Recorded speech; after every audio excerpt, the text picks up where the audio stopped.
people? Happy New Year, everybody. Happy New Year. I'm going to talk about some reality. This New Year shit, I might do some more sparring videos, but what I'm going to do is talk less and less about these fucking Keishas because Keisha's the least of your fucking problem. Happy New Year. I'm Angry Black Man. I'm already in shock about the game because, god damn it, you're a fucking NFL kicker. You should have made that shit. Fuck what you heard.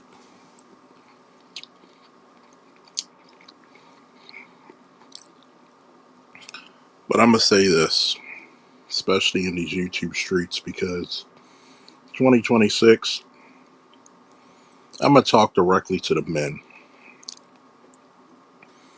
And yes, I'm eating while I'm talking to you, so bear with it. I don't expect 1,000 views.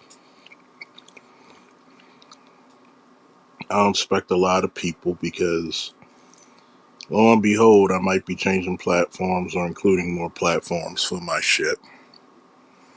Fuck the Steelers. Y'all lucky as shit. Good game, though. But I heard of Smoking Shields. I think I smoked there once. I'm going to talk some real shit to the men for a minute. Because a lot of shit in 2025 need to be addressed. That I'm going to say starting off in 2026.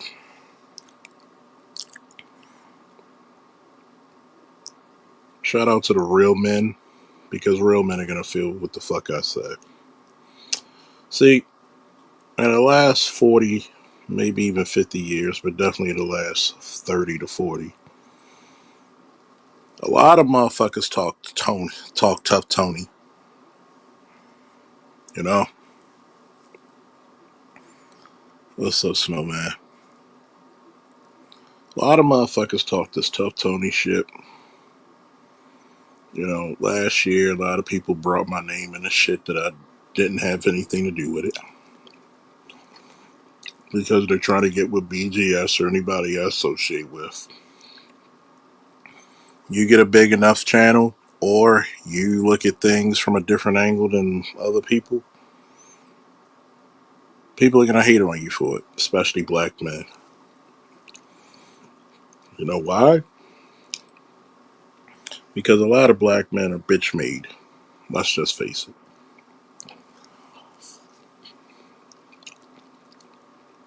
A lot of black men,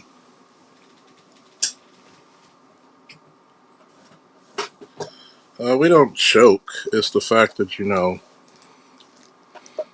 we got ice water in our veins, and you're just lucky that the kicker had little bad tendencies where you motherfuckers fucked it up.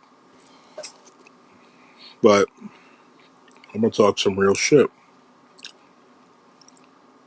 Hell, y'all should even won the first game against us. We're gonna talk this real shit for a minute. Because people forget who the fuck I am, what the fuck I did, and what the fuck I'm currently doing. Okay?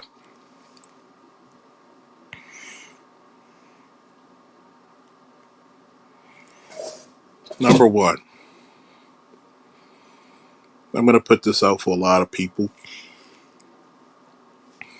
If you got a problem with anybody's panel I associate with, because I don't do what I used to do years ago and go to people's panels and debate them, because I already won.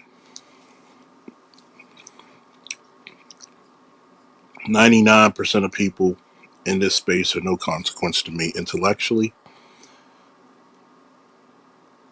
physically, emotionally, or spiritually. I have nothing to fucking prove. If you don't like what the fuck I say, 9 times out of 10, unless I'm doing a quick rant or rumble, the link is in the chat. You can come on up.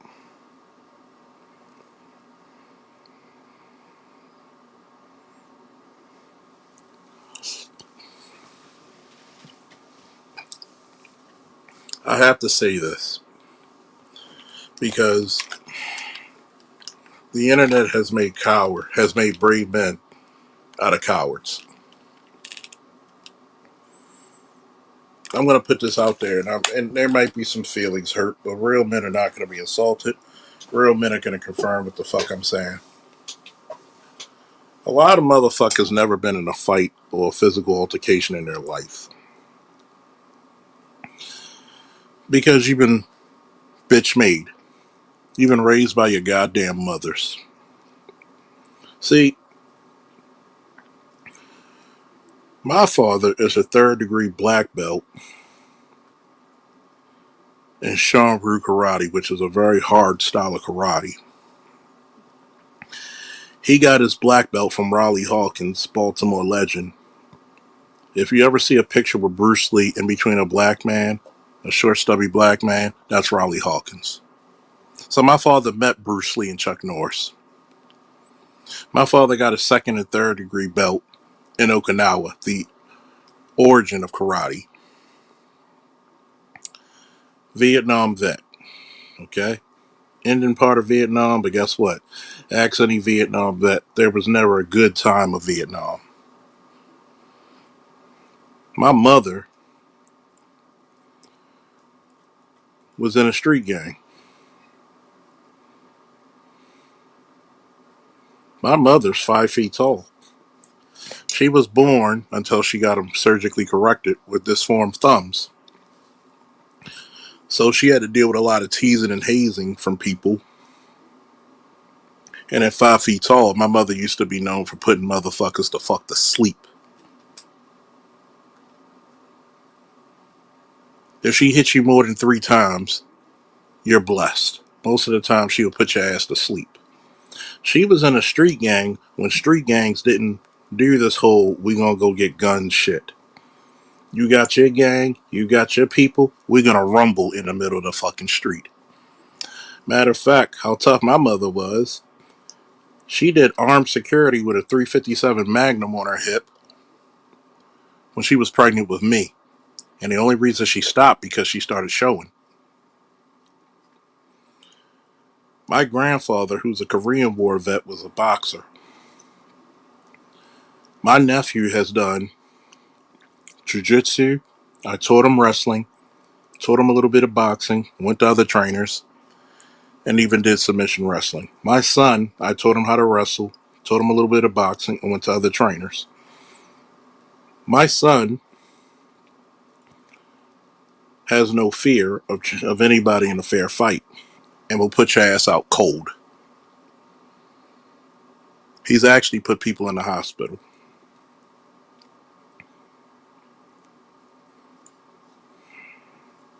Me, I'm an Aries. I'm the god of war. So for all these tough Tony motherfuckers, allow me to reintroduce myself.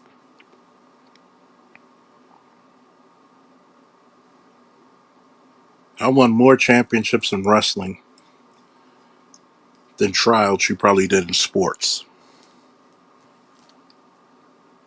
I'm one of the top 5. Matter of fact, hell, consistently ranked top 5 in the state of Maryland. And Maryland's one of the 6 toughest states to wrestle in. Top 2 in the state of Maryland in freestyle. Bronze medal in Germany. Can box, wrestle, did it MMA. Even with my MMA fight, which was amateurs, I lost it by points. If it was a professional fight, I would have won in less than 30 seconds, only because in Maryland's rules at that time for MMA, you couldn't ground and pound to the face. I had that motherfucker with a belly to belly suplex, side mount, full mount, and it was about to rain hell on him. And the ref stopped me when I got him with 2 punches to the face. My opponent went to the hospital for 30 stitches. I went to the bar. I didn't have no marks on my face. Even my coworkers looked at me and said, it looked like you haven't been in a fight. They looked at my opponent and they thought how many people jumped your ass or banked you.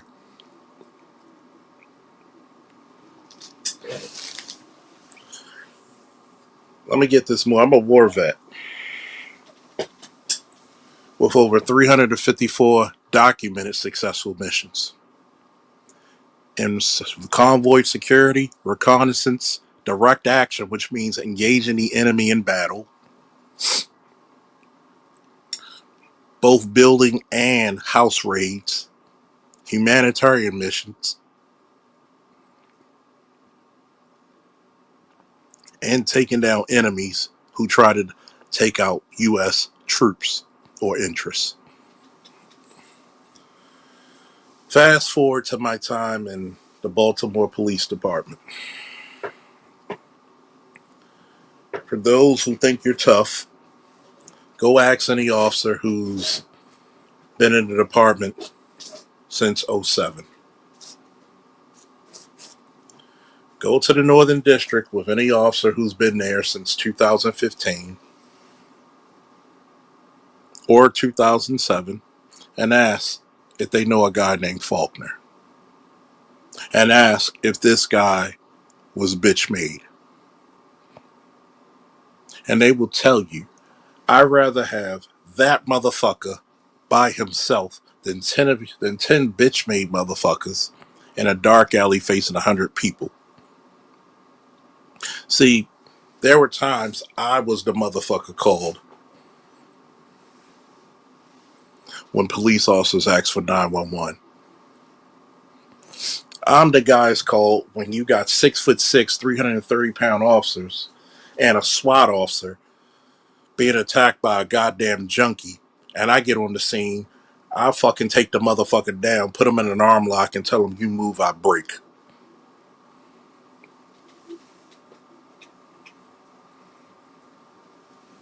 I don't brag about being tough, number one. Because if anybody's been on my channel or know me personally, I don't brag about shit like that. But once in a while, we got to go back to reality.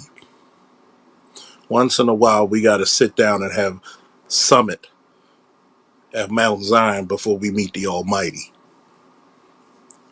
Once again, I got to separate the sheep from the lions. Reality dictates that, look, it's all fun and games talking about Keisha. It's all fun and games with this manosphere shit. But it's not fun and games till you meet the man. Okay? Am I checking with motherfuckers right now? See, a lot of you have got away from your respect of how you should speak to other grown-ass men. Last year, motherfucker talk about catching flights. Bitch made nigga, I will pick your ass up from BWI. Take you to the gym, have us both pat down, no weapons, put the gloves on, and we could go at it. Let me put it to you this way. A few years back, I had a buddy of mine who was a coach. And one of his guys was in college, 300 pounds. That means he was overweight for the 285-pound weight class. I'm not going to name names today. I'm going to let people live. Because this has been a little bit too common in the year that just passed, 2025, where people are just shucking and jiving.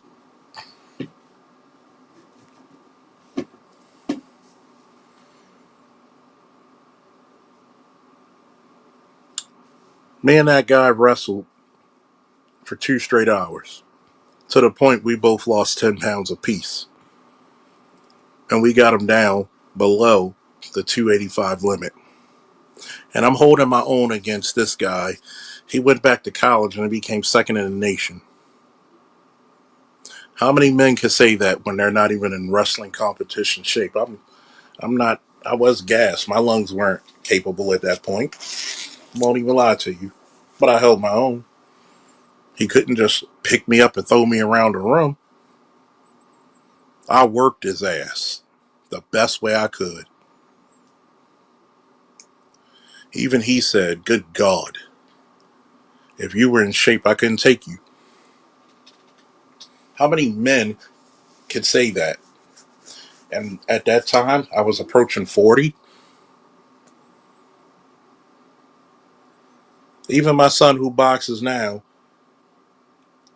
2 or 3 months ago, I'm showing him how to do a corkscrew jab and make that shit flip. He throws the jab with the pads that I had in my house. And I said, that's too slow. He was like joking with me. I said, okay, okay.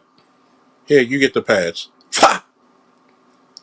He couldn't even see the jab coming that I threw.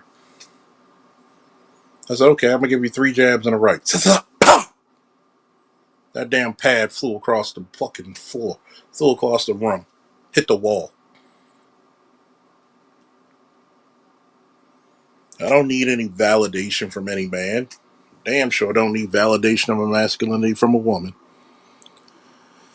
Hell, I talked to about 2 exes today and the chick I'm talking to right now. You know the number one thing they hate about me or dislike personality wise is my arrogance. But you know the number one thing they love about me is my arrogance.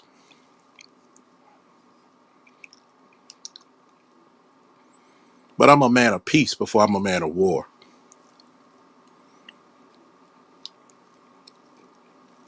That's the dynamic people forget. I'm the gardener. I'm the warrior in the garden, not the gardener in the war.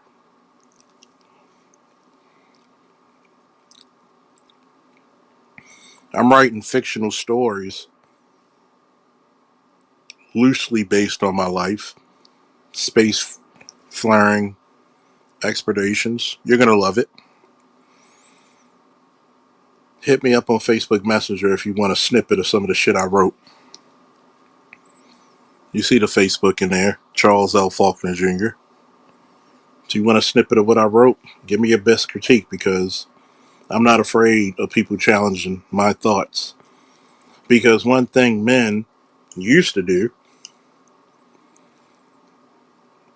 was converge into a place of peace, put down their guns, put down their swords, put down the shields, the visors, the helmets, put down the gun belts, put down the flak vests, put down the suits of armor, put the katanas and broadswords and longswords, the battle axes, the Zulu equas, the spears, and sit down and converge and drink like real men.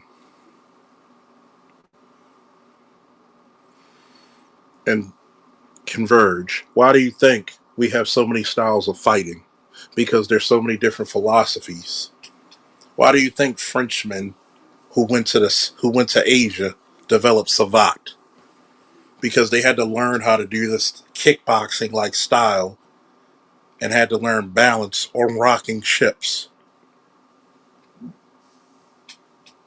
Why do you think every culture that God ever created has a style of wrestling?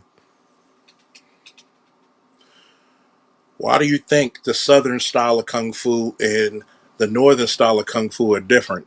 One is because one style they had to be in the mountains where they're more hand based. The other style is more kicking based because they're on flatter lands. Why do you think there's different schools of jiu-jitsu? Japanese alone has what? At least 15 to 20 different styles of jiu-jitsu. And out of jiu-jitsu you had, which is a branch of aki-jitsu, you have judo, ninjutsu, Brazilian jiu-jitsu, or Brazilian judo. Why do you have a combination of American, or I like to call freestyle wrestling, and judo called sambo? Why do you have so many different styles? Because so many people learned from each other. The egos and whatever body parts stayed at the door that you still wanted to keep at the dojo, at the wrestling room, in the boxing halls. Why do you have so many styles of savate, Filipino stick fighting, emeris? Why do you have so many combative styles? Because different people had different philosophy depending on how they were raised, how they were educated, how the terrain dictated warfare.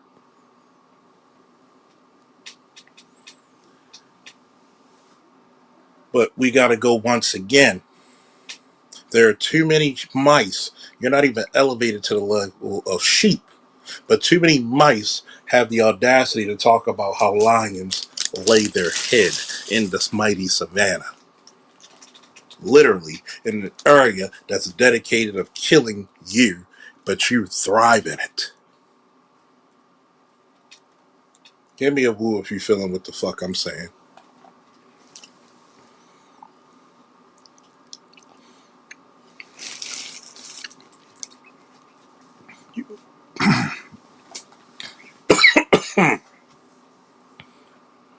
You got some of these white boys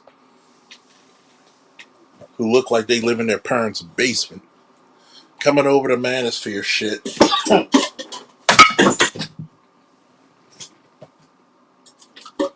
not minding their manners, not minding their business,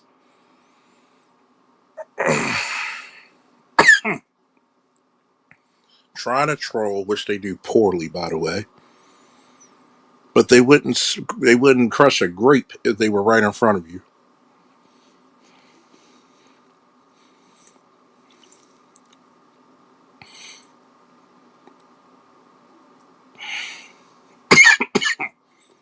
You have some of these black detractors who, instead of coming up on a panel using their mental prowess or the lack of thereof to debate if you have an issue with certain political figures. When I first and foremost, I can't speak for everybody, but I've told people I vote for policy, not personality. Holler your name. People make homoerotic statements about,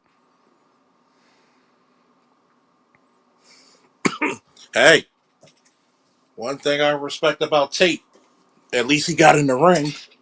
Excuse me for a second.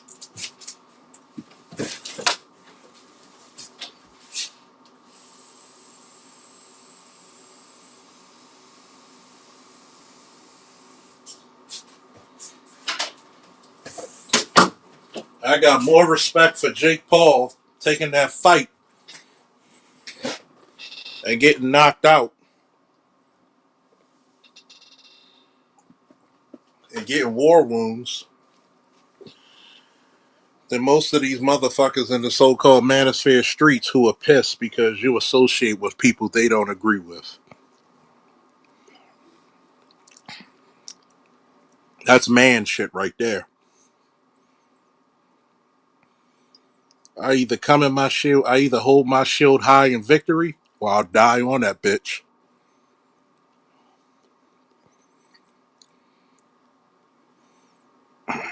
See, I'm gonna go back to a conversation that Sir Louis, the Marine Corps, aka Red Pill Sleeper Cell, said, and I agree with him because I'm of the same ilk. I didn't come to this space because I couldn't get women.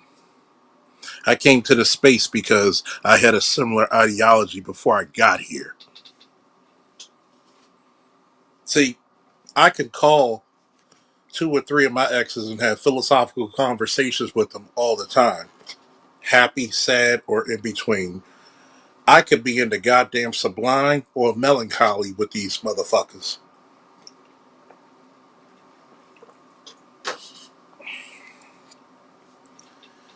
And we'll agree 85 to 90% of the time.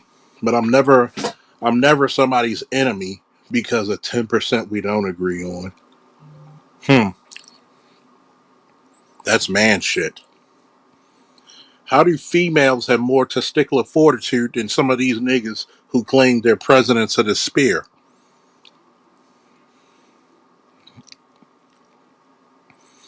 When there's not a damn thing people have done more dangerous, more hair raising than yours truly.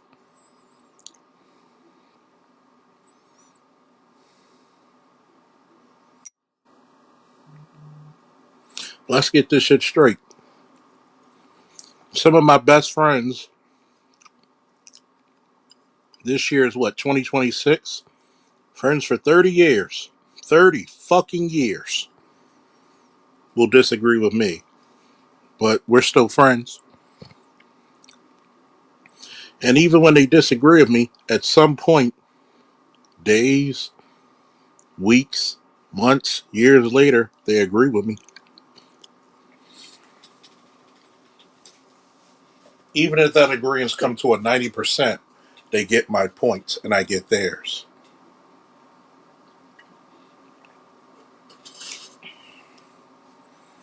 But you know what's funny? When earlier that year people talk about catching flights and all this other shit, I had to tell people,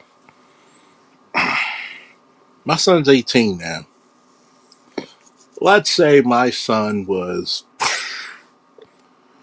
20 years younger instead of 25 years younger.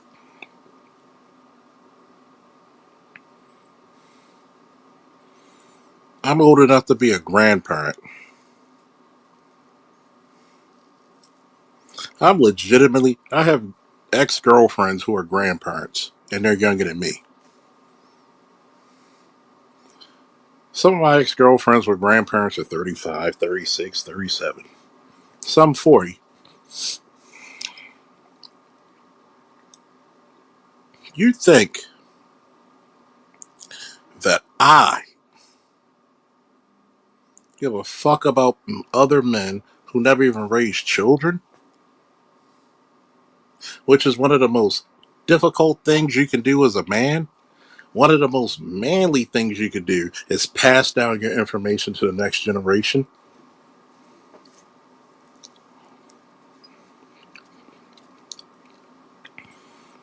Some motherfuckers haven't even coached a sports team. And we're supposed to be equals?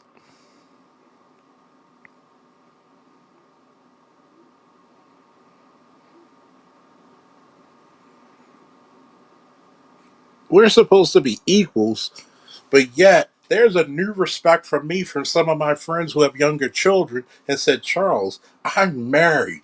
How the fuck did you do this shit on your own? Taking a kid from daycare to school, taking them to a parent's house, picking them up, and then somehow you still had one of the most dangerous fucking jobs in America and still found time to be daddy. But I don't get this respect? I'll be damned if I don't.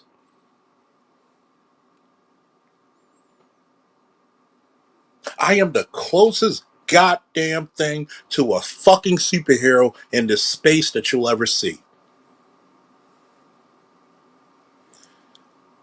Rob, I agree with you, but I'm going to increase that statement. It wasn't necessity, it was priority. It was my goal to make sure my son was raised better than me. See, Obi-Wan Kenobi was one of the greatest Jedis of all time. You may not like the series. I did. You know why? Because guess what? When Obi was on his shit, you died. But people forget who was more thorough than Obi was actually Yoda. Because even Palpatine told Vader, be glad you fought him because Yoda would have killed your ass. He would have decimated you with no haps. See, if Disney want to make money, they should have done a Yoda movie or a Yoda series and showed you how bloodthirsty and how thorough of a Jedi warrior he was.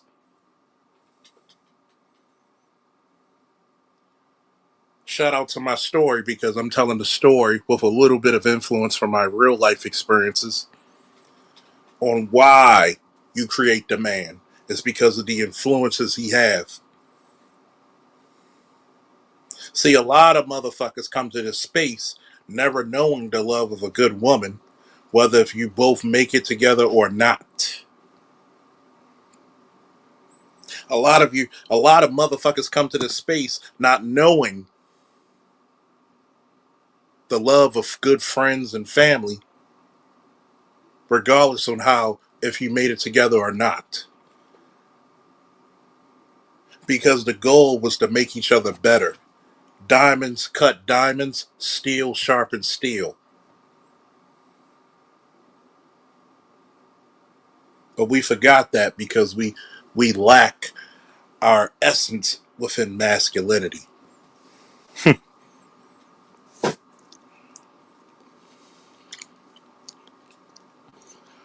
I give an opinion, and guess what, Louis?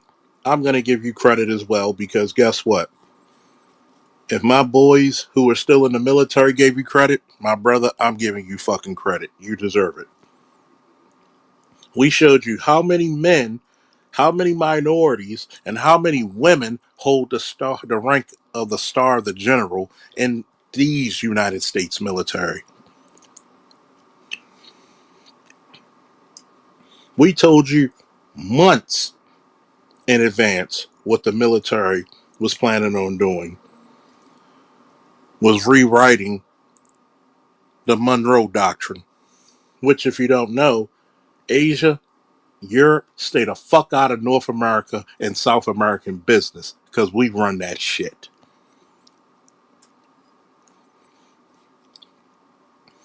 And people are going to say, oh, you support Trump doing this to Venezuela? Well, guess the fuck what? I'm going to tell you, little pantsy, something that you may not realize this shit. In order for any first world country to be a first world country, you got to step on second world and third world countries to do so. Get over it. You motherfuckers want to be the moral authority? Do you like having shopping centers and malls and supermarkets where you can get food for your family, or do you like raising chickens and fucking cows in your backyard? Fuck them. Do you look at the homeless people in your fucking town and do you give your paycheck to them, or do you worry about having a fucking roof over your head, your family's head, your kids' head? That's the same fucking mentality. So dismiss me with all that emotional bullshit.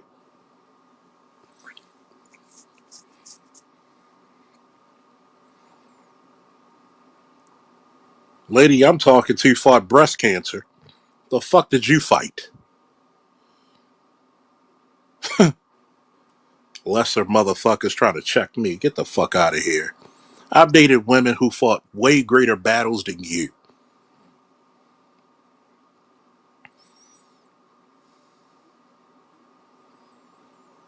Even some of my exes who had to fight for custody of their kids because the men they were with were lying.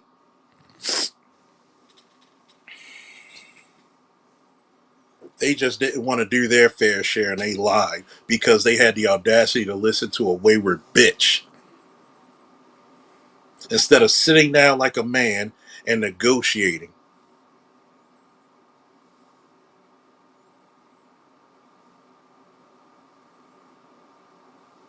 Oh, but I thought you black manosphere. You goddamn right, but I'm not afraid of talking my good shit and talking good sense and the truth. I had ex girlfriends who would take my son and their son to school, and I would pick up their son and my son up for fucking release. A lot of you are scared of bitches. I gave bitches keys to my house, and I damn sure had keys to theirs. I had more loyalty out of females I never slept with than some motherfuckers in this space out of their own damn wives. But y'all don't hear me though. Give me a woo out of that. I had female friends who had more loyalty and respect for me than some motherfuckers get out of their long term girlfriends or their wives. They don't want to hear the real shit. Why do you think I call myself Saint Faulkner? Because motherfucker 2026, I'm bringing nothing but straight gospel to your ass.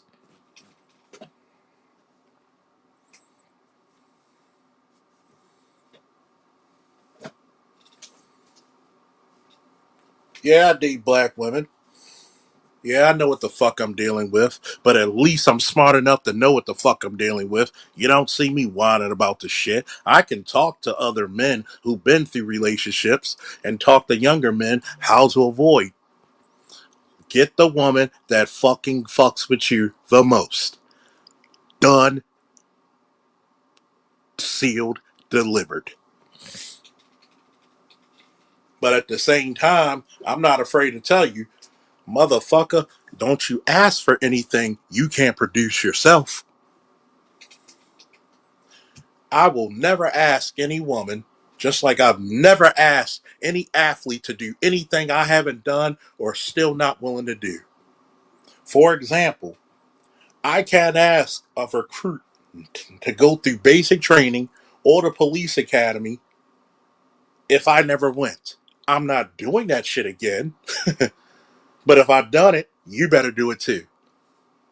Or if I'm willing to go out there and fight the forces of fucking evil, either around this world or in my goddamn city of Baltimore, at some period, you gotta do it too.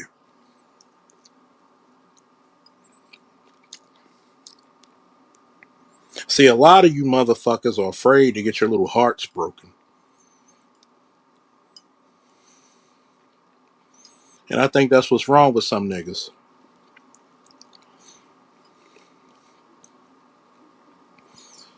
Because a lot of motherfuckers have this delayed adulthood where shit you should have been dealt with in your teens and very early 20s. You're asking niggas in your late 30s and mid 40s. You want to question if I have an issue with Venezuela? Well, guess what? I hope they do fucking utilize that oil because I can't wait to get back to less than $2 worth of fucking gas a gallon.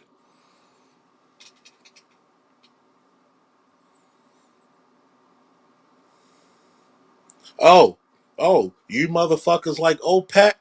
And they said we're not going to take the American dollar and we're going to raise your gas up to fucking $5, $6 a fucking gallon. Well, fuck you. We're going to do what the fuck needs to be done for our country. Fuck yours. If my dollar's not good for you, my protection, my weaponry, my military personnel, my technology isn't either.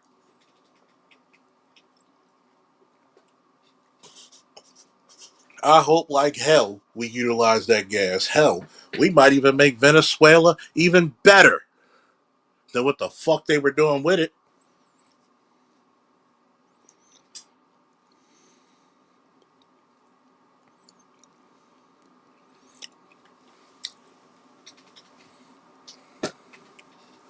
Well, what about that? Guess what? The same motherfuckers crying about Venezuela.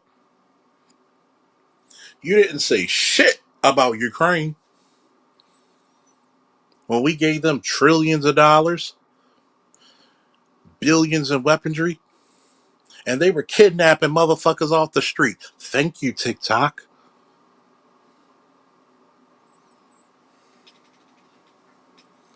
You didn't say shit about the Holy Lands. You know, for 80 years, they had this moral superiority over everybody's heads. And some reason, when you have social media and people were filming what the fuck they were doing to the people, which are fucking war crimes, by the way, y'all didn't say shit about that, did you? So once again, dismiss me with the bullshit.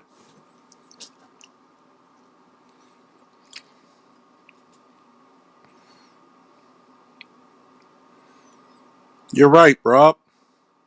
Third world is so 1850.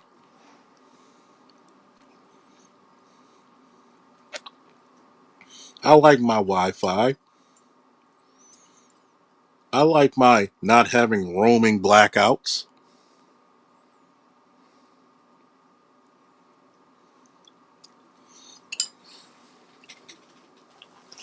Oh, yeah, by the way, I want you motherfuckers, you sissy motherfuckers who got something to say.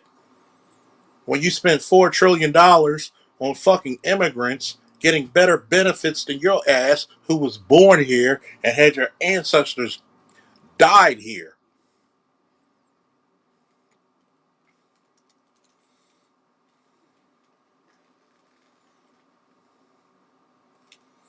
We don't want to talk about the Gaza Strip on how they were heavily discriminatory and violent towards Ethiopian Jews. But I forgot, y'all believe in the same God. Oh, I'm sorry. The Ethiopians had that God first. Jealous much? Y'all don't. Give me a woo if you want me to keep doing this black pill shit. We got 24 motherfuckers watching. 2:22 in the fucking morning Eastern Standard Time. Give me some goddamn woos. Hit a goddamn cash app if you feel like it. But goddamn it, please give me a goddamn like. At least those motherfuckers are free. And for the love of God, $2 from 25 people listening is $50 on the cash app. $5, you do the math. I'm a fucking history and criminal justice major, man. When you give just $5 out of your money, content creators like yours truly will talk more about this black pill shit. Have you ever thought about it? The more people like myself and others who speak for you can actually do this shit full time. How did the fuck you think we developed Kevin Samuels? How the fuck do you think we developed the intellectuals? How do you think we got political fucking things going on with 50-50 custody in Kentucky? Certain states doing mandatory DNA testing. Because the little man got a voice and started speaking up for you.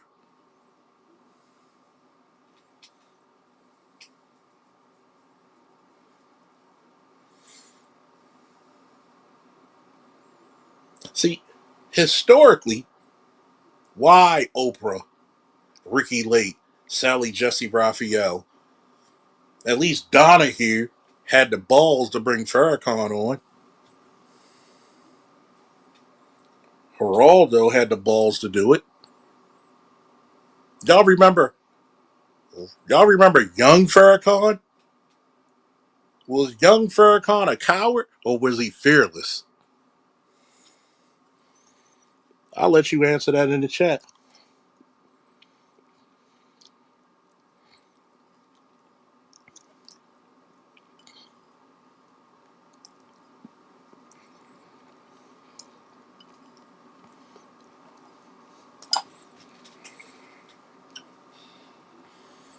And I'm going to tell you why. Even though I was young in the 80s and 90s, but I was very attentive. Khalid Muhammad was Farrakhan on Super Saiyan steroids because America didn't hear such a fiery black man in so long, it scared the living shit out of them.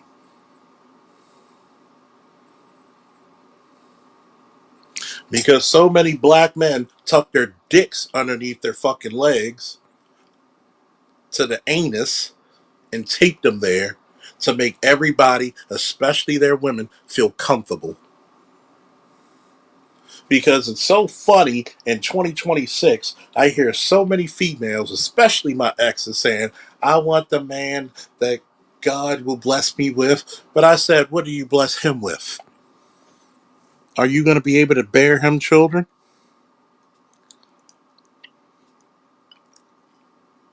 Are you going to give him obedience, submission, joy, pleasure? Or are you just doing this just to be a wayward bitch just long enough just to get some benefits in your ass?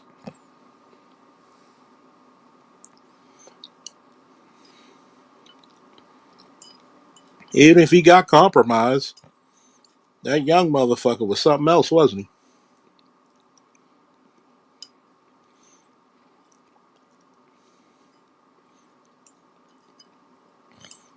And for some of you detractors who come for me because I'm associated with Art New Style, BGS, AB,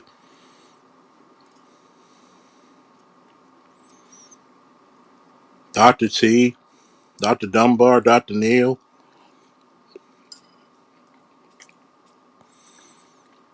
See, a lot of you motherfuckers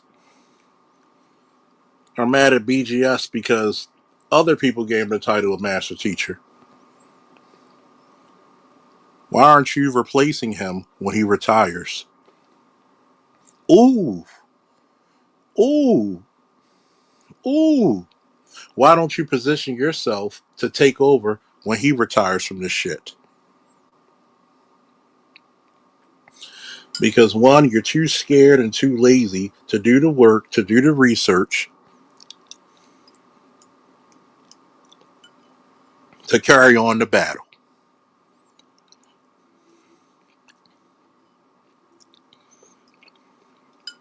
I said it.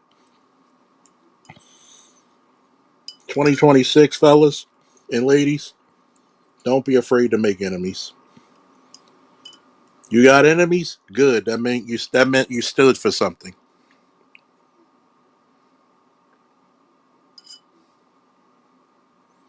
Nobody want to cross. Nobody wants to carry that burden. Nobody wants to bear the burden and carry the cross because you're jealous. You want somebody else to prop you the fuck up.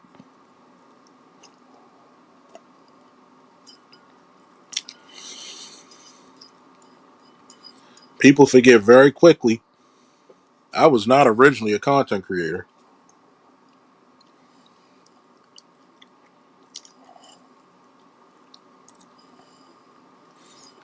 I just said enough shit that made sense that said that people demanded that I make a channel. What say you, detractor?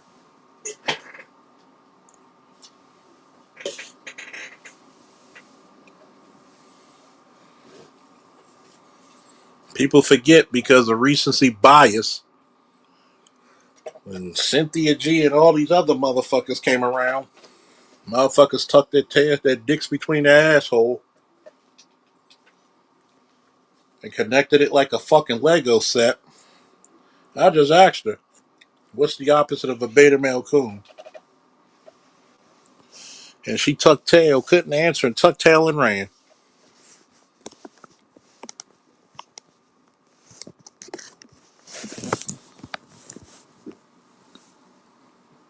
I was born in a fire. I was forged in the womb. And by the time I emerged, I was already a goddamn man. What's up, Lost? Tell me what you think about those stories, those chapters. Shit fire, isn't it? But give me your honest critique. See, I'm one of the few people in this space that elevate this space through networking. Young man want to be an officer? I connected him with Sandog, who is a military officer. And what did he do? Set the man on the right path.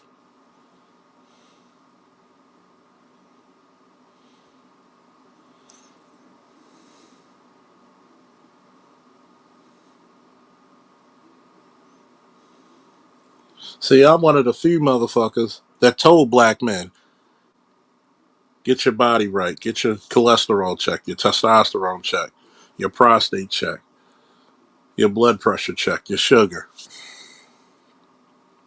Get in the goddamn weight room. Why is it that a guy like the field master, Ron Wills, never disagreed with me when I said shit about body game? Niggas need to wash their ass properly. Niggas need to practice speaking to women. Learn how to read the room. Learn how to leave a conversation wanting more than over talking yourself. Why is it that me and Kevin Samuels were not only Facebook friends, I was one of the founding members of his group on Facebook and still am. Why, when I wore suits and dress clothes, Kevin complimented me?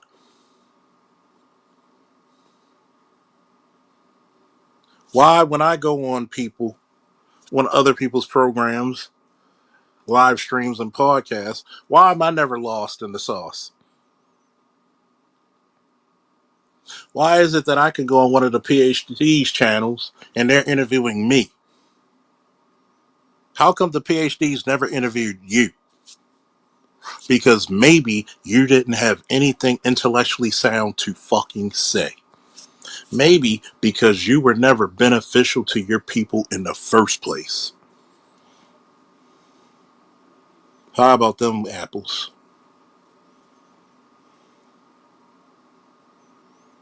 See, instead of trying to tear me down, why don't you bring people to me and let them decide if I'm fictitious with my wording? Have you noticed in the last now about to be 12 years being associated with this space? If I was fake and phony, how many police officers, military personnel, and security professionals would have called me out and said I was a phony? How many called me out and said I didn't know what the fuck I was speaking on? How many? How many in 12 years, folks? How many? Guess the percentage of people who came to my space and said that I was fake and phony. Give me a number, folks, in the chat.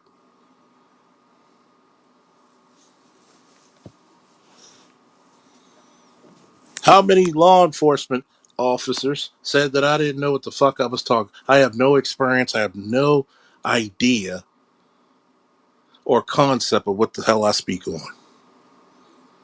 Do you know what that number is, folks?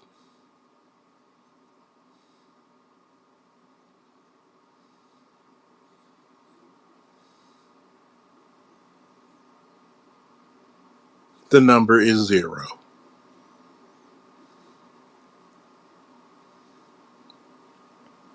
Not a goddamn person.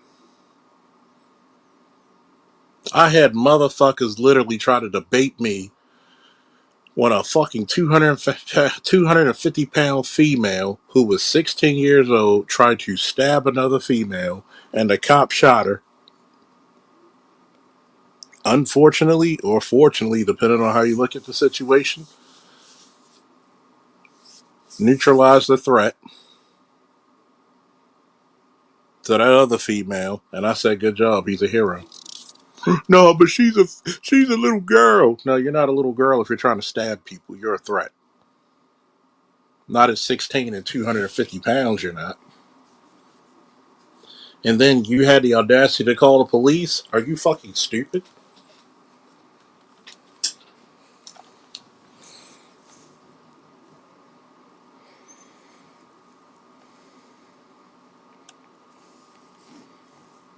When I had that show, I literally had people try to debate me on that shit. And that's the fucked up reason why the black community is so stagnant.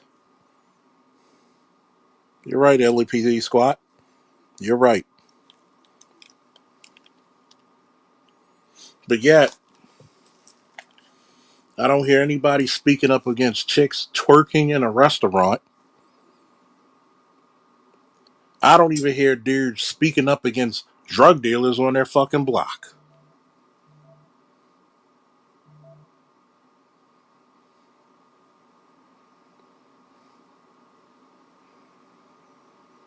And let me put it to you this way, Namer. The Tamir Rice shit should have been handled way better than that. You know, let's say if he did have a firearm, why the fuck you running that close to the motherfucker?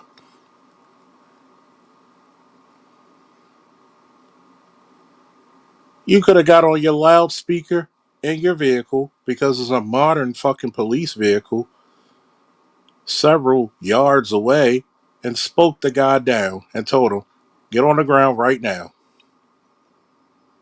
If you would have pulled the weapon, that's something different. But at the same time, distance create time. Time gives you options. Options give you vectors of victory. Right then and there, I just taught you military science and police tactics right there with that one statement.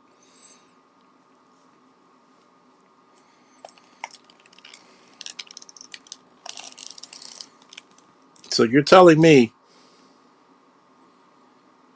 that Tamir Rice, where you could have took time, compared to that one shorty with the knife, where there was no time, you're going to tell me that's equal arguments?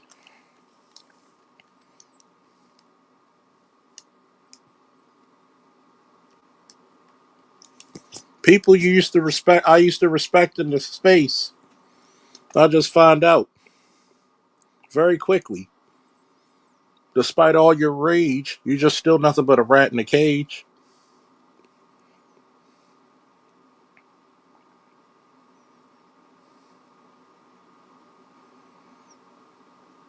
The reason why Keisha ain't the fucking threat, because Keisha is just gateway bullshit white supremacy anyway.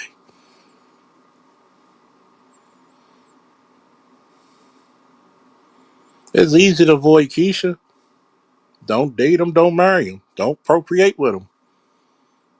If you gotta fuck him, condoms. Hell, sometimes you get more enjoyment with just a little bit of baby oil, pause, a Twitter account, and a right hand with the grip of Thor himself.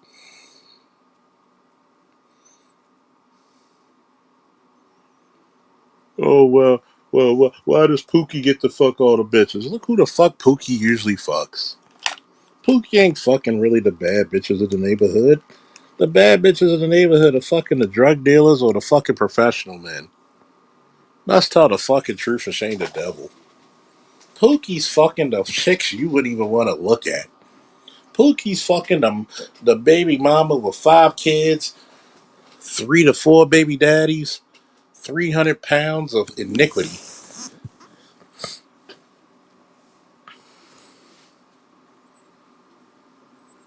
Most of you motherfuckers will probably get better women by just shutting them the fuck down.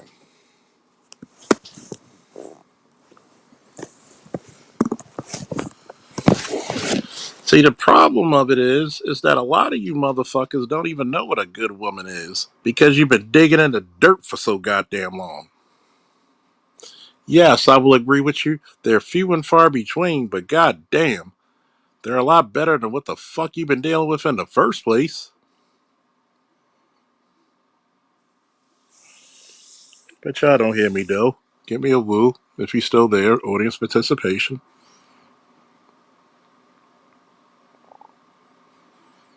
Worried about some goddamn Keisha. Need to worry about getting some of these trades where they're gonna pay you to fucking learn. Need to worry about getting some of these college degrees where they're gonna pay you to learn.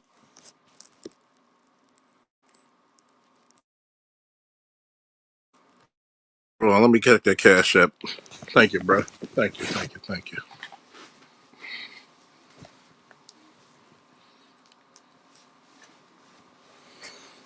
Shit.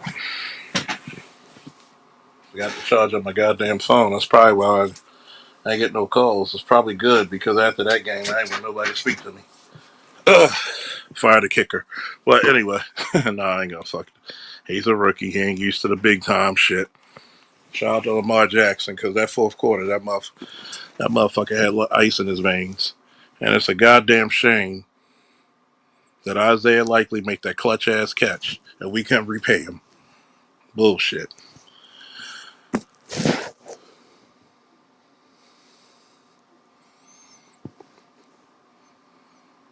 I already know you donated, so shit, might as well give you your shit now.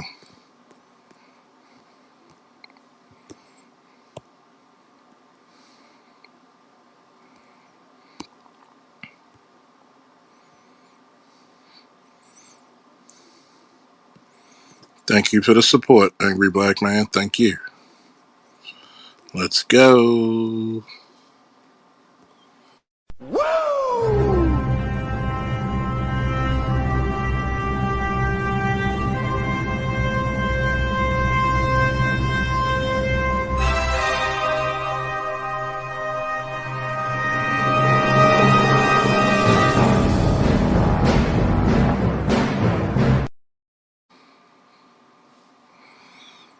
Once again, thank you for the support of the Angry Black Man. Don't be the only one to support.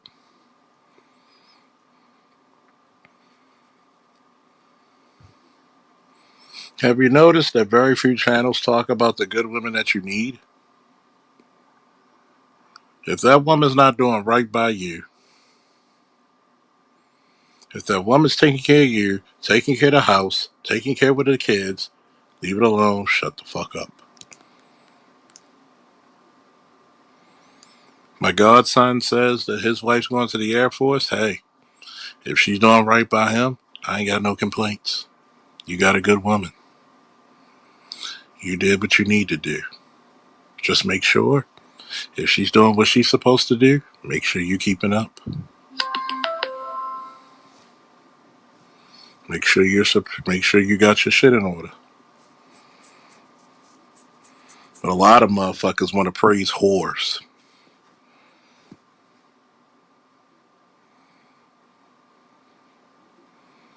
A lot of motherfuckers want to praise whores.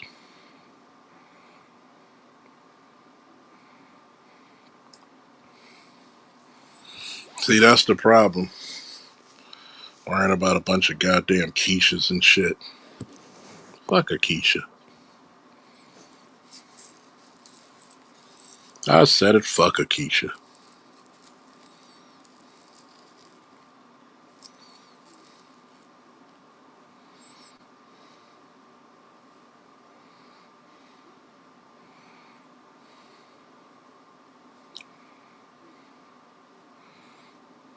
Thank you, Angry Black Man, and thank you, Mr. Roberto, for the cash app. And Roberto, this one goes out to you.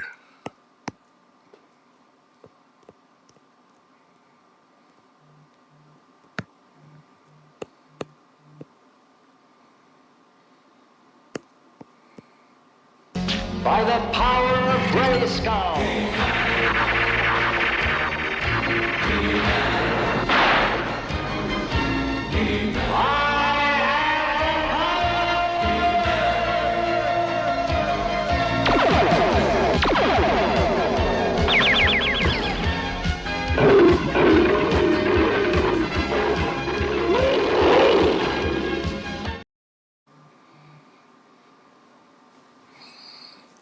See,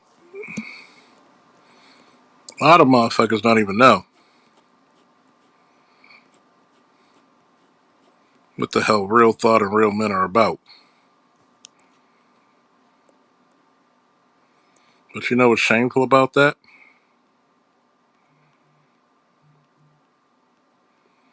Is that we got too many goddamn detractors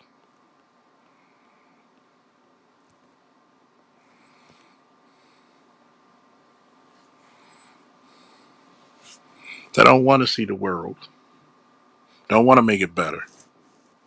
I'm not here, like my boy Red Pill Sleeper Cell said, I'm not here to whine about Keisha. Fuck Keisha.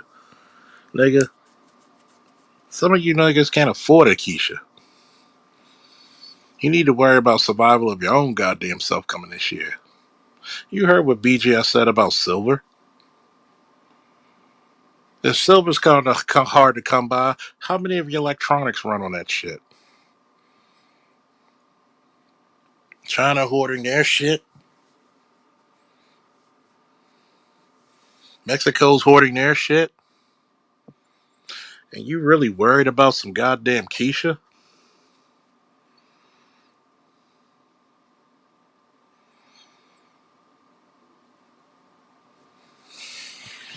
Put yourself in a position where you win for first and foremost. Help your goddamn self, please. I think it's very shameful there's not enough men to help their own goddamn selves.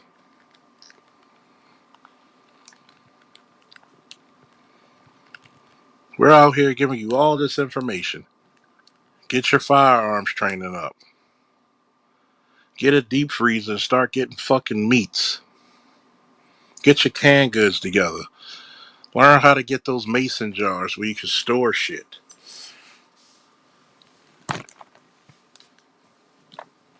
Get a bow and arrow. Get a fucking 22 long rifle where you can hunt some small game.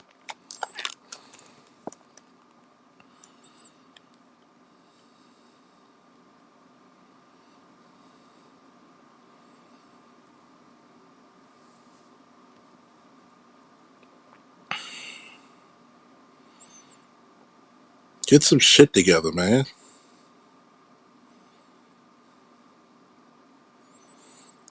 Learn how to get into these better jobs and situations.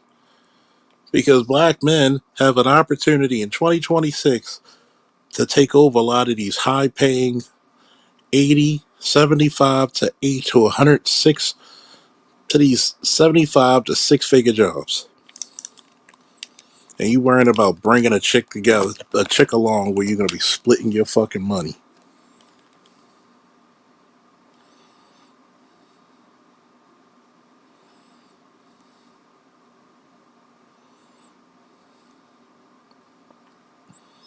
I swear to God, man. You better be learning how to fucking store shit in a mason jar.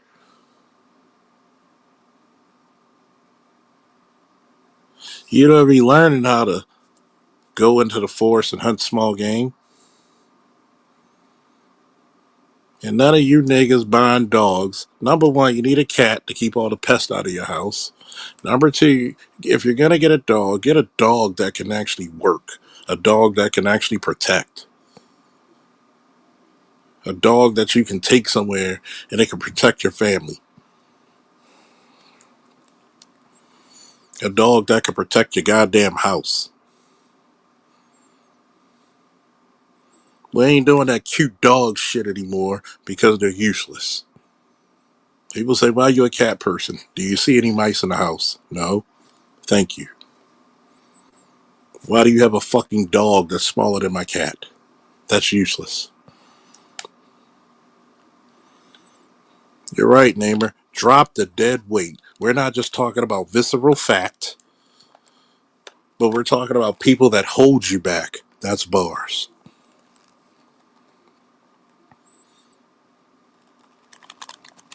What you should be doing is going on Amazon and buying some fucking weights and a bench, buying a fucking stationary bike or a bike you could take on the goddamn street and get your shit up.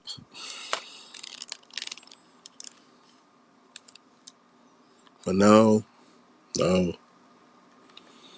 We gotta go listen to these lonely, bitter bitches talk about us. We gotta go listen to these bitches how they hate us, how we're no good to them. I say fuck it. I'm gonna take Megan Thee Stallion shit. Oh fuck it. I guess we both ain't shit then. Oh well.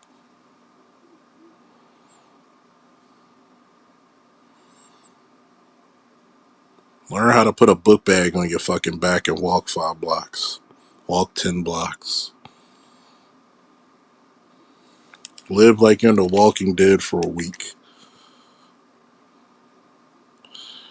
Learn how to fucking clear a corner. Learn how to clear a house.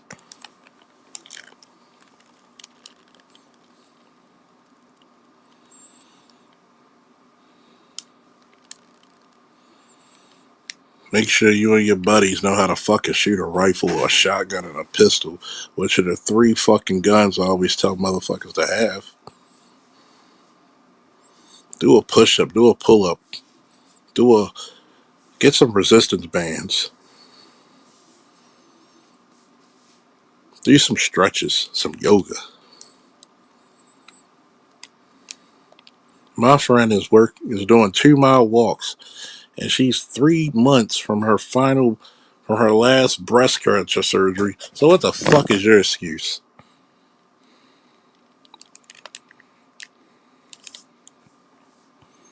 If you're gonna deal with a woman, make sure she got just as much as you to lose or more. Make sure she actually has something. Make sure she's a fucking benefit. You're gonna get married to a woman who's a fucking benefit to your life, not a deficit.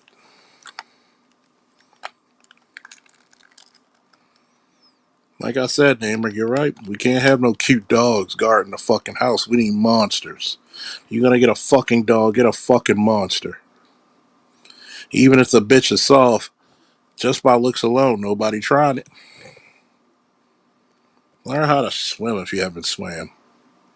Learn how to sew. Learn, you know what? A lot of you niggas out there need to learn how to cook. You want this YouTube shit all day long and you haven't even looked at a cooking channel? Get the fuck out of here. Matter of fact, let's go back to what I said. Why don't you go on some of these fucking channels and learn how to throw a proper punch? Learn how to do a decent double leg takedown. Learn how to throw a proper leg kick. Learn a proper joint lock or something. Get strong enough to develop your shoulders where you can actually pull yourself up on a fucking monkey bar set. I got a couple of brothers I could hook you up with who does bartending exercises.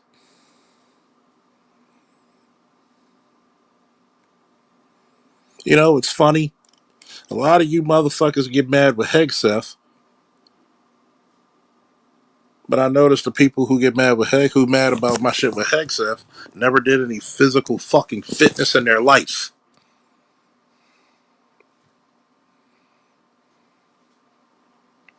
Learn how to do first aid.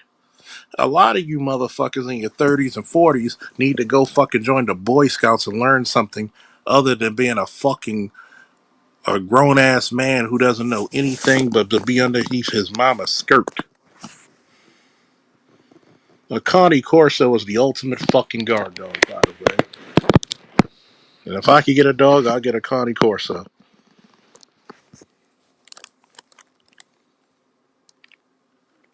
A lot of you motherfuckers don't even know how to do that. How the fuck you live in your mama's house and you can't even fucking boil eggs? Some of you motherfuckers burn peanut butter and jelly sandwiches. Let's get the fuck back. Don't say it, Charles. Don't say it, Charles. Don't say it. Mm-mm-mm. Yeah, get the fuck back in the gym, people. Do you know how much enjoyment it is to push twice your body weight or close to it? Read some fucking literature that will save your life. Get some fucking Ranger handbooks that you can get off of Amazon. Learn how to make traps and snares. Learn how to fucking clean your fucking firearms.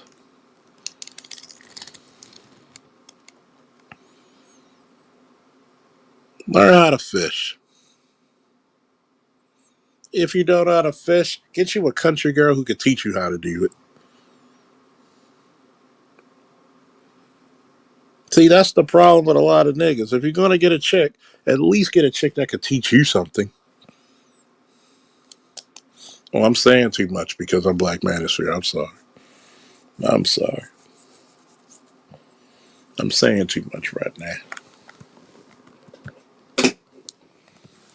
Saying too much.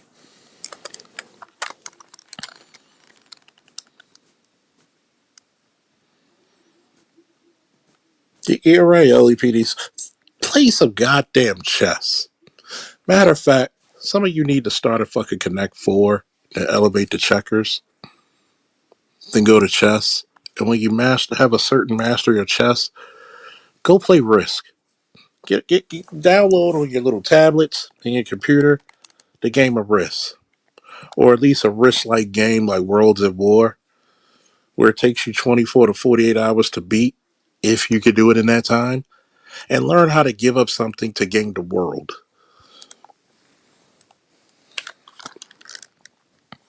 Play Go. Play Go. Learn how to repair shit. Learn how to build shit. A woman's an ass who's an asset, not a liability. Amen to that. If you don't know how to fish and your woman knows how to fish, guess what you got? You got a fucking asset. Instead of just asking your woman if she got good pussy, which if you're just fucking her, that's all that you care about. I get it. But if you want to have a fulfilling relationship and possible children, Make sure that woman knows how to do shit. You know what my friend told me? She taught her son how to swim. She's a PE teacher. She's a driving instructor. She's a bike instructor. First aid instructor. Teach your kid how to do shit. My kid was getting in trouble at school. I taught him how to wrestle. I taught him how to throw a proper punch. Told him a good combination. You know what he did with that? He went to boxing, found a coach, and now you can't touch him. Get out there and discover your goddamn self. You feel me? 2026 should be the rediscovering of you, black man. You should be like He-Man picking up that goddamn sword of power. I have the power.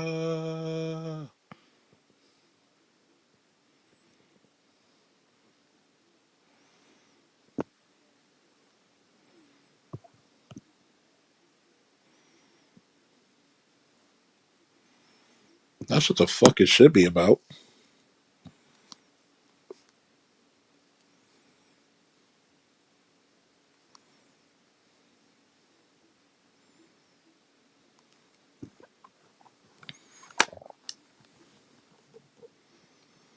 Learn the stock market. Notice why Bitcoin just had a fucking big fucking increase.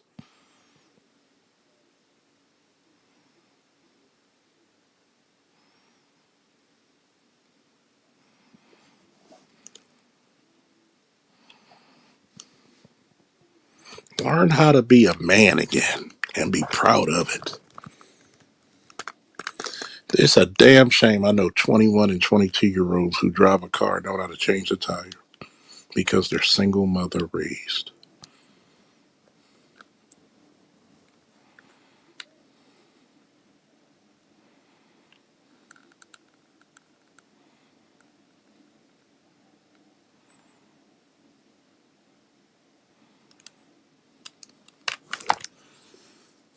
How many of you live in Maryland, North Carolina, South Carolina, Florida? Did you know if you hit your boy up for some lessons, I could qualify you for a Maryland gun permit that'll let you carry in 37 states?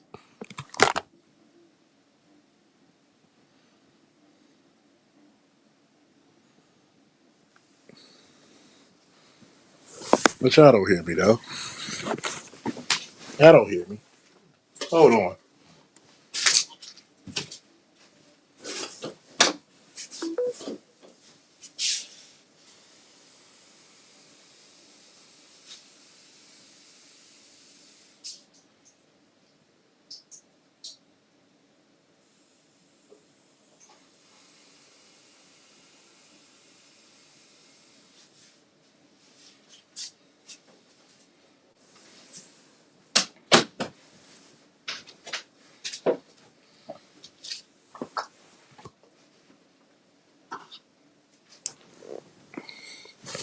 But we're going to whine about some Keisha when there's bigger fish to fry.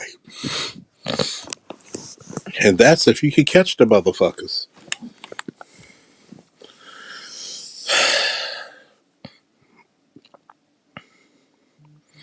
How many of you even invested in your own mental health? I have. How many of you military veterans are not even invested in getting your disability checks?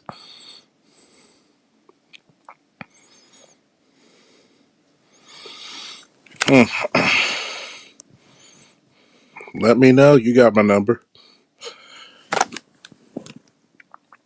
How many of you really got the skills to pay the bills? I'm going to say this. This might take 5 or 10 minutes that I'm going to speak on before I put the link in the chat. How many of you motherfuckers, and I do mean motherfuckers, are utilizing these fucking manosphere streets to network? How many? We have too much of a great networking system not to be utilized.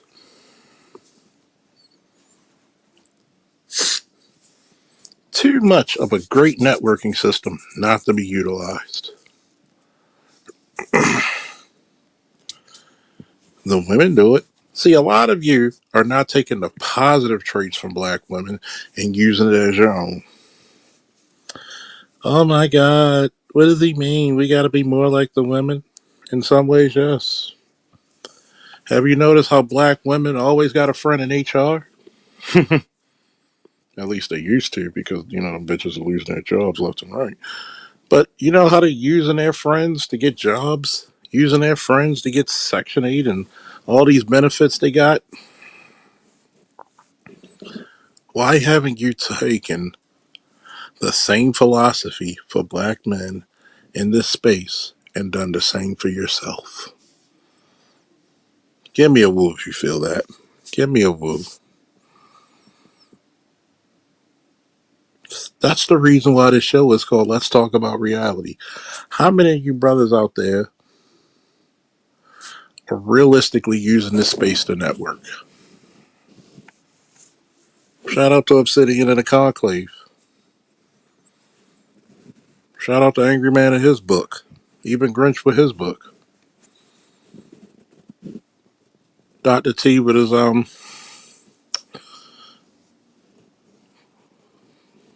masculine priorities towards black men. Shout out to the Gray Faulkner Initiative that started it all.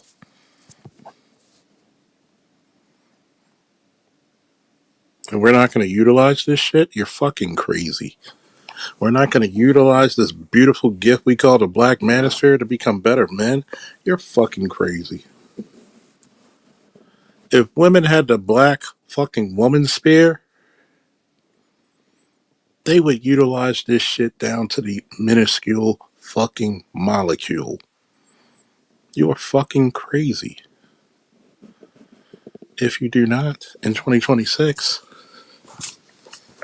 give me a second, folks.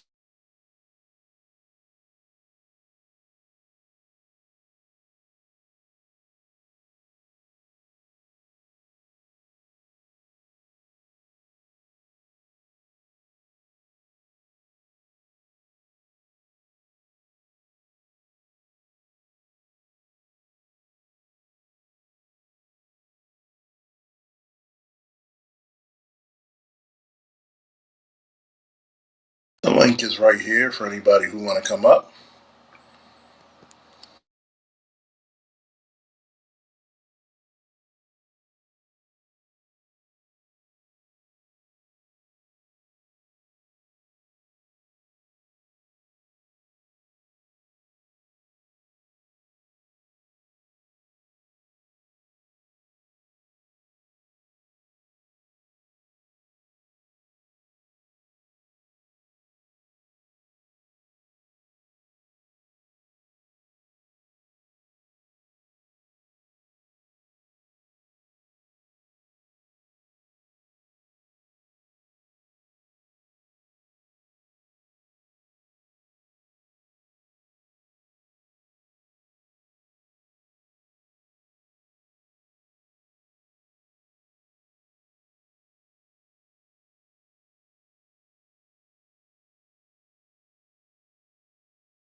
What's up, Namer?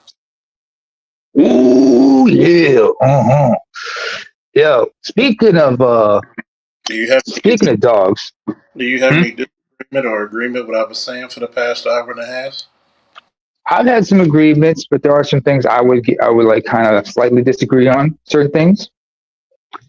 For example, this whole thing about investing in your mental health. First of all, how many veterans, unfortunately, and you know this better than I do, all right? Because I did not serve in the same military as you did, but how many brothers do you know, or other men of other races, or unfortunately have been self-medicating in the past 20 years, like previous generations? And that's something that needs to be addressed first and foremost. You know what I'm saying? Plenty. Has it gotten better? Yeah. But there's plenty who do, but it's gotten better. It's gotten better, but there's still a lot of work that needs to be done. I mean, hell, I'm not at liberty to discuss about PTSD among my folks because they don't talk about it. Even though the older generation were able to work it out somehow, but alcoholism is a motherfucker for certain people, and this opioid crisis has also affected a lot of people. Let's not forget brothers who've been hit with the opioid shit, but they don't want to talk about it because they want white men to be the face of it, or white women in some cases. I mean, a good movie that talks about stuff like that is Requiem for a Dream, if y'all remember that. ABM, do you remember that movie, Requiem for a Dream, with Marlon Wayans and Jared Leto? No. Oh, you gotta check it out, man. They talked about the opioid addiction and foresaw some of this shit. So, like I said earlier, you cannot have a pug, a French bulldog guard the house. You need something bigger. A Belgian Malinois, I don't think anybody can handle that because those dogs are way hyperactive. You gotta be really gotta work. You really gotta have a very active lifestyle with them. And then there's certain breeds, they're big but not so intimidating. You know what I'm saying? I mean, how many people get scared when they see a Great Dane? Anybody? I got chased by a Great Dane when I was a kid. You got chased by a Great Dane? Yeah. Did you have like some Scooby snacks with you, fam? Because Scooby Doo was a Great Dane and whatnot, but damn, you got chased by a Great Dane? Yeah, it was my grandmother's neighbor that just got out the gate, got out the yard, and chased the shit out my ass. I was running for my life. My grandmother had a German Shepherd as a guard dog. That dog did not like us at all. He liked nobody but my grandma. And he was at the front gate all the time, and we couldn't put him in, My grandmother had to put him in there. We had a German Shepherd, Chewbacca. Yep. Uh-huh. Oh, the bitch about having a dog like that is the responsibility to do with that, Especially when it comes to grooming the motherfuckers, because they shed like crazy. So get yourself if you're gonna be depending on where in the country you live, you gotta find the right breed, And also the cost, of course, having a dog is a big responsibility. That's why people who have a dog live better lives. Because they're invested in that dog's well-being, but that also in a way forces them to invest in their own well-being. Hey, Charles.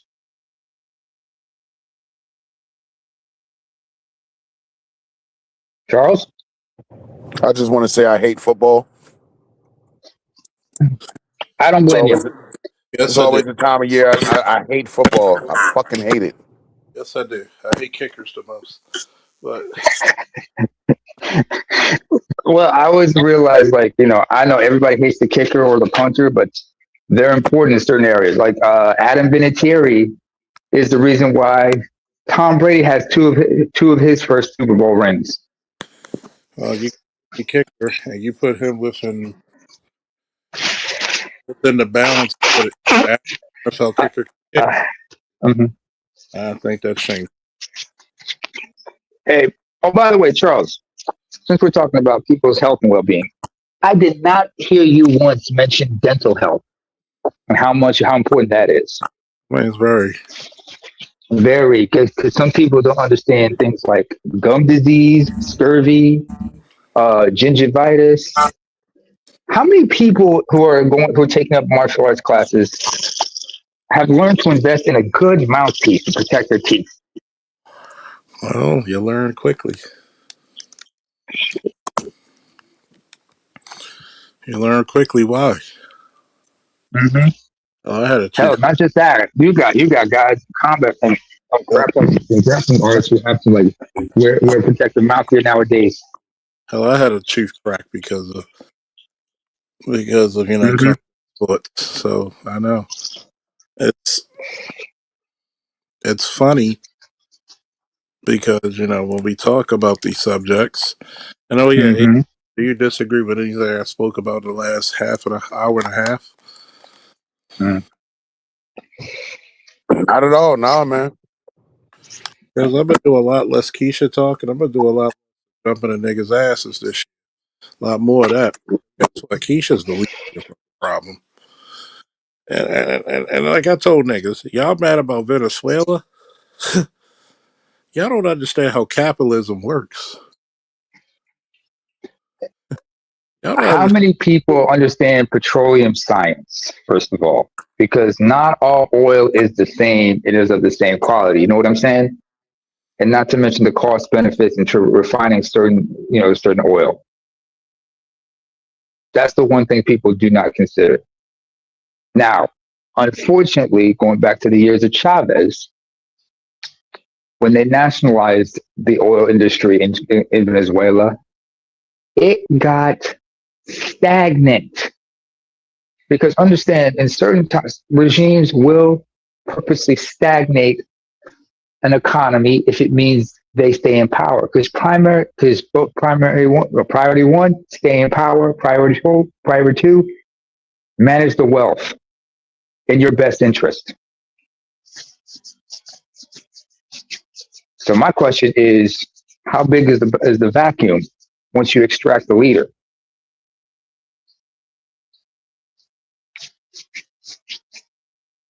Charles? I'll be back.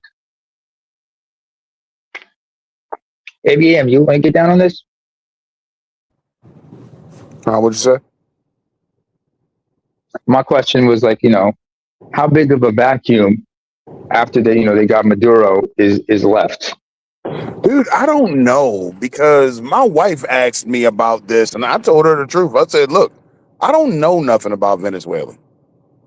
I Good just answer. know America didn't had a problem with them for like the last 15 years or so. I remember this going back 15, to 20 years. Obama.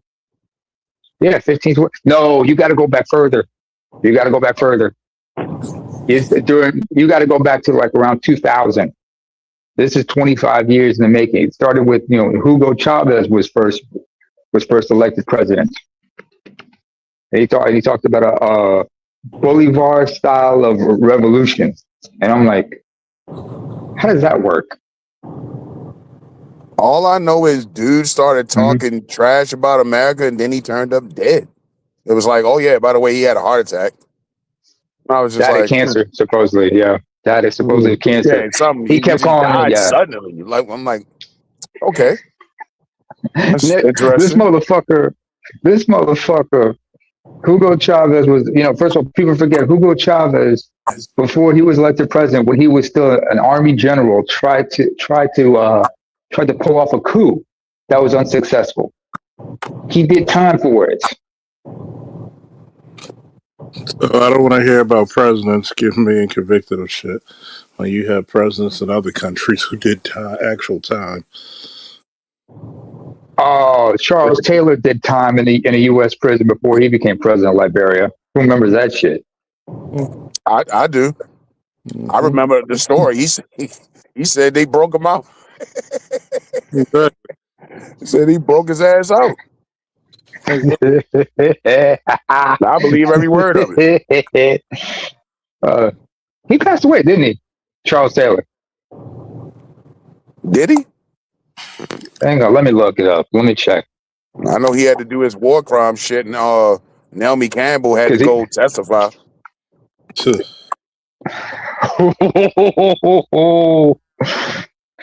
Now Naomi Campbell that got around, bro. Her name comes up with a lot of people. I ain't gonna deny that. I ain't gonna challenge that shit.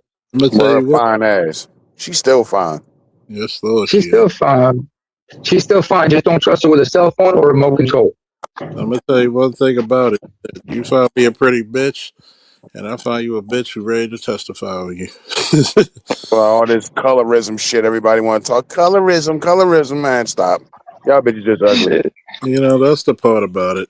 First of all, And she's dark skinned. She's dark skinned, part Yeah, Asian, by the she's way. dark. She's not brown. She's dark. dark as But shit. And she is beautiful. She always was fine. see, you ever notice the bitches who complain about men the most are the ugliest motherfuckers you ever seen? I mean, bitches so Hell yeah. bitches who so ugly a lily pad wouldn't let them land. I mean, Now, Charles Taylor's still alive. My bad. He's still alive. that's the part that I never got. Motherfuckers, oh, Mhm. did you see what that bitch said about ugly men? The bitch is ugly and she looks worse than a man. She looks like if she dates a man, it's a homosexual relationship.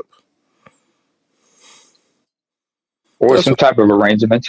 Or they got some type of arrangement. she's Not so. necessarily a beard. You know that one bitch complaining about black men being ugly. She go to the zoo and the animals are saying that's fucked up. She get to come out. Why can't we? You know, I watched that and I was just thinking like, this got to hmm be a joke, right? Yeah, like It's got to be It's sarcasm, retarded ass right? Like, shit. It's retarded she ass can't bullshit, be for man. real. This has to be a joke, right? Like, and I'm still Nah. confused. I still don't know it because there's no fucking way.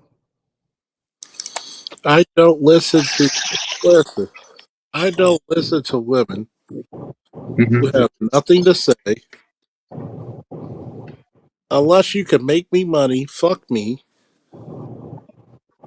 or hmm connect me to some type of business. I'm not listening to you. And that's the Let thing. me You let know, me streamline it. Let me God bless. streamline it for you. Let me streamline it for you, Charles.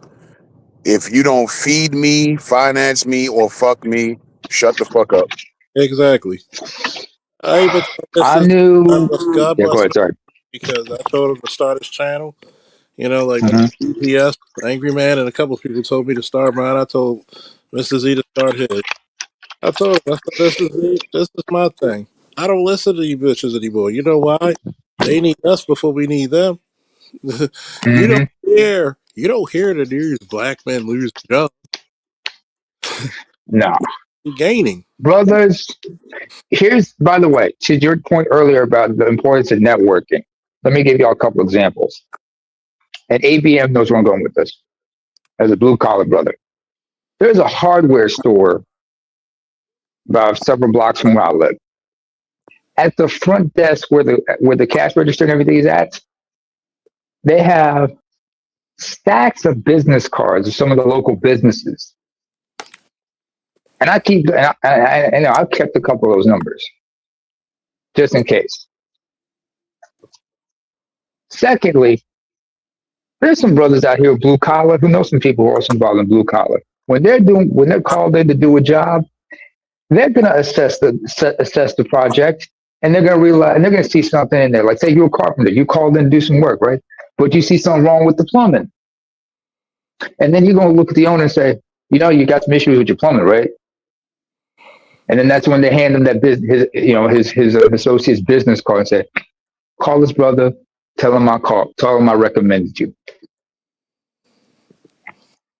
and you understand how to negotiate. In fact, how many brothers who are in blue collar know how to talk, how to understand the importance of the gift of gab, and how to sell their services? AB, have you picking up what I'm putting down? Yeah. But you know what happened?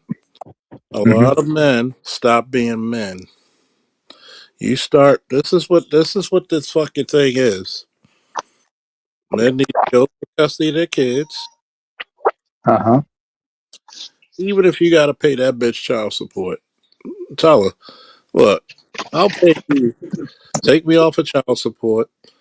I'll pay you X amount of dollars. I want my fucking kids. And I need you to stay out the fuck of my life. I don't need you to pick You, them up. you, I just need you to stay out of my fucking life. And have you noticed child support don't even have the same sting it does anymore? no. I mean, how many brothers are even having kids nowadays? Exactamundo.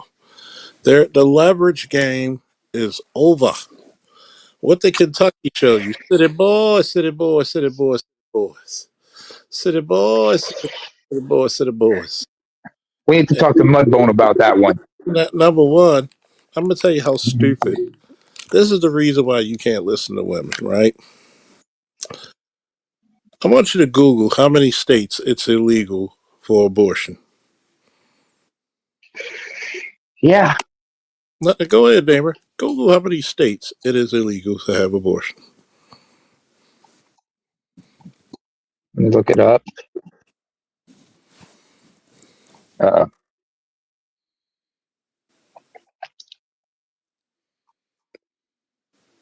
How many states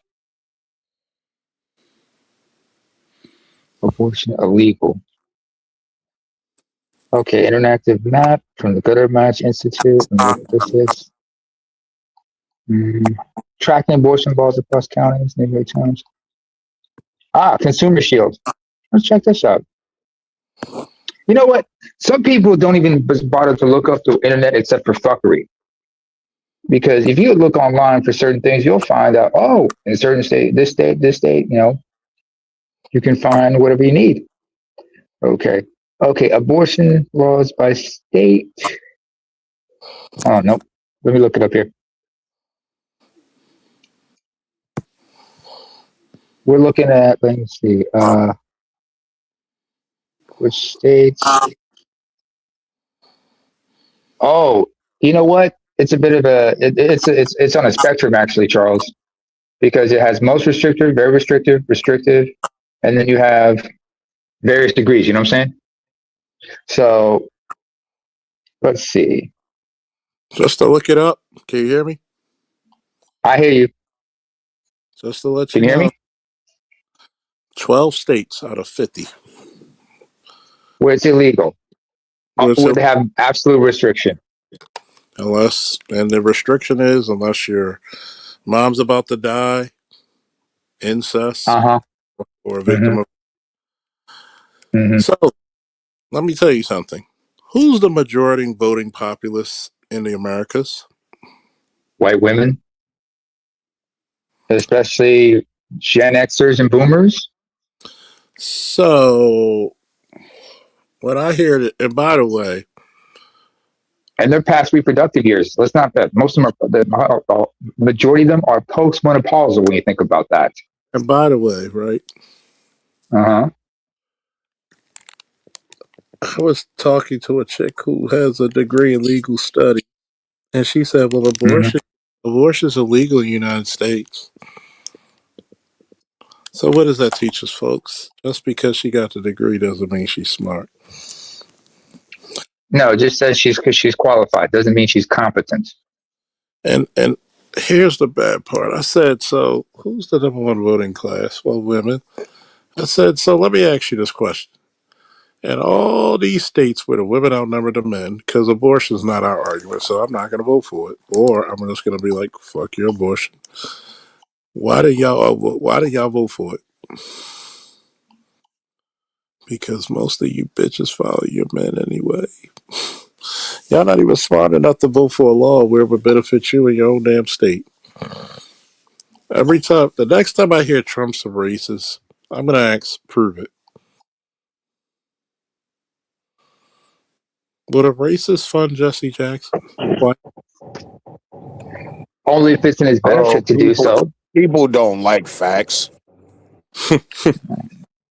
Go ahead. Go ahead. Go ahead. Go ahead, ABM. Go black pill with that, but because I'm just saying, you know how Negroes are. We don't like facts. we don't like them. We don't like to think. We just want to go with shit. We just want to go with a narrative. I could prove many different times where Trump wasn't a racist. What about the Central Park? That's what I said. Let's have context. All of New York was saying they're guilty, black and white.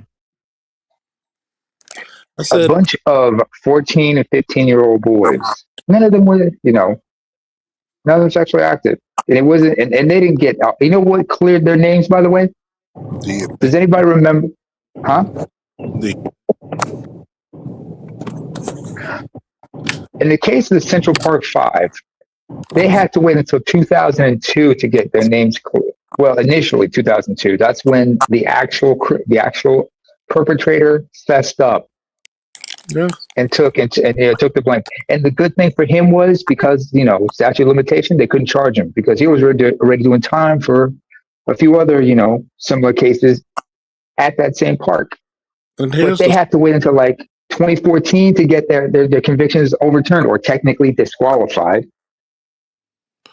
And here's the fucked up part, right? Mm-hmm. One,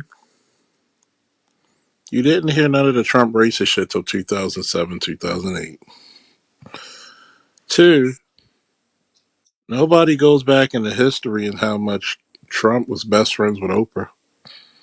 Mm-hmm. Three, they don't talk about how many black businesses started because, believe it or not, banks didn't really loan out money for black people to start businesses back then. So they were told to go to Trump. And he, when they got their businesses started in 5 years, they came back to Trump and they said, hey, he ripped up the checks when they were supposed to pay him back with interest. And he said, congratulations, start your business. He could go to Judge Joe Brown about that too. So, niggas are the same people that believe love was the movie. What's love got to do with it is actual factual. But anybody who knows Tina Turner always knew that she was a mean, nasty bitch. Even Tina Turner said the shit in the movie wasn't true. But what do black people always believe? Why do we have Ike Turner jokes, but Ike Turner's the reason why you got music the way it is today? Well, listen. When black people want to say Trump's racist, ask them about Jennifer Hudson. Who moved Jennifer Hudson and the remainder of her family after that incident? I think it was the boyfriend or something killed everybody. Yeah. Who boyfriend of one of her cousins? Yeah. Who put her and the rest of the remaining family in house? Donald Trump. Oh wait, that's for free. Oh, that's a racist. No shit. Charge. Oh, that's some racist shit. And let's not forget. Let's not forget. Trump loves celebrities. When R. Kelly went broke, because R. Kelly been broke for a while. Donald Trump was letting R. Kelly live in Trump Plaza up there in Chicago for free. Oh yeah. Remember none of that, but none of these people ever talk about that though. Listen, I'm not trying to paint Donald Trump like a saint and shit, but he ain't a fucking grand wizard of the Klan either. That's all I'm saying. He's not without his bullshit, but yeah, you got a point there. And I could even look at it. Black people just got to get off the dumb shit, man. I mean, black people won't call out true racism because they scared shitless of the true racism. Let's look about it. Let me put it this way, if I may. Let me sum it up this way, if I may, Charles. Thank you. You know how the old saying, the more things change, the more they stay the same? Y'all familiar with that saying, right? Here's the problem. People forget that people always focus on things staying the same, that they forget that racism is still here, but it evolves. You just got stuck getting used to some form of racism, not realizing there are other forms of it. Or racism has had to evolve just to stay ahead. And this is a never-ending game, just like an arms race, I got to ask this one question, right? Mm-hmm. If Trump's a racist, then why did 92% of black women vote for fucking Joe Biden and Kamala Harris, who did some of the most racist shit in modern history as a whole? At the end of the day, it's two birds on the same wing, and they were believing the narrative. They believed the hype. Wait a And minute. plus, they wanted to win because they thought if Kamala wins, they win. So You so know wait, how black people like to live vicariously. so wait a minute. When Biden voted against, busing kids, busing black kids In into Delaware. schools in Delaware, Hmm. and when and lo and behold, you know who called him out on it? His VP, Kamala. Yeah. And When that was during the primary. Tulsi Gabbard ripped Kamala Harris a new asshole about how she laughed about having black people literally in jail for crimes that she held them over, either one, that they shouldn't have been put in jail for, and two, holding them longer than they're supposed to be, and laughing about it. You still voted for the racists who did direct racist shit. But yet, the people who want to remember, it's very few countries that are going to give up their best and brightest to come over here. Okay? Mhm. For example, remember that lady who testified in court and against Congress because of the lax immigration laws, that her fucking daughter was kidnapped, sexually assaulted, and killed. Unalive, killed, whatever the hell y'all want to call it. And you gotta understand this. When you would have had immigration do their job, you would have let people with these murderous records in your country. Do you know how many terror cells probably went past the border and they were given water bottles and fucking boxes to eat and busting them to different places in the country? And I'm not saying, just like ABM said, I'm not trying to make the motherfucker look like he's the second coming of St. Paul. Now, I will tell you, was Trump an elitist? Yeah. If I was rich, I'd be an elitist too. Why the fuck am I going to hang around poor people? Hmm. Because we learned in the black community, when you got some shit, everybody's trying to steal from you. That's true. You can literally donate shit to people. Let me tell you something about black people, right? Looking at you, Jackson State. You got Deion fucking Sanders and his son, who currently plays in the NFL. So Deion already did his plan. The other one kind of fucked up though and got kicked out. How the fuck did you allow and have? And this is what I did. This is why I blame the faculty, I blame the Hmm. student body, and I blame everybody. You allow somebody to go in his office and steal out of his fucking office, Vandalized his car in the parking lot. vandalize his car. Guess what? How many Mhm. white people did it? How many white people broke into his fucking Colorado State? How many people broke into his shit? None. And you see that says a lot, don't it? Mm-hmm. For all of the Colorado went out of their racism, way. Yeah. Go ahead. I was just gonna say, like, for all of the racism talk and all of the white Hmm. man talk that we love to bitch and complain about. But you niggas did that shit. You know, and what pisses me off is the rapper would have got better security. Whenever you see Hmm. these rappers go to these black colleges, you know what I mean, homecoming and all that shit, and they perform, they come up with the money to pay these dudes or whatever. The rapper would have got better security. They would have got treated better. Hmm. Would have had women thrown at them. Pussy would have been thrown at the rapper. But y'all get Hall of Famer Deion Sanders, two sport all pro athlete. Once Yep. Jackson again, State, the Mississippi. only In man, Mississippi. in the history of American sports to play in a Super Bowl and a World Series. The Only, only one to do it. the only man. Mm.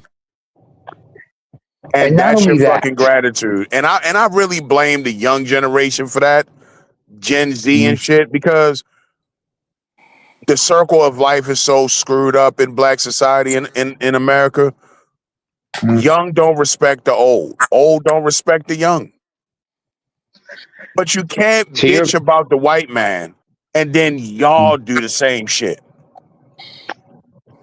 Because to your just like the point, man ABM. said, all these years in Colorado, and I'm gonna land with Hmm. this, all them years in Colorado, he's been treated with the utmost respect.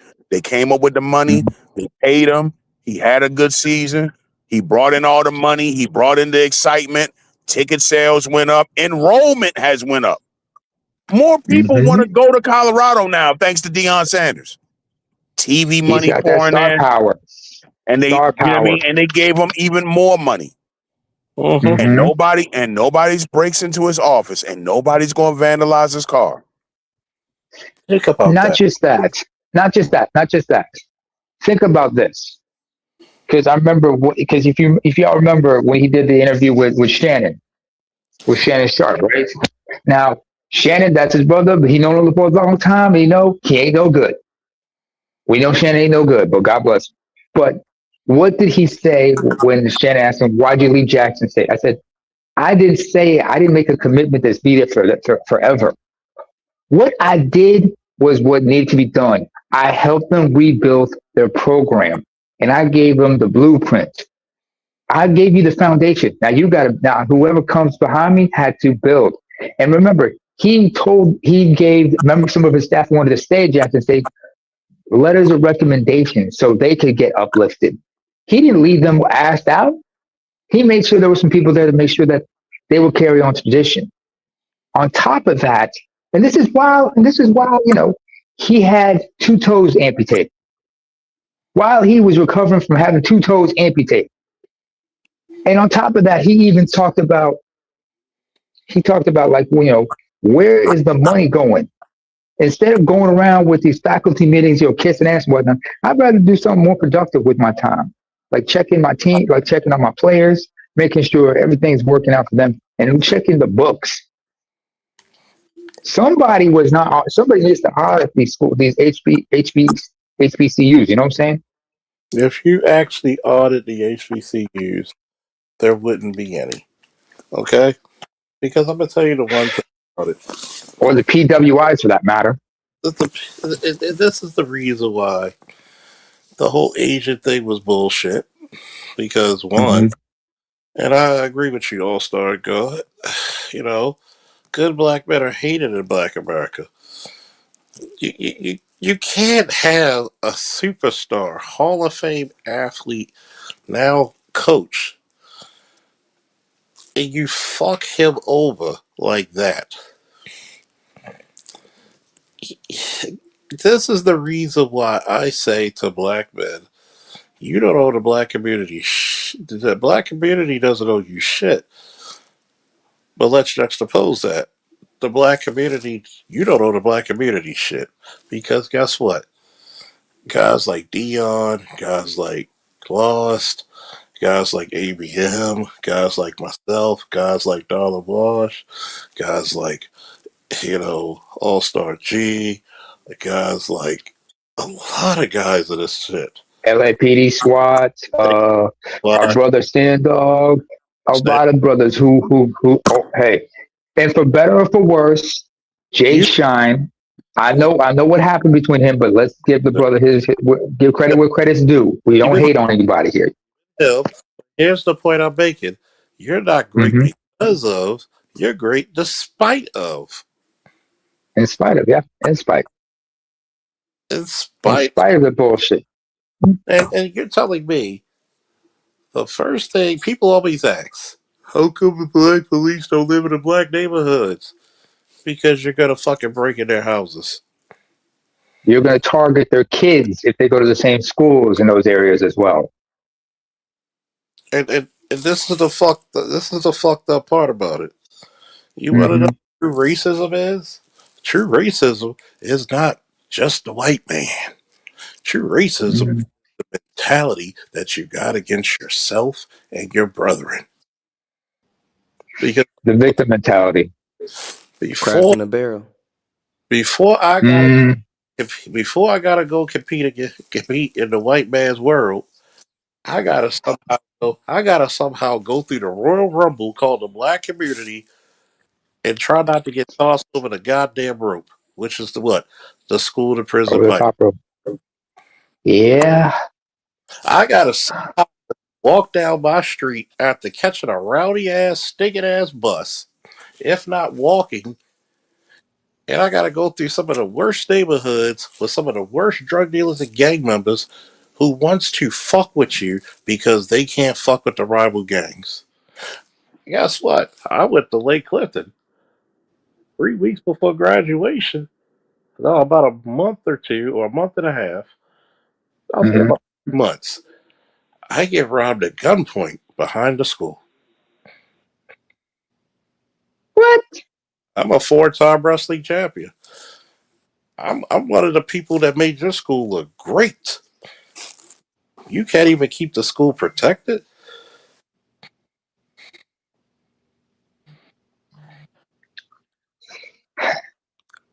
Shoot, before I start, salute to Hmm. Charles who led me on the panel. Peace What to you think Hmm. ABM, Nama.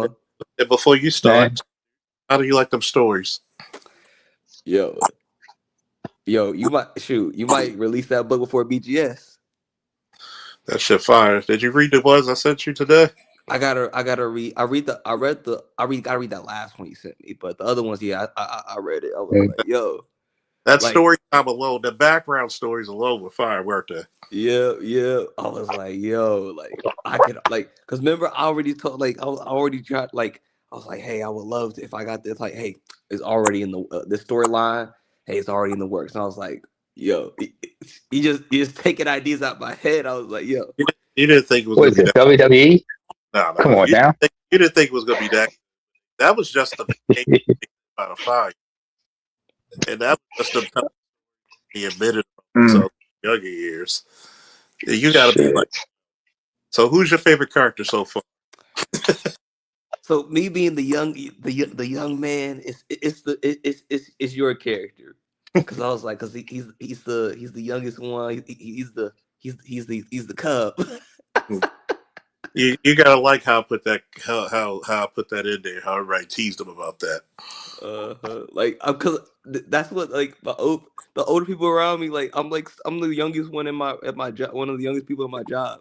They do the same thing. Like I got this dude at the job. Like he's like in his mid 30s. Like he's like my big bro at the job. Like, and then I got like other big bros at the job, and like it's kind of like it was just impromptu, just took me on. Because the thing is, I'm real. Like one thing, and one thing, whether it's whatever do like whether he's popular or drug dealer, like on the street level or something like that. Like if you're like real genuine, they'll like Hmm. mess with you real heavy. Yeah, it's funny. Especially if you're like, wait, how tall are you, first of all, Lost? 5'6" and some change. Oh, 5'6" and some change. All right. Wait, can you do the Carlton dance? Yeah. It's funny because Alexa, play that old Tom Jones track, please. if Sorry, I you had to go there. it's funny. It's funny because you could tell I talked about ChatGPT and it got my lingo down. So Uh-huh. a lot of the stuff I actually write or use the speech function type, and my Excuse me. favorite character in there for some odd reason. Because one, if you listen to Master Brown, that's actually a love letter to my coach. God rest his soul. Yeah, So, I could feel the way it was written. I was like, this has got to be based on a real person. yeah, Because it was if you could feel like the endearingness into the character. Mm. and some of the parts are actually true. The first time I Mm. my wrestling coach, you had to earn your way to the mats. He actually threw me and knocked me unconscious with a throw. Ow! Jesus. And he was in his early to mid 50s. And Wait, how big was Coach Larry Brown? Larry Brown, by the way, how So he big was did. this guy? So he did punch Hurricanes for real. he was like 5'8", 185, 190 pounds. Took Oh, off his lab coat and no gut, just chest about as burrowed as a goddamn oak tree. Uh, ooh. it was so funny because I always talk about the grip, which is actually another true statement. His grip was so strong it felt like a taser hit you. You ever seen a I man? hate that. You ever seen a man crush apples? Mark Henry, anybody? The man could not only crush apples, he could break pliers. Crazy enough, I know a manga character. He would judo throw his opponent by literally grasping on their skeletal system. shout out to Kenichi, the mightiest disciple. Oh, you know that manga? Oh yeah, it's the cartoon had me rolling. It just Yo, uh, that's one of the reasons why I got Baki, and then Kenichi was one of the reasons why I wanted to do martial arts. it's actually it's funny because why is Baki not the biggest thrill, like so surprising, or Kenichi? Is because literally that's how I learned how to wrestle. Like I've learned a very hard style to wrestle. Like if I'm running 2 miles, Mr. Brown would push himself to run 3. Like you had to push yourself past that old man. Like literally that motherfucker. I remember one time he just grabbed my ankles. One of the worst things you could do is put your legs in front of your opponent while he's on the ground because you got to be aware of your body at all times. So he would just grab Mm-hmm. my ankle, and it felt like a syringe just went into my Achilles heel. Ah. And it would just be so fucking. And he would actually knee bar you like this. He not only was he good at freestyle wrestling and Greco-Roman because he had an amazing upper body strength, but Mm-hmm. he also knew catch wrestling, which means nothing but joint locks. Oh, Oh my god, he would put luta you. libre. Oh, that luta I, libre shit. That catch wrestling, catch as catch can, I remember submission wrestling. he would put you in fucking key locks. If you got caught on your back, he would put you. This is the brutality that I so love, and I almost have a smile on my face remembering these days. He would put you in a key lock, get off your back, and he would put his chin, and he had a handlebar mustache, which is true, but he would have stubble sometimes, and he would put the stubble.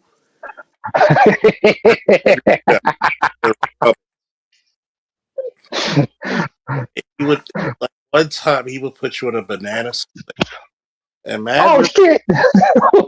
a turkey wing. And I'm gonna write this in the cross. The most vicious. Oh, the banana split. Oh, oh, oh. We'll say this. Thanks to him, I had the most feared crime in the state of Maryland. People would literally just duck because they knew that motherfucker was coming from piss stained in hell. And I would take some, and instead of swinging your arm, I would swing it like a hook, so my body came with it. But yet, I'm Oh. using my thumb and the blade of my forearm across your nose. And and I had one idiot do this, a couple of idiots, and I respect my opponents, but you're an idiot if you do it. They would try to stand up on my cross face, and I have a damn good grip. So I'm gripping your shoulder, the top part of your shoulder across your face. You stand up. All I'm gonna do is turn into you. I'm gonna throw. I'm gonna put my leg under you, and I'm gonna throw you as hard as I can right on the back of your back. Jesus Christ! Matter of fact. They weren't playing. They weren't playing. So some of the story you heard about is some, of course, is exaggerated, but some is true. And Mm-hmm. oh my God, what's one of the most embarrassing Brown stories that he's done to me? I remember that I had these old sweats, and he's like, "Hey, you gotta get some new sweats," and he would literally, and it was a tear. So him just fucking with me out of love, literally, He tore an extra. he Mm-hmm. No, he tore them off. Oh, so he turned your sweats into a bunch of into some tearaway pants, huh? Just pray to God. Just had growing. I mean, that dude was hardcore. Like, I mean, he would just. Oh, God. Imagine, you know what people do a collar and elbow tie up? There's a Oh man. lot of nasty shit I've done and taught people the years because of that, man. If you tie up with people, and my forehead's going into your temple, and I'm grinding into it. Ugh.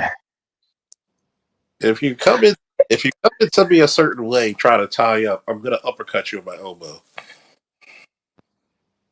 Or I'm gonna put my elbows, my forearms, the blade of my forearms in your collarbones. And I'm gonna try my best to Damn, break. Charles. Damn, Charles. I'm surprised you never took up Muay Thai. Hmm. You would have had some nasty elbow and knees. Oh, who said I didn't? Ask Okay. the people that who try to fight me in the streets as a cop. Whew. He's Hey, trying to. I'm gonna hey need you. Charles, You're. if your coach was alive today, do you think he would be able to train at the level of intensity that he did with you today? Hmm. Jesus Christ! Right, Wait a minute. How old would he be now? How old would he be now if he were still alive? 70s, late 70s, Wait, how old was he when he passed away? and his late 60s. What was it called? Diabetic coma. Yeah. Yeah. Okay, right there, right That would there, do right it. there. Gotta watch your sugar. That will do. You watch your sugar. Hey, you would know better than any of us. And it's funny because one of Ow. the At least he didn't lose. At least he didn't have any amputations. You know that shit will fuck your legs up. and one of the most craziest stories, and people think I make this shit up because I got people who are with me. Mm-hmm. Mr. Classrooms because he was a technology teacher. I didn't know till his obituary he had a master's degree in technology. Mm-hmm. He had in the back a weight room. So he had a curl bar. And he takes off his lab coat, this navy blue lab coat, dark navy blue. Can never forget that shit. And yet, he had the ball spot around. That's why you don't fuck with a guy with cauliflower ears. I forgot to put that in there. The next time I'm going to drive with the cauliflower ears. Oh my god. How, Every how man severe was the cauliflower? To what extent was his ears cauliflower? was good enough to see. But you know, two Mm-hmm. people, you don't fight a man with flat fists and you don't fight a man with cauliflower. Gotta get that drained. Not if that was a You bad. have it there. Yeah. You'd be surprised how many people. Oh, go ahead. That was a badge of Go honor. ahead. Like, Mm. he took off his lab coat, and I mean, one of his favorite guys. That's why you see me lift the way that I do when you see my videos, because this motherfucker on a curl bar puts 45 on both sides. I want you to count how many weights: 45, Mm. 35, 25, a 10, and a 5 on a curl bar. How much weight is that? Okay, hold on. 15, 25, that's 40. 35, 45, that's 80. So 120 on either side. Picks the curl bar up while having a conversation while we're talking. He's put all his weight on, curls the motherfucker for reps while having a conversation with us again. And you know the rep stopped.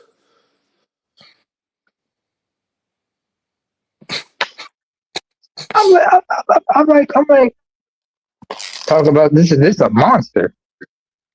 Yeah, he was. I've seen him do shit to people that I'm just like. I've always asked him because we used to put like the UFC VHS tapes, that they're that old now, to get people to come to wrestling, to recruit. Mhm. I said, would you compete? He said, if I was 20, 30 years younger, I would have. For 20, 30 years younger, you would have been champion. Good God. Mm. I was like, Did he box as well? yes. Did he learn for the? And Oh, was he also Golden Gloves? Okay. one kid All tried, right. and that kid learned Shit. very quickly because he gave him 3 body punches that lifted him off his feet Ooh. and dumped him in the trash. I got But an uncle. Hang on, Charles. I got an uncle who's around the same height, who's about the same size as, it's around the same height as Lost here. Well, he might be shorty. He might be like 4'4", 5'5". War veteran. Before that was in the Ethiopian Navy. I had a lot of respect for him, but I never understood why I was instinctually fearful of him because I always wondered why he always, whenever he looked at you, he always had this like squint in his eyes. So I asked my cousin what was the deal with him. He said, "Oh no, Pops." He said, "Pops used to box in the Navy, and when he was coming up, he knew how to knock dudes out. And so when he got older, some young men tried to try him. He dropped him with a couple body punches, especially that liver shot. That liver shot will drop you in a minute, especially a guy with some soup bowls for fists. Mm-mm, mm-mm. 5'3", he's got soup bowls. you're looking at those No, guys. 5'4", he's soup bowls. Yeah. You're looking at it, it's funny. Mm-hmm. It's and oh yeah, by the way, the one part where he tells me about the ladies looking at me, that was actually true. Mm-hmm. Yeah. Oh, by the way, Charles, when he grinded his stubble in your face, is that when you first got your first peach fuzz? Oh no, that motherfucker was so tough that Chuck Norris checks under his bid for him. How tough that motherfucker was. I mean, uh, Shit. somebody having stubble on their chin, they got you in a key lock. Your arm feels like it's twist off, and then he has the fucking audacity, to grind his stubbled chin into your sternum. And, So you got your first. That's when you start growing in. That's when you got your shit. That's when you got your peach fuzz down there, huh? I mean, On your chest. he loved you. And here's the kicker: never cursed, never came for the generation. Never curse. You didn't Mm. openly, but God knows, if he caught you cursing, you're doing 10 wall push-ups for every letter. Then he's kicking ass, and the brutality of the wall push-up is your Mm-hmm. legs are not big. Your legs are straight up, Mm-hmm. and you could get dizzy after a while. Think about this: you would literally have poodles of sweat. If somebody falls down, the whole team has to go together. If somebody falls, you start back to zero. And my coach used to do the same thing with wall sits or planks. But them wall push-ups is a whole different animal. That's that. A level of upper body strength, even with your body on the wall, Yeah. you have to have a level of muscle control and upper body strength.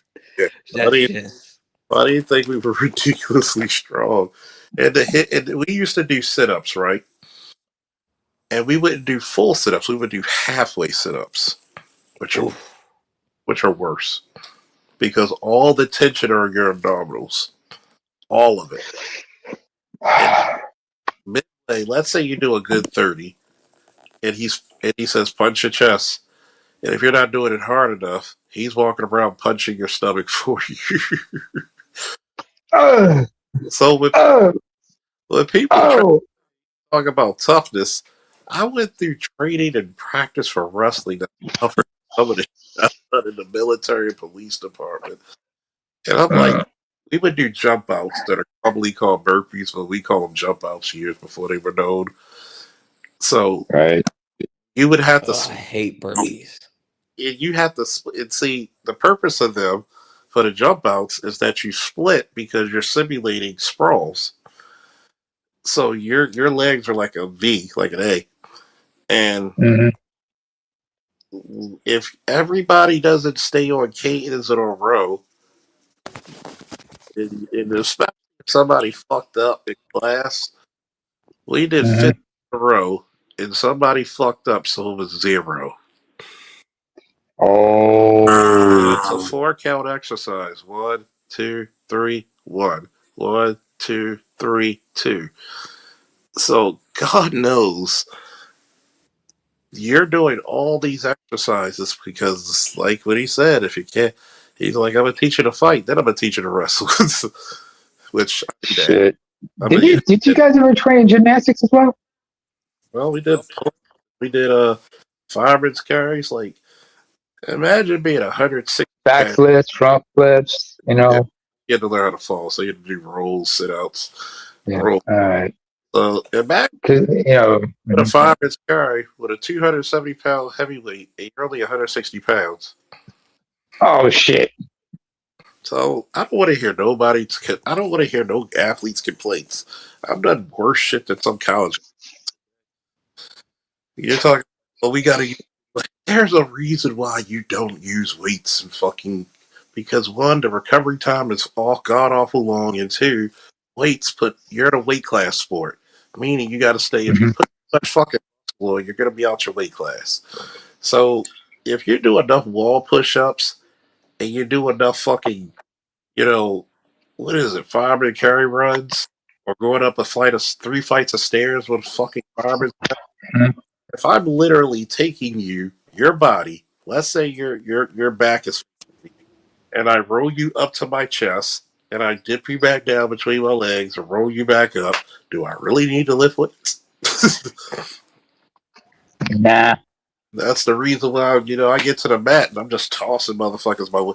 And believe it or not, and this used to piss people off. When I wrestled 170, my second 171 championship, you have to be 171 or under. Guess how much I weighed? 170. 156. I was about to say like 140 something, but I was like, okay. 156 because I burnt off so many goddamn calories. So literally, this motherfucker weighing his weight, he's at 171 on a dot, eating, and I'm in the finals with these motherfuckers. And people are like, you're just man, you're like, your life, and you're just manhandling these people. I said, I know, I You don't. came in like you came in like Kurt Angle. You're a smaller. Wait, 170 was that welterweight, basically. That's You that would be yeah. like middleweight, cruiserweight, almost Okay. All right. But if almost. we were talking about, but if we were talking about like like UFC, like 170 is welterweight, 155 is lightweight. So you're probably like a big lightweight, and you're just dominating the welterweights. You know what I'm saying? Yeah, so You were like Kurt Angle, man. You're it like Kurt Angle. was brutal. God Hmm. forbid that thing called Pitbull drill. Oh man, because oh, it's funny because I'm sorry that one part of the story would make you fall in love with each character because I like the wizard who almost got kicked out of wizard school because he was on psychedelics. Only my sick ass mind would think of that shit. And it's funny. I don't know if you read the one about the big guy. I keep forgetting his Calderon. He's literally 9 feet tall with 7 fucking dreadlocks. He got all his dreads into 7 different. He braided them all in seven locks, and he literally says, I have the equivalent of a PhD in theology, and you're right." It's like, I'm sorry. Did you just say a wizard was on psychedelics? yep, drinking glowing liquor and psychedelics while he was a wizard. Shit. First of all, that dude should have been in tie dyes, looking like the superstar Billy Graham. If you see the characters I made, you'll be like, him. That's why everybody laughed. That's why they're about the campfire. The times when they're not on missions, Uh it huh. gets really funny because I actually, oh yeah, hey Lost, you're gonna love this one. I'm gonna say you the one when he's the hard construct. Here's the secret. We don't know if Master Brown's alive or dead. I'll leave that for the viewer. Mm. It's funny. Charles, Yeah, do you remember the Police Academy series? that is a lot closer to reality than you think. Mm-hmm. Who do you more relate to more? Hightower or how? It's like it's like you're like Hightower in a way. Maybe if physicality be first and personality, I'm really more of a. Hmm? Yeah, I think Hightower would be like a stretch because Hightower was very extreme. I think Hightower was tall as hell. He was called Hightower for a reason. But then again, you also had House. Then you had hey, my favorite were Larvell Jones and Eugene Tackleberry. I think Tackleberry is more like the typical department. Um, that's typical white guy. Crazy. Hmm. If you need a gun mate, have a friend. High. Hmm. I guess the physicality. Uh, Hmm. but I'm more Mahoney, and I forget the black guy's name. Which one? The one who did the voices and everything? Michael Winslow? Yeah, Yeah, Lavelle Jones. I'm, Larvell Jones. I'm probably a combination of them, especially when me and Vince graduated the academy. But believe it or not, this is the fucked up part. Me and Vince Hmm. had almost to no interaction with each other in the academy because the Okay. same.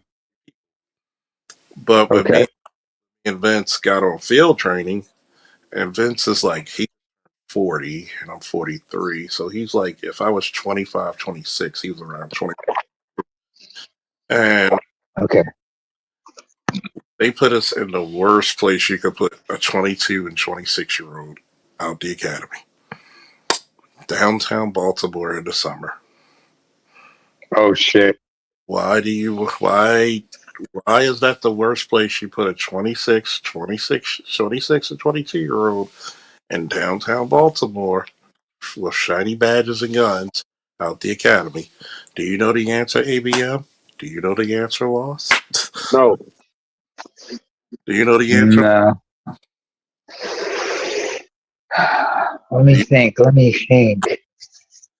do you want to It's know? the highest Hold on, summer, hold on. but please tell me. Do you want to know the answer, Yeah, ABM? tell us, tell us. Want to know the Yes. answer?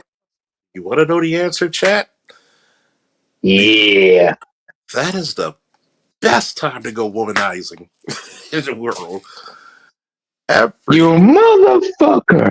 every. Hey. Hey. One of us was right, back when BGS had the chat, had the Coliseum. You remember everybody was like, the clown was taking digs at you. We said, come on, Charlie. We know the only reason women like you is because of the handcuffs. And other things. I walks off there very too. But The it, 40-inch biceps help also. well, they have their place. And I mean, you could And that Mark Henry beard. you could not. I don't even think I scared yet because I had to cut it for the academy. It probably was growing in at the time. Oh, You okay. could not, even though I think I grew it back by the time. You could not put us. We're in shape. Shiny new badges, shiny guns. The fucking oil was dripping out of the Glocks. That's how new they were.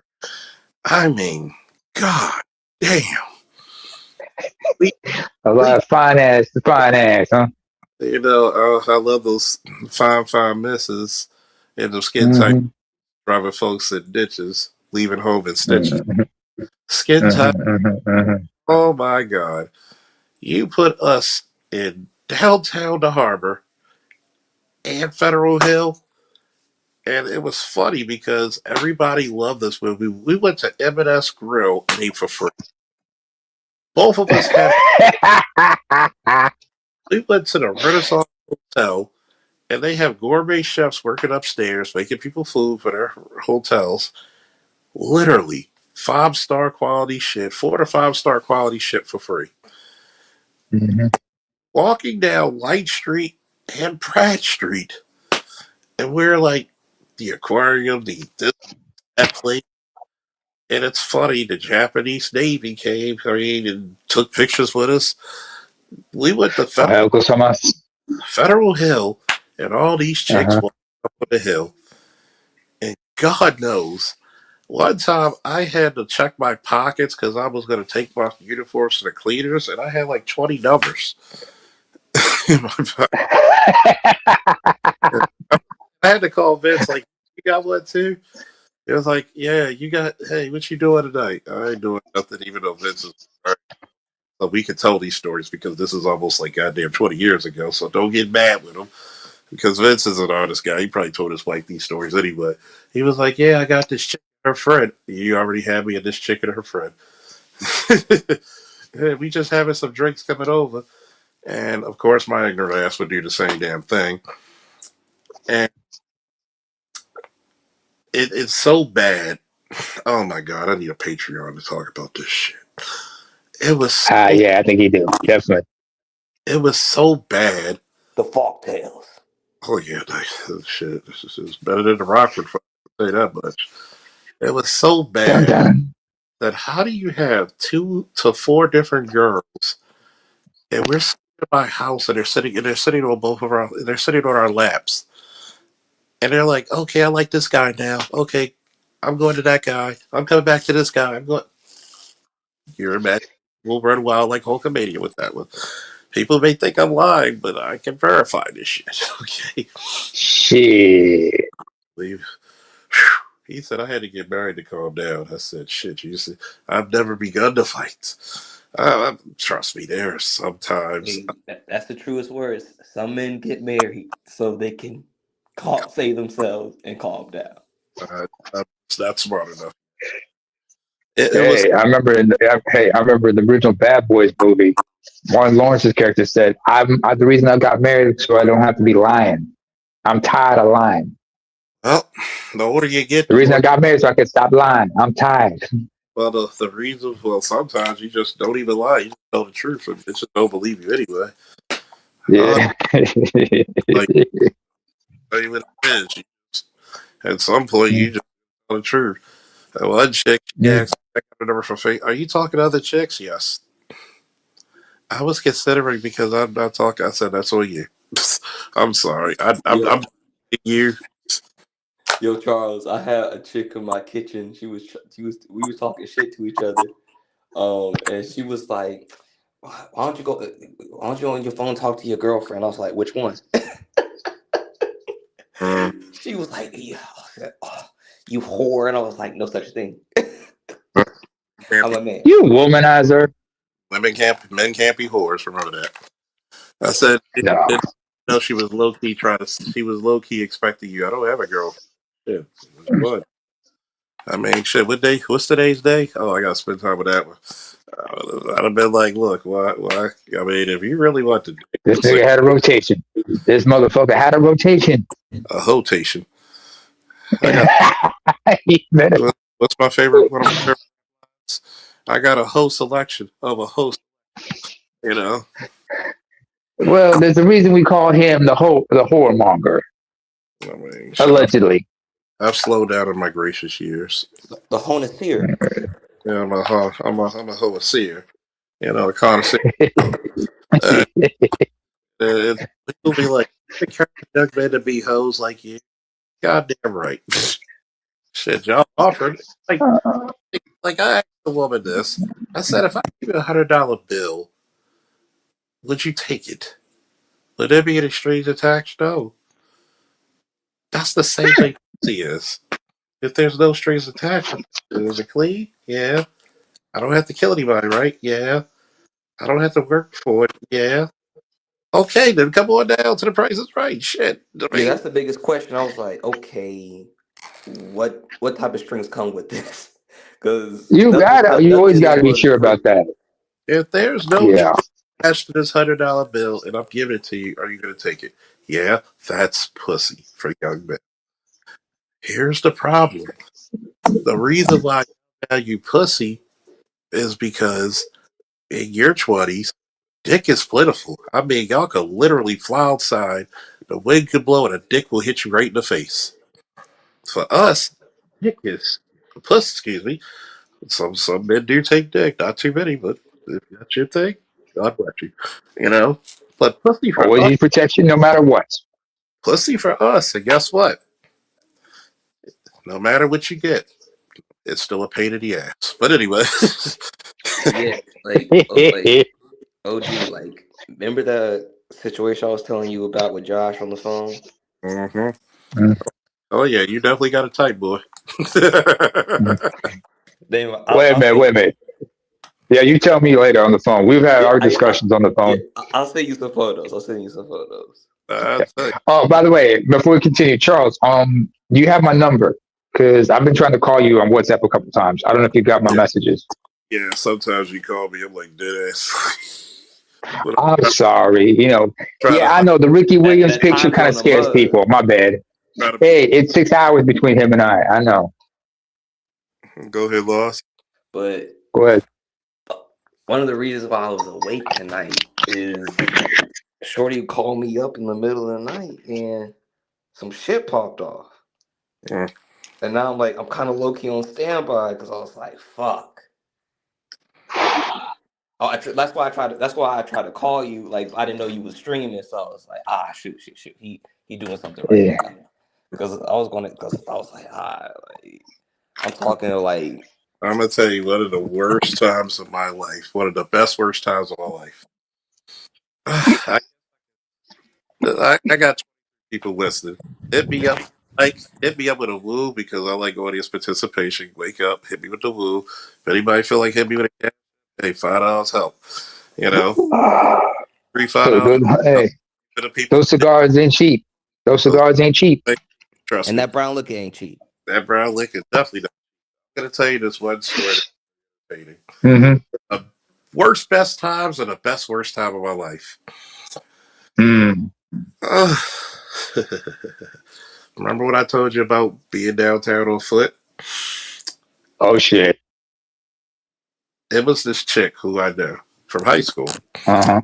Uh-huh. We'll back up a little bit. I knew her mom because she was gay. I mean, she was the queen slash king of studs back in the day in high school.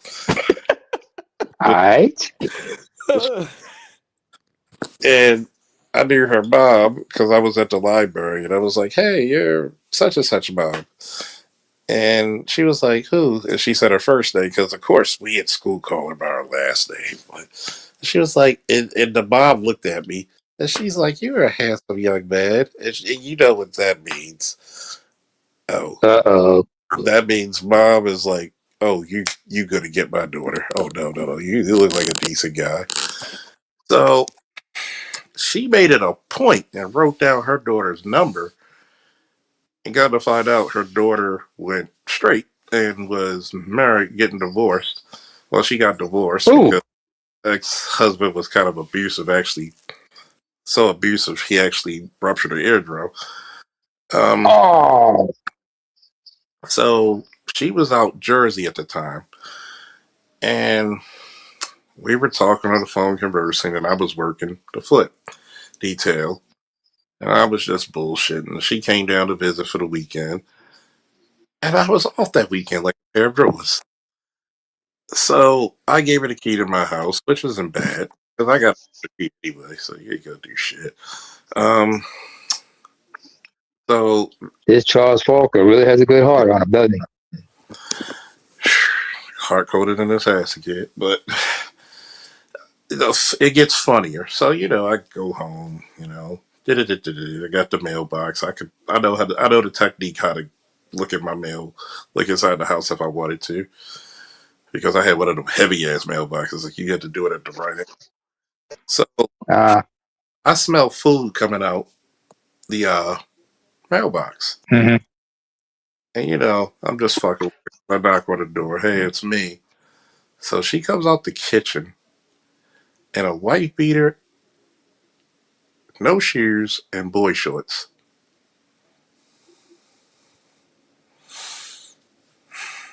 By the way, she's like about what, 5'8"? Nice legs. Beautiful legs. Here we Beautiful. go. Here we go. So the whole time I was gone, or at least at some point, she was cooking like fish, steak, shrimp, green bean, string beans, mashed potatoes, gravy, all this shit. I was like, I'm thinking in the back, oh, you really try to get fucked tonight. So, how do I start? Or shall I say, where did it start? Um, from the bed to the floor to the bathroom. For context, this is a bathroom. My shower had a window in it. Okay, so I don't know why every girl just has this dream of being screwed in front of the window with the window out open. That's just their fantasy. I'm just part of the act. On the steps, on the couch, on the love seat, back up the steps in the bed. I mean, that was like the Bret Hart, Shawn Michaels, Iron Man performance. Like, you just stone cold Bret Hart, WrestleMania 13 performance. It's just, it was so beautiful. You had to drop a tear for that shit. Sounds like some Blue Hill music video. God damn it! Yep. That good in the background, a real freak. And this is a chick that we had crushes on since high school. She graduated in 99, I did 2000. So this is like roughly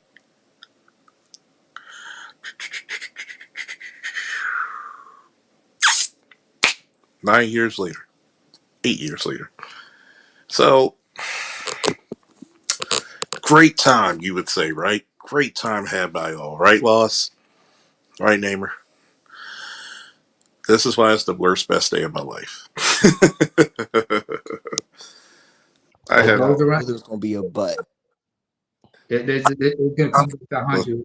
besides getting some, but this is the worst, best day of my life. I get a call on my cell phone, right?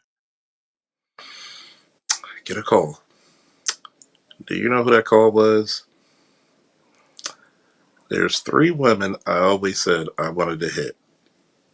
I only managed to hit 2 off of that list. Shorty was one of them.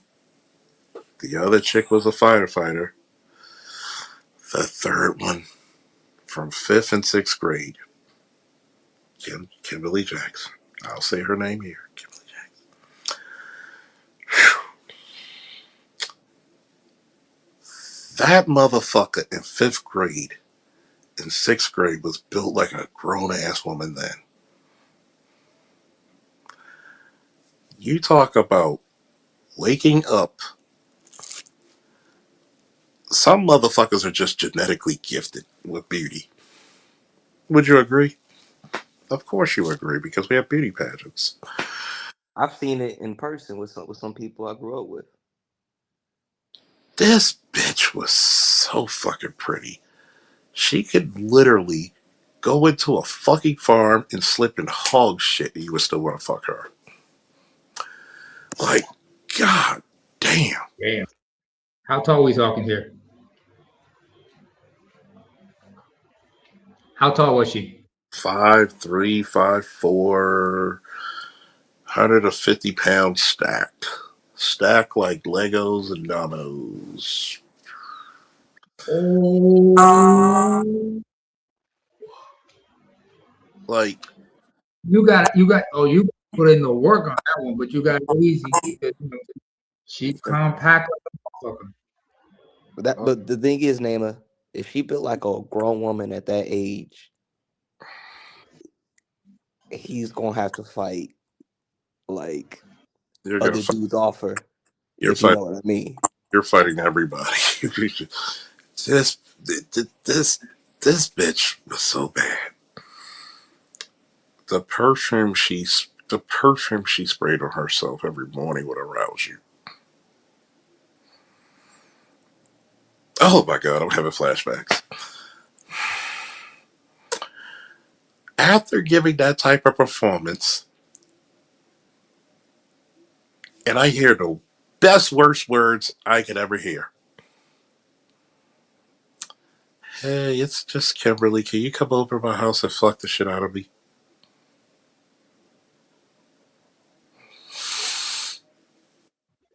And you're spent. I'm And with not Shorty, spent. I'm dehydrated. you are out. I am crawling out the bed, trying to see if I can make it. That's funny. My cat looked at me like, "Yo, this is good ass shit. Tell me more about this story." Oh, I am just destroyed. Okay, you I'm, can't even walk. Your legs are giving out because you just like, oh. I'm looking like I'm trying to Hulk back up. No, you were like the Undertaker trying to sit up and you couldn't. I'm like, I was so drained. Every breath felt like a broken rib. It was like, I'm thinking to myself, "Oh, the day, I you had to calm down." And this is in our 20s. Oh So, man. so she got even better looking. This is obviously a woman who's going to age gracefully.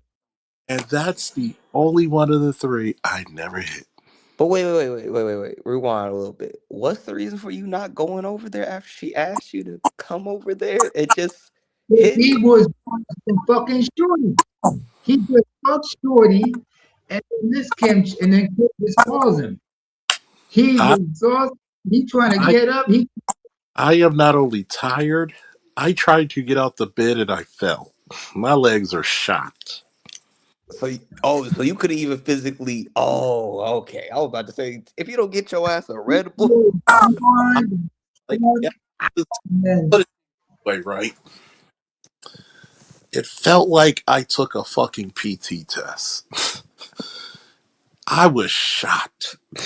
I was dehydrated. My legs buckled. I had to crawl to get to the bathroom. That's how fucking. I had to like fucking get something to brace my fucking walk. I couldn't get Shorty to help me because she sleep. She's in a coma. God damn. I'm like, you couldn't have said this to me the day before. should have called and said, call me back in an hour. I couldn't even. I tried that shit. I fell right the fuck asleep. Oh, that was the only one of the three I never hit.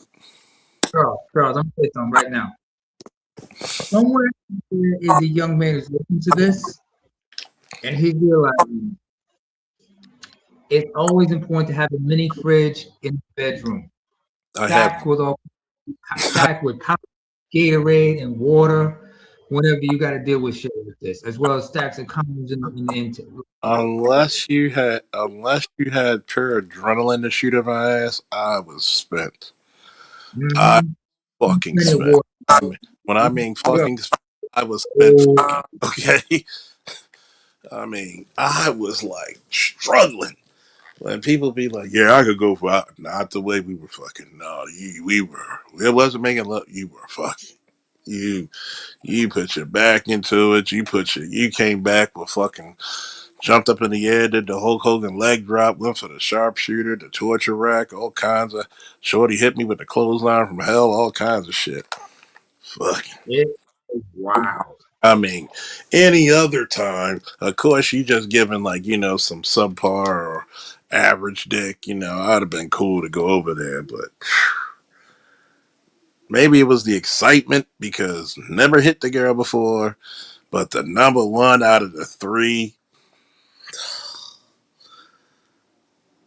if I smelled her perfume, oh my god, my body would react to it. That's how fucking fine she was. Even my cat looking at me in disgust. He had to close his eyes with that, but it just turned away. He had to close his eyes and turn. Lost. yes. I'm looking at the pictures. I just want to say, Yeah, what the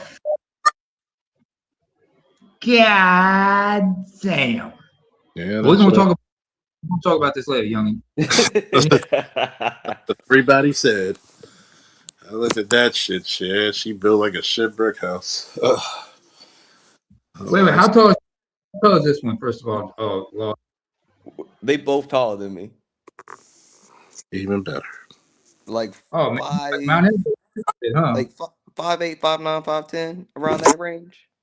Even better. Woo! It's a three. So I'm like, all right. Yeah.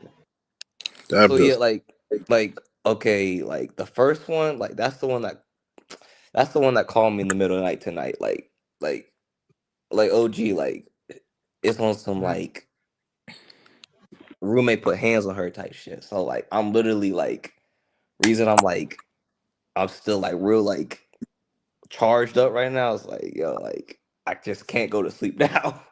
My night, I just can't. so where is she now? She's like nearby in the air. Like she's not in a nearby city right nearby me. So I live like if you know where I already told you where I'm at, but um and she literally said, "Hey," I said, "Hey, before I come pick you up, I need the location." And then I was gonna like take her phone. Hey, I need you to turn the location off. Take my bed. I'll take the couch type shit. So I won't get backdoored just in case. Mm-hmm. Put all the locks on. Have her And phone like, hey, if you need to make a call, just come to me, and then like monitor. I'd be like, number one, is it a roommate or boyfriend? She claims roommate, but So also she been talking to me, so I'll be like, I'm gonna be like, number one, number one rule of women, they lie. Right, Mm. right, ABM? The Absolutely. vibe. That's why you gotta scrutinize and ask them as many questions.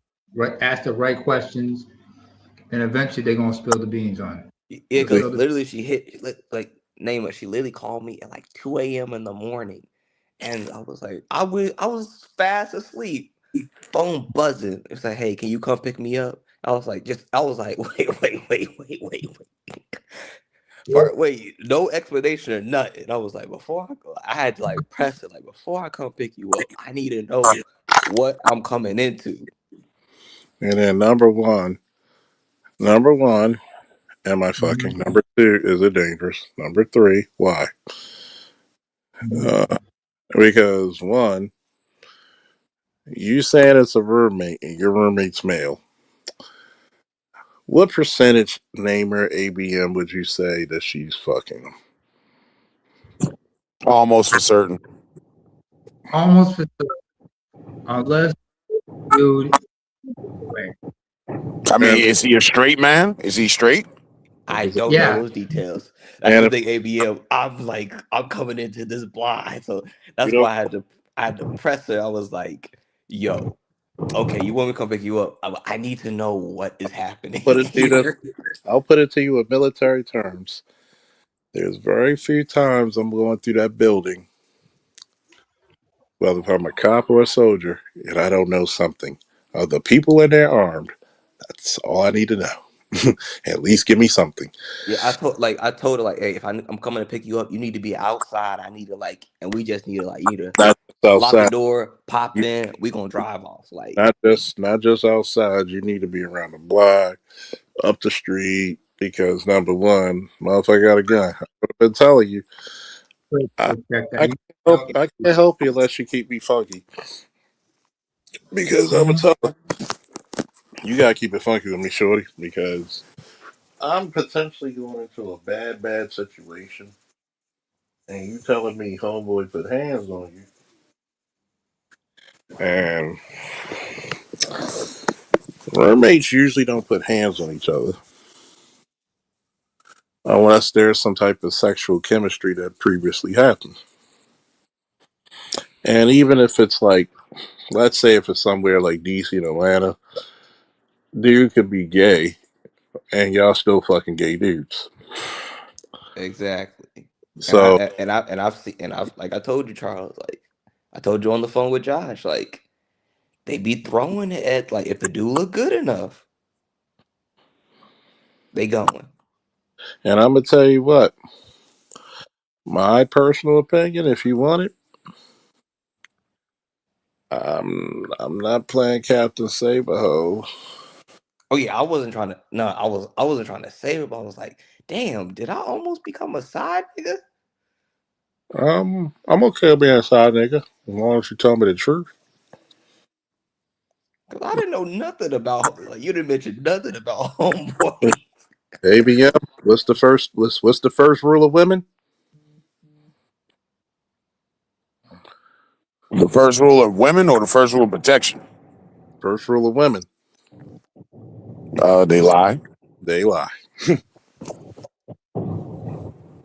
I'll give you a good example of my ex. She telling me about some dude she was dating, and I have a description. Is it dating to me? My definition of dating is we going out, nothing physical. Could be, could not be. Or I'm gonna just say we're just dating or talking means we're getting to know each other, but nothing physical yet. Dating, potentially physical. Friends with benefits, we're going out, we're cool, definitely physical. In a relationship, everything E all the above. So this is the reason why I can recall 85 to 95% of what people tell me because I had to testify in court. So when I ask people questions, I ask them usually 3 to 4 times. Sometimes similar question or the same question, right? So you tell me that you got in an altercation with a dude you're talking to, and I'm like, yo, that doesn't sound like some shit. You talking to a dude, and I'm like, were you in a relationship with this guy or not? Well, for 3 years. I said, how long have we been talking on the phone with each other? Oh, but you didn't say no. Well, I didn't think it was that important to you. I didn't think that was important. I said, shorty, this is the reason why men don't like talking to women. Because you fucking lie. Well, I don't count this one person. No, no, no, no. I said, because number one, y'all will tell us a story, make it seem like it's a guy you talking to when it's really a guy you fucking. And then you will admit how many people you fuck because you and your feeble ass female brain will try to convince yourself that that one fuck didn't count or that multiple fucks didn't count. That's why men shouldn't give a fuck because our fucks dispensary should be out of whack. We don't know when to give a fuck. We have too many. We don't have that many fucks to give or no fucks to give. Sometimes we have too many fucks to give. And you're telling me this whole time you've been over my house. We went out, visited you, just was chilling, but you in a relationship that was on and off for 3 years. And you see why you don't have the man of your dreams? Because you still dealing with fuck niggas. And then, And the thing is, I know chicks at the job that got like full blown boyfriends, but you know they be doing their thing like they be messy with it too, like fucking like 3 to 4 niggas at the job. I was like, damn. you know why? Because what? The second rule of women, dick is plentiful. What's the first rule of women? They lie. Second rule of women, especially when they're young, dick is plentiful. Somebody need to write this down in the chat, by the way. See, Charles, to your point, where you can who remember Travis Rudolph and the shit he was shooting on himself? 'Cause Wait, name remember, that you was a little you didn't you're a come out clear. Travis Rudolph Travis down Rudolph. in he was a football player whose ex-girlfriend tried to have her boyfriend fuck him up. And he ended up having to kill kill one of his boys, one of his, one of Yeah. her no. That was one of the boys. that was the brothers who came in. He It shot. was the brother and his goons. Yeah. Yeah, The crash outs. Travis Rudolph was the side nigga. She had a husband. Mm-hmm. exactly. And Never she got knew she- mad because he was messing with another chick, which is crazy. Yeah, and Fucking insane. yeah, very. Fucking insanity. I'm the side dude, but you mad because I'm messing with another chick. We ain't together. And that's the third rule you got to understand with women. Y'all ready for that third rule, fellas? Yes, sir. All women are illogical. Some more than others, some less than others, but that illogical thought process of the female brain is going to show. So, in other words, like I told you about my ex, let's say I wanted to get back with you, but you're saying you're dealing with this guy on and off, and you're telling me you broke it off completely in November because I got into a physical altercation. But you were at my house when? Summertime.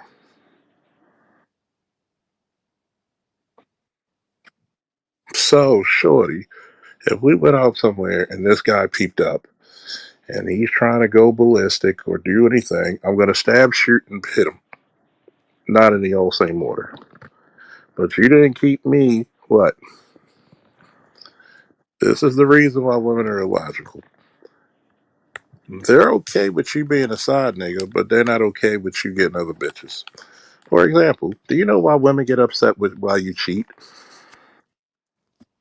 Do you know why, Loss? Why? Control. Not only control, it's because bitches really don't care if you get pussy. They really Because I'm don't. about to say, like, what, like, they Because always saying, like, hey, I want my dude to be able to get other women. yeah, they do. They love it. But this is the reason why. Because women are resource based creatures. Why do you think when they find out you're cheating, do you love her? Well, I bet you bought her this. I bet you got her that. I bet you did this for her. She's they're mad because they think that you're doing something equal or greater to that other bitch. And the crazy thing, like you said, the third rule is like, if I'm still doing for you, I'm doing for her, and it's not taking anything away from you. What's the issue? And that's the one with the kid, right? The first one? Yeah. Oh, the one. Yeah, yeah, yeah. So let's talk about rule. What rule are we on now? Is it One four? is yeah. We're on four. On four. Four.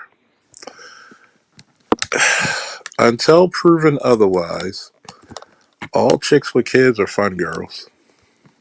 Yeah. Hey, name a. We talking about the girl, the first photo I sent you. Also, Am I making sense, ABM? Just want to check Yeah, with you are. Yeah. you. All chicks with kids are fun girls. And people would say, that's fucked up to say. Until proven otherwise, you're a fun girl. Why should I take you seriously if the nigga you had a baby didn't? oh, and ABM, like she's older than me. Also, Especially a fun girl. How old is the child? so she's 30. She just turned 30, and he's like 7. Okay, so 23. Um, how long has she been split from baby daddy? Assuming she know who the baby daddy is. That's the thing. She was supposed to slide to my crib later this week. As Yes. like, yeah, me and Charles was literally chopping it up on the phone, But trying what's to the get like my meetup game together a little bit. but when did she last when did she tell you she last been with baby dad? I don't even see like she hasn't even mentioned him. Like I told Charles this. Like I don't even think the kid is with her currently. To tell you why. The most powerful bond you can have with another female as your baby. It literally took years for me not to physically touch or come near my son's mother. For us not to touch. Years. I haven't touched her in god damn. How old is my son? Roughly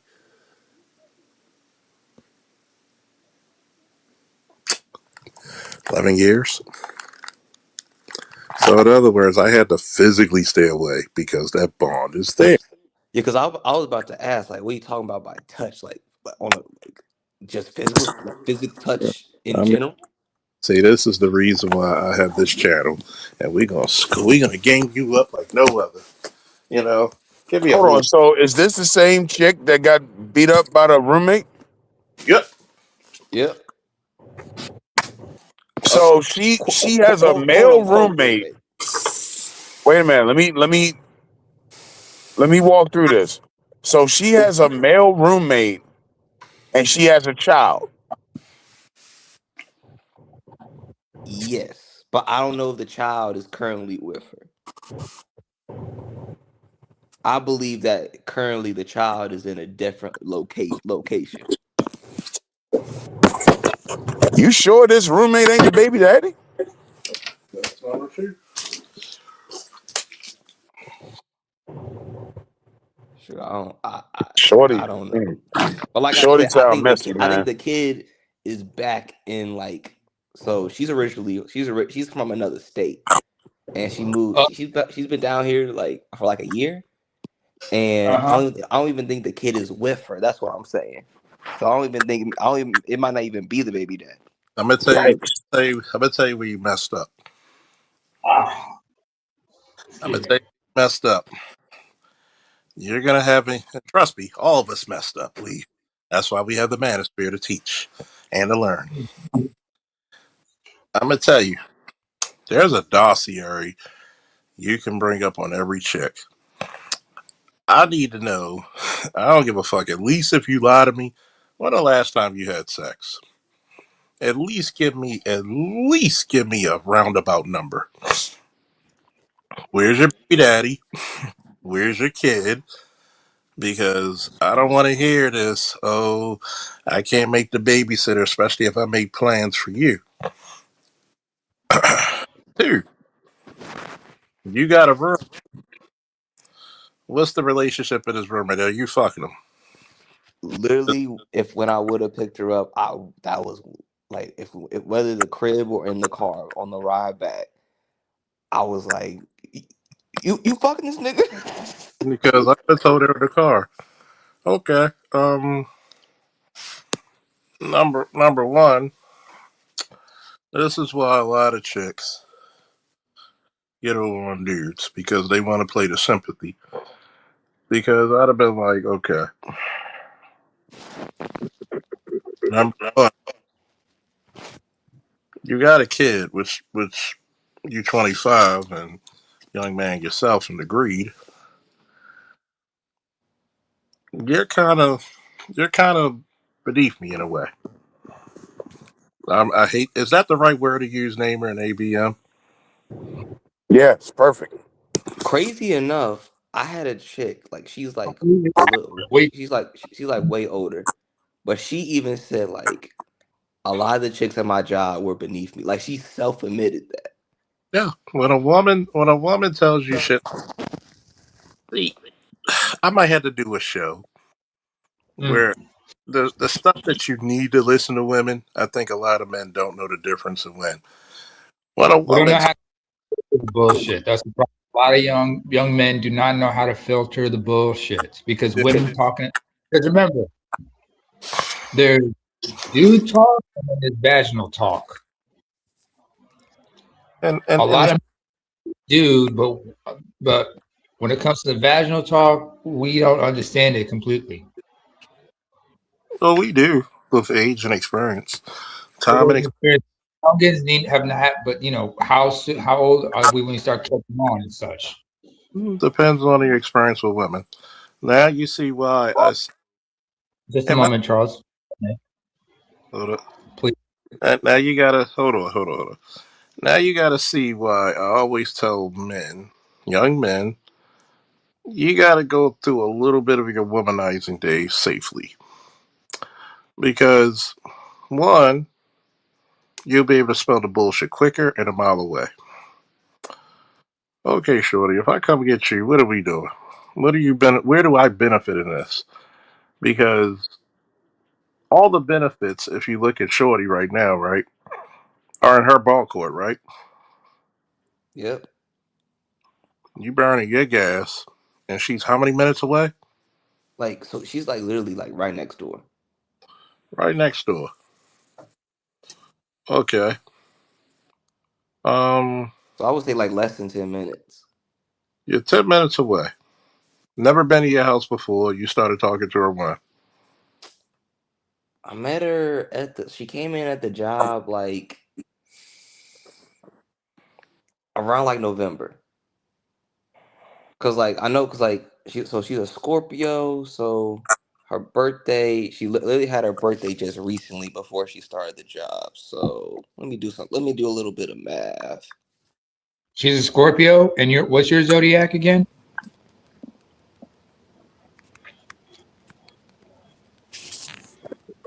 Law.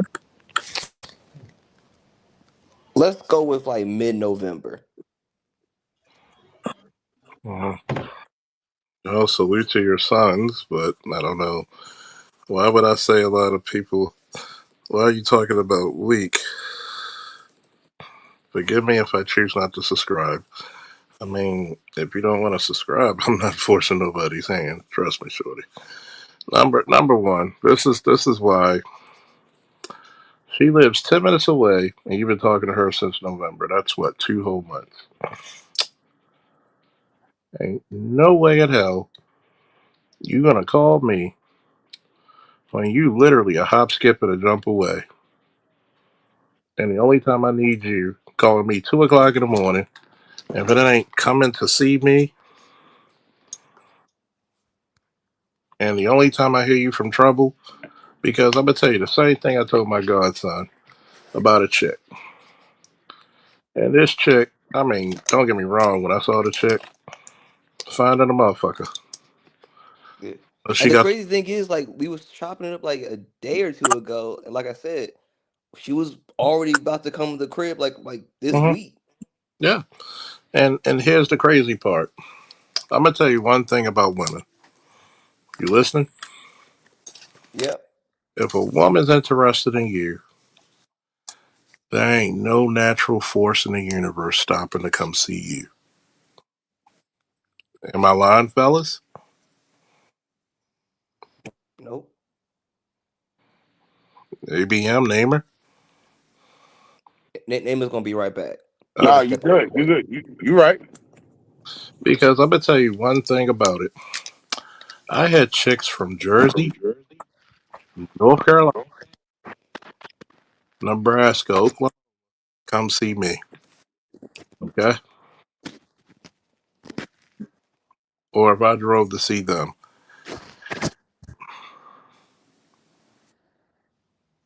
Okay, I let me put it to you this way: you never chase a chick. You know why? Because the chick ain't running from niggas she want. I mean, shoot. Once you a fan, you get treated like a fan. Exactly. And right now, you asking me in the middle of the night to bail you out of a situation that you're not even being clear about yet. Yeah. Like I literally had to like kind of squeeze the answer out. I was like, yo, like And that's I was like, another. And before I pull up, I need to know. I'm not gonna come in a situation blind and I don't know nothing.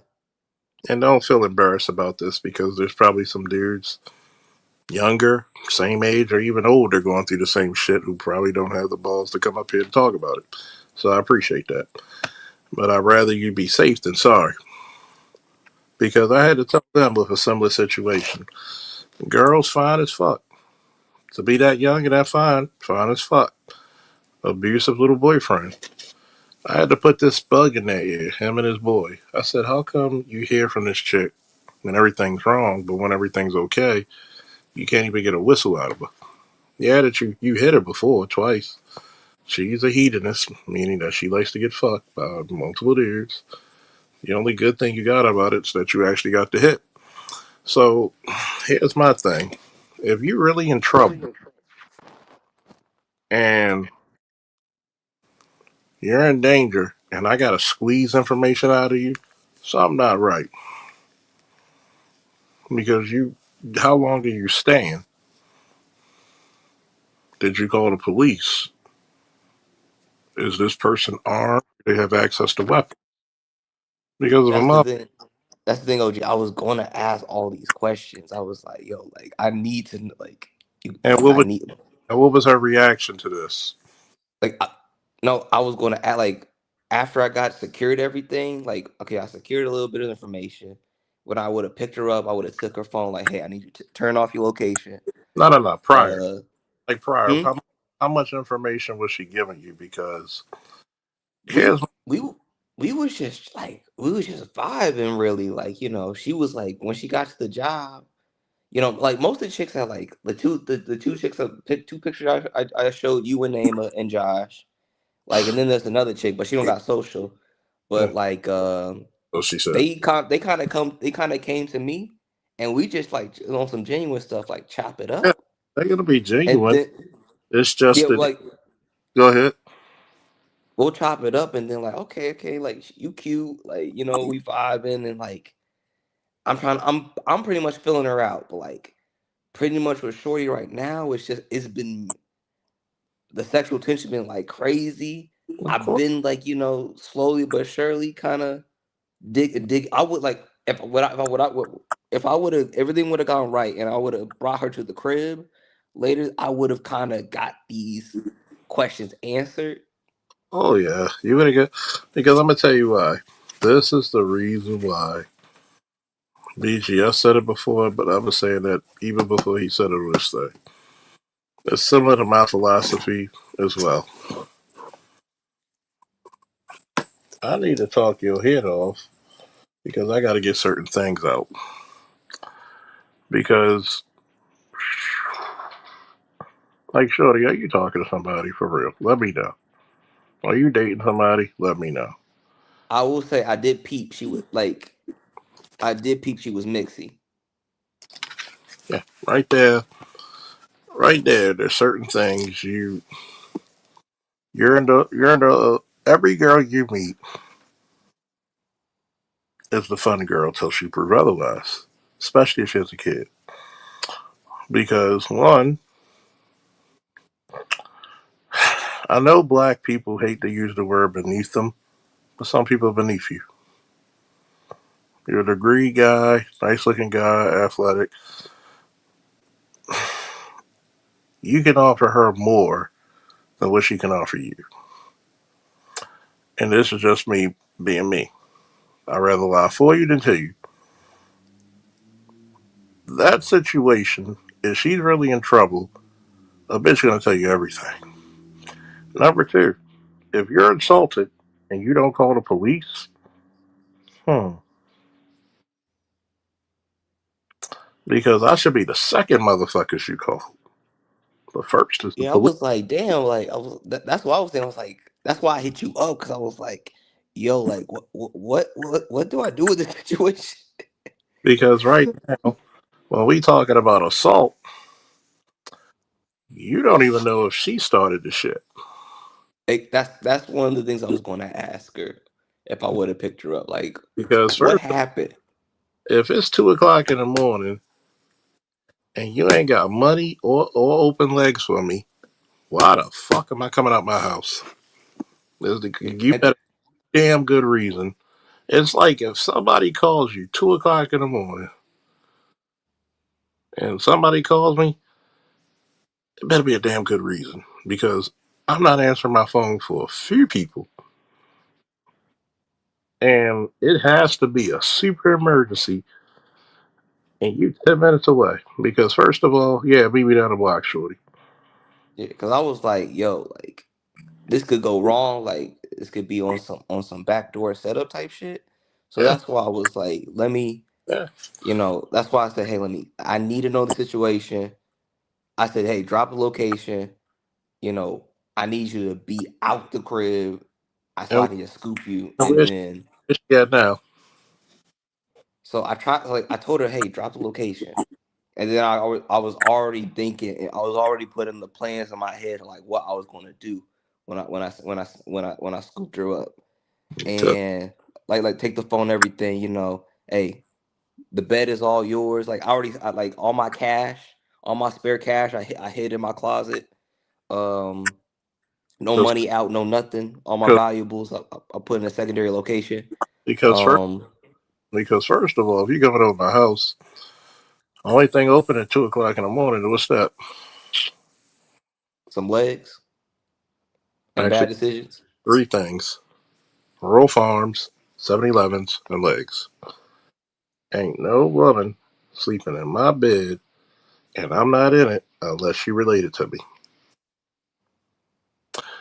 Because if you're coming from your quotation marks roommate and you're coming to my house for safety and security, unless you paying me to rent my shit, and we already have this sexual chemistry, allegedly. Hold on. Wait a minute. So the plan was you be on the couch and she's in the bed? So okay, so the Oh, thing is, like, I was gonna have her. I was gonna take the phone, turn off the location, and then on some like, hey, I don't want. I'm gonna watch. I was gonna be on the couch so I can watch the door types, because I Right. don't want like in case this is on some setup backdoor type situation. I'm gonna be at the. I'm gonna be at the. I'm gonna be at the door looking over it so you don't have just access it It is. without any carte blanche. We got to do all that. She is not. boy, Charles. If Uh, like here's my advice, bro. If you feel like you got to do all that, I just wouldn't even bother with it, yo. I'll just stay all the way out of it. I wouldn't even yeah. fuck with Shorty because already she sounds messy. Yeah. You know, the fact that you don't know that her kid lives with her, that's a red flag in itself, yo. Like I'm telling you, like for a mother to not have custody of her kid, she got to be some type of sorry ass bitch. Yeah. Know what I mean? Like that's already a red flag. And then I don't trust this so-called roommate thing. And you know what I mean? I'm hearing you talk and you can't really answer the questions because you're asking her questions and she's not really answering the questions. Well, And to some of me, these this questions I just haven't sounds even it sounds like asked. she's messy. Like some of these questions I haven't like some of these questions I was going to ask once I picked her up, but I was like, a lot of Because them are unanswered to where I don't have the answers to them. this is this is the part where I'm gonna tell you wisdom. You know, like Ronnie Paul say, let me get into what an older man got to say. Don't make the mistakes guys like me and ABM made years ago. Because before I get out my bed, you're gonna have to explain everything on the table, and I got to make the decision if I'm okay with it. Okay, it's like when people gonna call you and say, "Hey, you know, can you pick me up?" Well, fucking what? Are we fucking? Would have been the first thing came out of my mind. Let a woman call me and say we pick me. You know what we doing right? Why am I picking you up? Why am I wasting gas? I can't replace that gas. What situation? Well, you know, me and my roommate got into a fist fight. Why did you and your roommate get in a fist fight? What happened? Did you call the police? Are you outside? Are you barricaded somewhere? Because first and foremost, if Shorty's not telling you everything, and y'all been talking since November, So we met in November. I didn't get the digits till like December, pre mm-hmm. Christmas. Pre-Christmas, like around December, what? I would say like early mid December, and then we've been talking sporadically, especially once she left the job and she's been working somewhere else. You know, Because I'm gonna tell you what it is. She got, she's kind of pretty. She's pretty. I'll give her that. She's she's playing games. She's playing games because one, if you're in any danger, you have training to go in that house and deal with that. I don't even have the thing on me. So ask me how many times I had to deal with a situation like that. Go ahead, ask me the question. How many times? Numerous, several, thousands, hundreds, thousands. I mean, I would expect that for Baltimore. Yeah. So you got to think about this, right? I'm walking into a place. It's dangerous for a guy with a gun, with the sidearm, with the with a vest, with a radio, which is his communication, his lifeline, and even with two or three, four or five partners, that's still dangerous. And this That's chick, why that's why I was like, yo, I need you out like outside. Like I'm not coming into a crib because that's that I why, have I don't know the terrain, I don't know nothing. Like I don't have no data to work with. because number one, I gotta, it just sounds fugazi as shit. Because one, the first conversation I'm gonna ask, how's your kid? Where's your kid? Second, because first of all, you gotta think about it. Every woman you meet as an unmarried, childless man, she's lower on the totem pole automatically. Automatically. I have one son. Even me with one son is better than most single women. You know why? Because a man is more predicated to protect and provide for a child than a woman is. I mean, Am they I- talk about all the time how a man with a child is actually more attractive Because you know why, right? because it shows that he can care and nurture something. And then in her mind, it says like, "Hey, he would do the same thing for my child." I'm gonna tell you why. You're kind of on the ball, but I'm gonna give it to you raw. Have you seen a woman with a child and it kind of turns you off? No matter how pretty she is, it turns you off a little. I've seen like some of the baddest joints come in my thing, and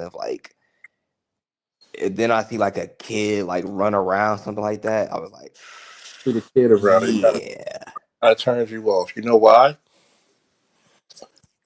Number It's one, res- I'm guessing it's on some like lion type of stuff. Like, oh, like you already got. it's kind of like that, but in a human sense, responsibility looks good on men. Okay, if you see a man around a bunch of kids, he looks what? Responsible. He can provide. He can protect. Because why? Responsibility is more predicated towards who? Men.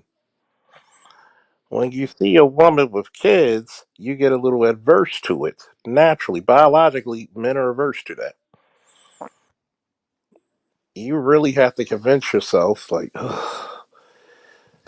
why? Because now that woman looks irresponsible because it's like the first thing you mentally say when you see a brother with his kid, he can have two, he can have three, four kids, or one kid, and he's holding these kids by the hand. The first thing you're gonna be like, yo, that's a good look, man. He's with his kids, taking time, spending time teaching them.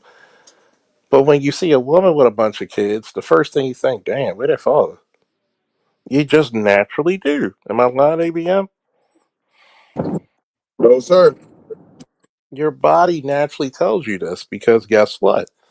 Men don't like pre-conquered lands.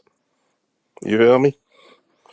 And what's the one way to assure that you know that land is conquered? It's called children. You're naturally adverse to that child. That's why it takes a lot. That's why, if you notice, if you want to hit a chick, notice she doesn't bring her kids.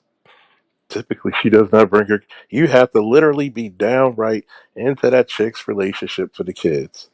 Yeah, we Why? was already vibing, and then once I got the IG, that's how I found out about the kid. Yeah. So what does that tell you?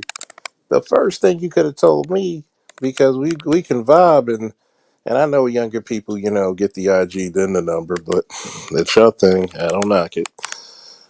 It's the fact that she knows, even in her brain, if she tells a nigga she got a kid first off the bat, she knows it's going to be points deducted.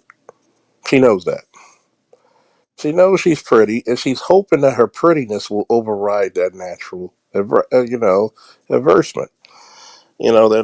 That normal, natural. Ugh. It's not that she's not attractive, but guess what? Kids take away from a woman's attractiveness. It just does. Yeah. You can say it's cute, you're with your mommy, but it takes away that sexual attraction. Hey Why do Charles, you? can private chat? I can because I want to sell a show ABM too. Like I can Yeah, post photos on there, right? I think so, probably. Okay. Because when people always say this shit, well, you could actually put the link in there. As pretty as she is, right?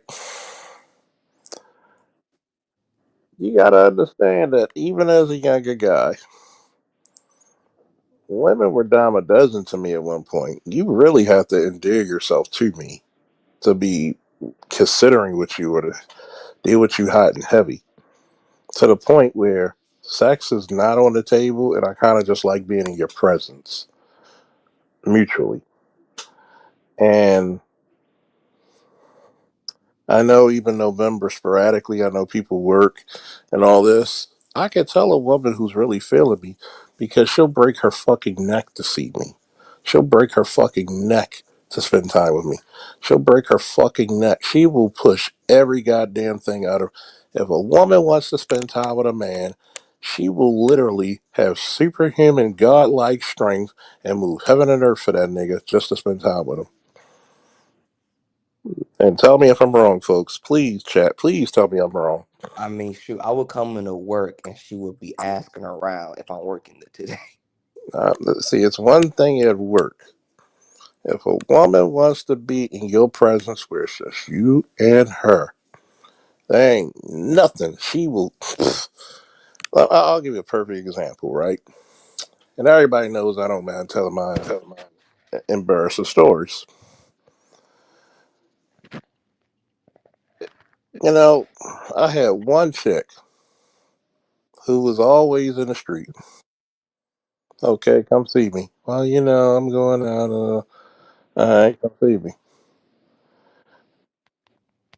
This is, matter of fact, I'll tell this more interesting one. This is a chick, still at the department. We don't say the names, or we change the names to protect the innocent or the freaks until they piss me off. This chick, I knew her when she was a cadet, which means she was a cadet is somebody between the ages of 18 to 20 and 9 months. The trainees are when you're 20 and 9 months in the academy. So she was a cadet, got her number, cute little thing. Just talk sporadically on and, talk, kind of talking. Shorty goes out. She comes from the club, right? Pink dress. Gets tired, get in my bed. I already told you what my thing is. Gray sweatpants, no drawers. You literally come over my house when the club's let out around 1:30, 2 o'clock to lay up in my bed, didn't want to do anything. Oh, hold on. I had to tell Shorty I had to be somewhere. Okay. I'm looking at 45 minutes to an hour, maybe 2 hours because I might have dozed off for 15 minutes. Oh, we ain't doing up and now? Oh, I gotta go somewhere real quick. I gotta go. Oh, for real? Yeah. All right, Shorty. Walked into her car, got in my car, went around the block and parked right there where she got off, where she drove off. If that chick wanted to do something, that would be ample time to do it, right? Let's fast forward about, shit, 12 years. Same chick who was bluffing, right? Same chick. She was working at Baby Bookings. What's that off of? Yeah, Gay Street. Baby Bookings, juvenile bookings. I didn't call her. She called my phone, right? Because we had an in-service class. Hey, Falk, what you doing? And this is the time I had a tear in my knee. So I had a whole leg brace on, right? She hits. By the way, it's funny as shit. because I was on a BGS live as well. So she comes over on a live. Had to mute the live. She came upstairs, because I could I could only move but so much because of the knee brace. So next thing I know, I turn around because I'm looking for something. About a minute and a half. Next thing you know, she's bent over Hmm. next to my bed. So I really had to make sure that live was muted. And she's like, Uh-oh. just do what you want to me. See the difference in mentality? I didn't have to ask for that. She wanted it. And the reason why I bring that up is because chicks like this is looking for a favor. Because if she was in real trouble, she'd have been singing like Frankie Bubbly on that phone. Why didn't you go to police? And I'm gonna tell you what, I know you weren't concerned for you vibing with her, but there's certain things I ask a bitch first. One, are you okay? You're in a safe place. Two, did you call the police? Three, are you still at that location? Four, what happened? Five, what's the relation to you? Six, where are you gonna go? Because if I pick you up and you coming up here, you in my bed, I can lock Yeah, my that's the door. thing. I was like, where I was asking like, hey, where do you want me to take you? He said, hey, can I? She's like, can I stay with you? And I was like, because the thing is, like I said, like that's the reason I wanted to be on the couch so I could watch the door to make sure like no one had access to the door. I got my roommate living with me, so I'm not only putting my safety in jeopardy, I'm putting his safety in jeopardy. Because if it's that much that you're gonna put other people's, if you feel as though the other people's safety in jeopardy, uh-uh. Because first of all, I ain't sleeping. I ain't nowhere in the fuck. I'm paying full fucking rent, and I'm sleeping on the couch for a chick. I don't know if I'm gonna get nothing from her or not. Two, and Because if you under me, if you like if you under me, like if you in my tribe or like just under my like my watch, like I gotta like I'm not just gonna have you just out here. if you endear yourself to me and fucks with me, number one, the reason why I can do some things for my exes, why? Because all I gotta do is pick up the phone call and they'll do the same for me. Especially if it's an emergency. If I tell them, hey, it's an emergency, I need you to pick up my son, or I need you to go this way. I've literally had exes who did some borderline illegal shit. Okay, not gonna incriminate myself, but borderline, almost tipping over that fence because we have that type of bond. But they earned that bond. She hasn't earned your bond yet. She hasn't given you loyalty. She hasn't given you honesty. She hasn't even given you the respect of telling you what the real shit is. Has she told you that she had a roommate before? No, Right there, she did wrong. I was like, and that's why like it's been in my head. I was like, this why I haven't this why I haven't been to your side, like your Well, crib. if that roommate, if you live that close, and fellas in the chat and in the panel, please correct me if I'm wrong. If I live 10 minutes from a chick and Hmm. I get the number in November, and you find me I got the attractive number in December. December. in December, you could have been came over my. Trust me. How long do you know? Do you know the time limit if a bitch want to know if she wants to fuck you or not? Do you know how much time a chick knows in her brain? The first time she sees you. 15 minutes or less. Mostly five on average. You know that if Yeah. a chick wants what's in between your legs, 10 to 15 minutes at best. I mean, shoot, literally the first time we actually I got the number and chopped on the phone. She wanted to see what the merchandise was looking like. I was like, shoot, damn. Because I'm gonna tell you what. What's the fastest time you met a chick and you slept with her?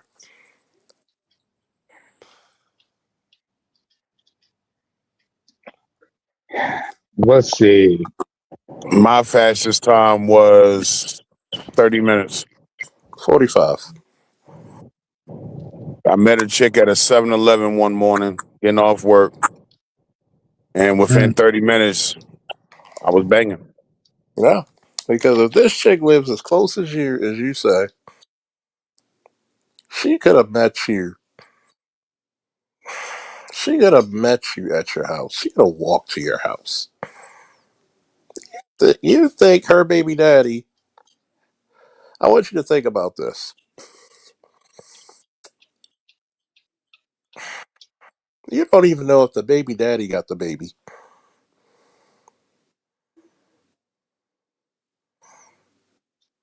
right? Yeah, because like I told you, like she from Philly, so I was like, damn, is your kid a Baltimore? Oh, Jesus you see, Christ, that's another red you flag. see, you see.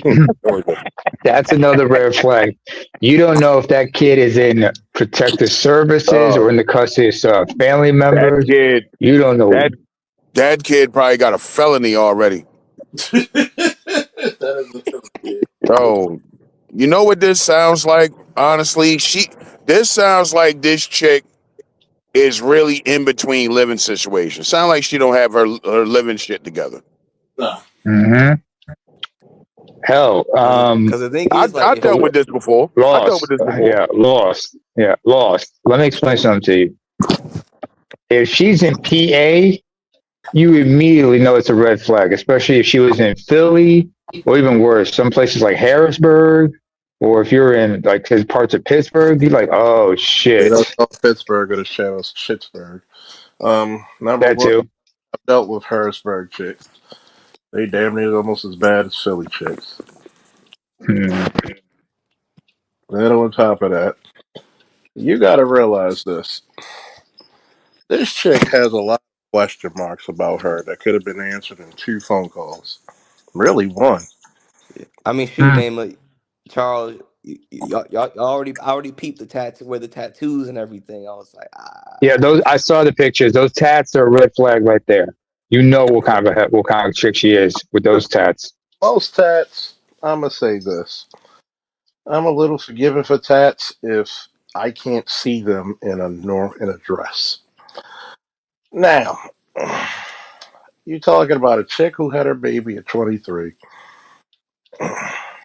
She and she's and it's a mystery with a kid. See, I kind of gotta blame you a little bit. You know, gotta be your OG for a minute, and I gotta spank you on your hands with the ruler like the old Catholic nuns.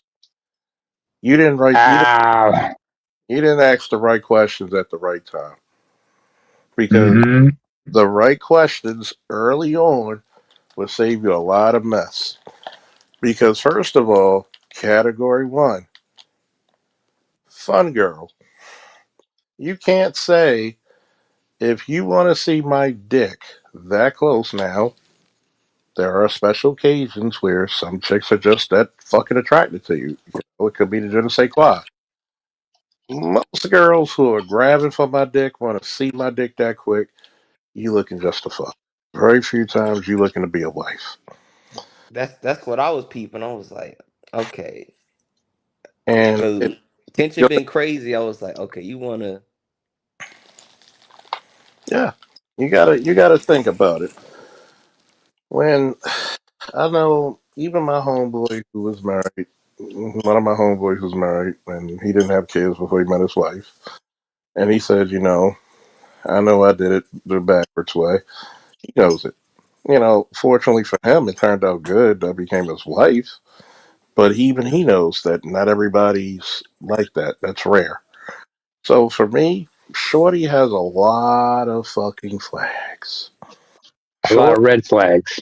they're not even red. They like a roach with black flag. Mm-hmm.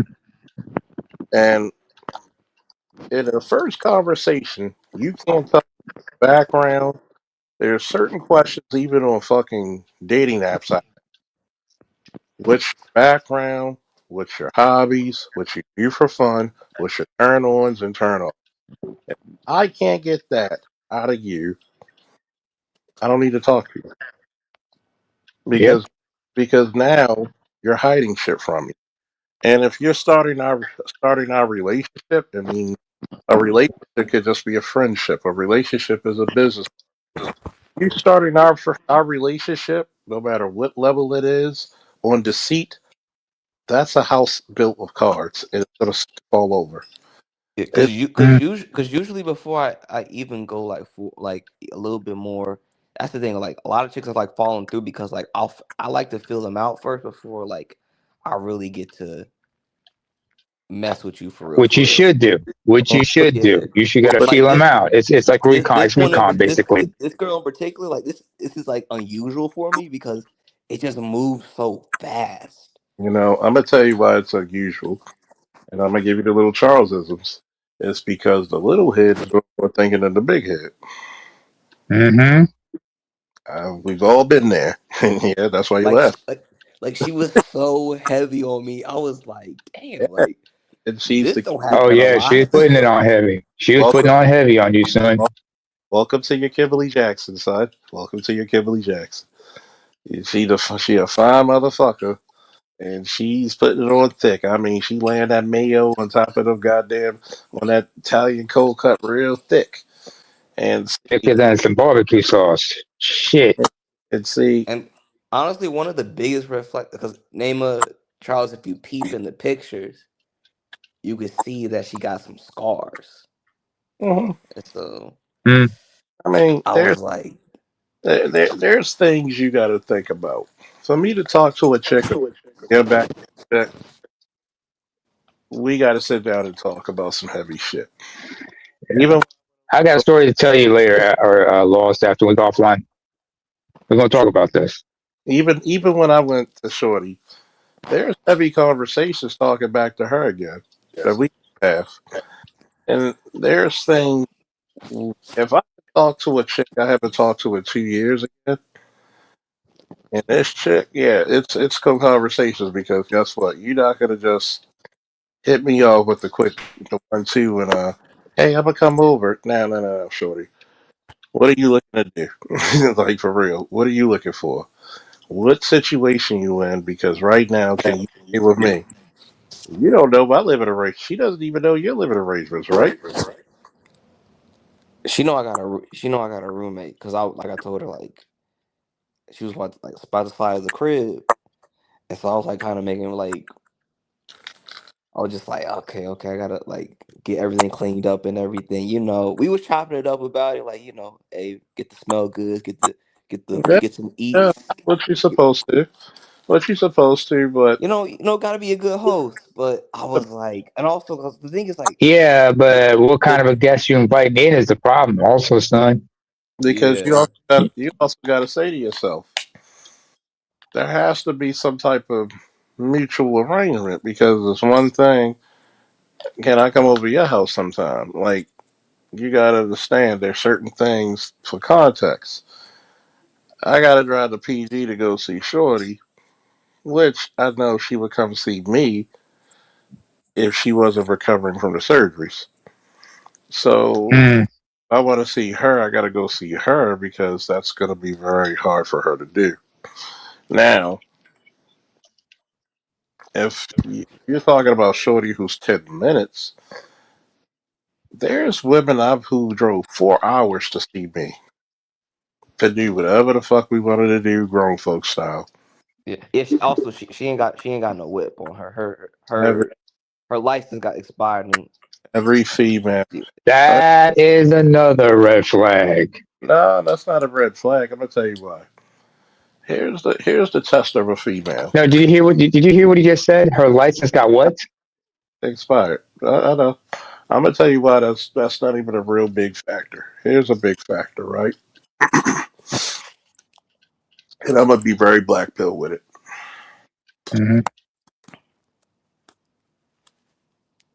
A chick will find a way to find a way to come fuck you. She will go by Hmm. plane. She will go by Lyft, Uber, Hackman. taxi cab to come see you. There is no restriction on a chick who wants to be with a man's presence. Remember, what did Hmm. I say? A chick who wants a man, she's not running from. If anything, she's going to chase you. Hmm. Every female I've dealt with who was heavy on me, they kind of chase me. Like my boy said, like my boy Josh said before, a lot of niggas need to get some chicks that are heavier in the F than, than they are for the female. Because Hmm. the power's yours, as Captain Planet would say. And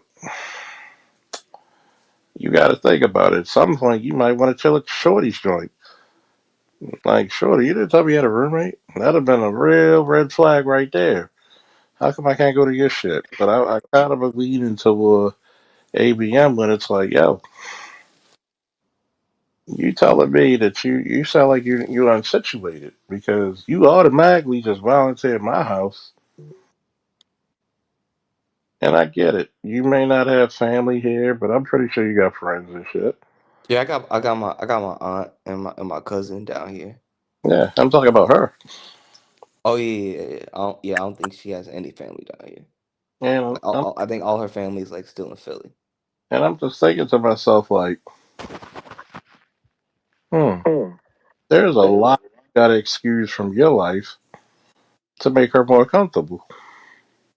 Yeah, that's why I was like initially peeping. Like that's the thing. Like now that I know more, definitely gonna ask more questions. But like once, because the thing is, like I told her to drop the location, never drop the location.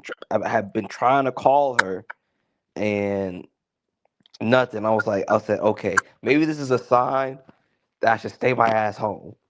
Yeah, so definitely a sign you stay your ass home. And I'm gonna tell you what, there ain't no guilt that could come about it because guess what? If it ain't you, how many other niggas she called? It's like I used to say, the reason why I think like that the whole Think Like a Man movie that Steve Harvey stuff, produced. You know, when they talk about don't give up no pussy in 180 days or whatever, 90 days, whatever the fuck the rule was. I said there are some niggas on day two. Well, there's another nigga who's on day 60, but she always got a day, 565. That means they're been past fucking. And guess what? That doesn't even have to be an actual 565 because the time limit she got for you is not time limit for she got to another nigga. Here's the next rule that I need for people to remember. When meeting chicks, always think that she got multiple dicks in security in case a glass you break. She has the emergency dicks in the glass. Well, Every OG, female, you already saw them. I kind of already knew they was. I knew yeah, they wasn't just gonna be messing with me. uh-uh. Because, Espe- Especially I told you about the second shorty about her situation. oh yeah, she damn near prostitute. Damn near legally prostitute. Name up? We gonna speak more about that We offline. will. Because I'm gonna tell you what, the type of shorties who say, "Well, in order to hang out with me, you're gonna have to give me $500." There's always some sucker who's gonna do that.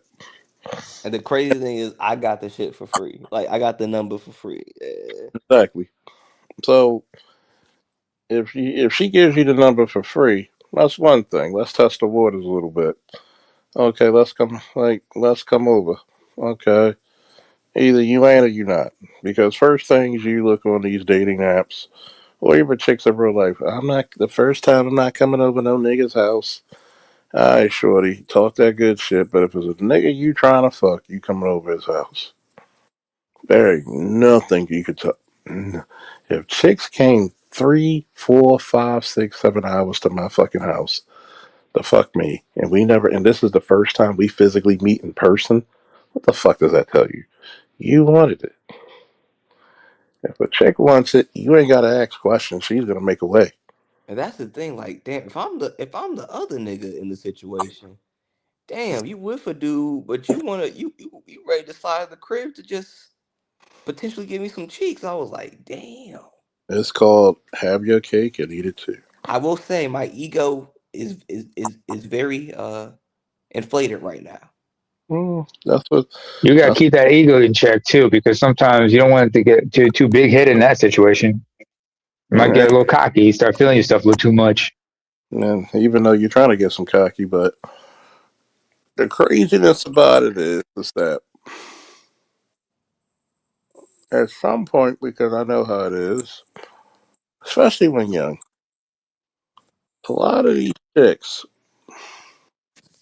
are going to play up a few factors. One, you're going to try to see what you can get.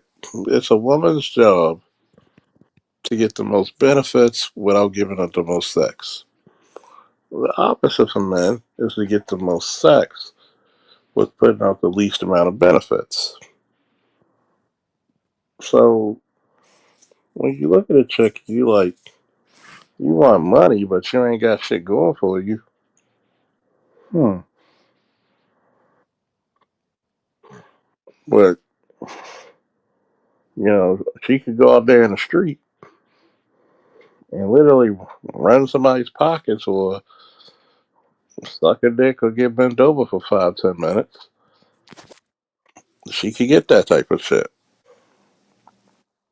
And people be like, "Oh, you just got so much negative to say about."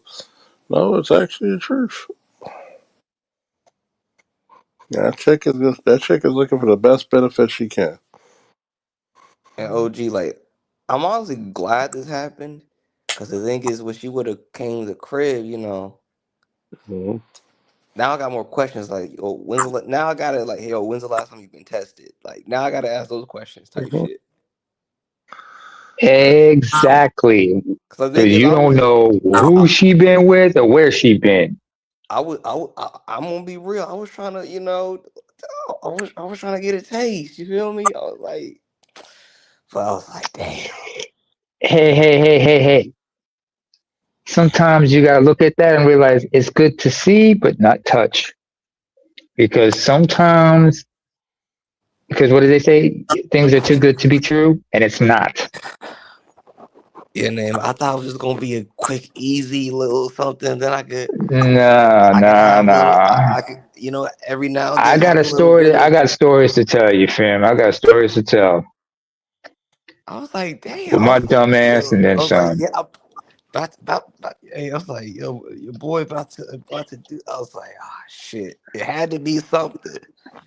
Some shit had You to just pop off. know in the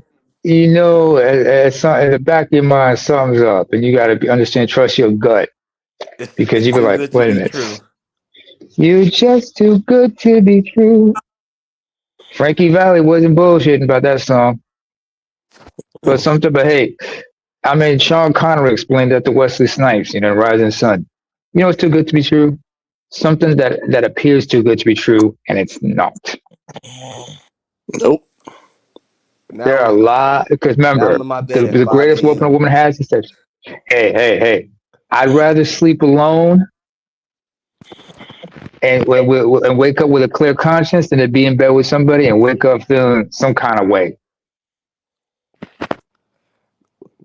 Cause Mm-hmm. shoot, I was like Charles. Shit. I went into action. Like I started shit. I started going through a laundry list. Okay, I got bread out. I gotta get that out the way, so I don't get my money You also snatched. got a roommate. I got my roommate. I got Mm-hmm. other valuables, like not valuables. I got my PS5. We got TVs. We got other shit up in here. This I could was be a like, setup. yeah, I was. This Yeah, is a. It that's why sounds I like a was. setup. I went down a list of like, okay, I need to hide this, I need to hide that. You know, waiting for Shorty to drop the location. I already got the details. Never dropped it. Hit her up to see what happened. Check to see like, hey, you good? Like, I want to make sure you okay. Like I said, like I really fuck with her. Like she seemed to be like good peoples at least At least, but outside of the her. that's the lull of the action right there. Is that she's not forthcoming about information about her, and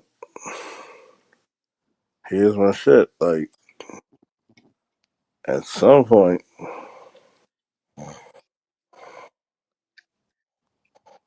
You gotta realize when she's being straight, she's being straight up with you, or she's just faking the funk.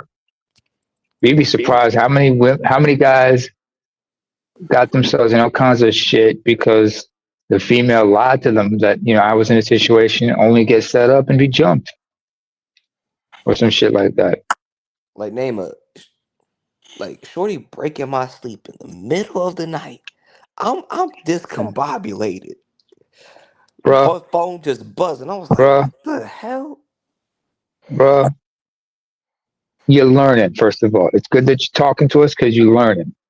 Cause Secondly, I've had a situation. Yeah, name it. I hear you. I hear Literally you. Hold up. literally the first person I called was No, Charles. I was like, I don't know what's happening in which this was the relationship. right thing to do. Which was the right thing to do. Said you woke up in the middle of the night, you're discombobulated, like what the hell is going on here? And I'll tell you something. I remember a situation where I got called by a chick, right? And I was involved with her. Of course, this is a white woman here because I'm up here in Norway. I was gonna see her the next day, or was I was gonna go see her later that week? But like a couple days before, it's 11 p.m., 11:30 midnight. I'm in bed because I got shit to do in the morning. She calls me up and says, "Hi, so you want to come over?" Something in the back of my mind, I'm like, something's up. I said, "What's going on?" And she said she told me, that she'd been out with some coworkers that earlier that night. And I said, "Have y'all been drinking?" She said, "Yeah." And I said, "I see. Listen, I promised I was going to come to you on this particular day. Tonight is not a good time for me. All right. So go to bed. Go to bed. We'll talk about this tomorrow." yep.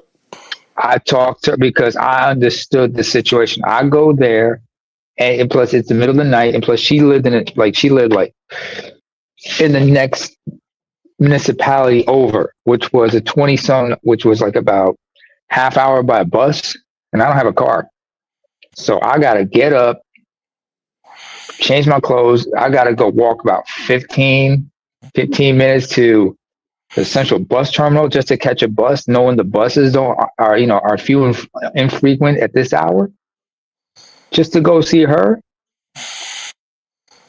And she lives about 20 miles southwest of me. And our municipalities are interconnected by one big bus network. I'm like, nah, I'm not doing it. Not to mention, she's inebriated, I'm sober. That's a case right there. I've had another female call me because, she was all hot and bothered. And I said, I can't do it.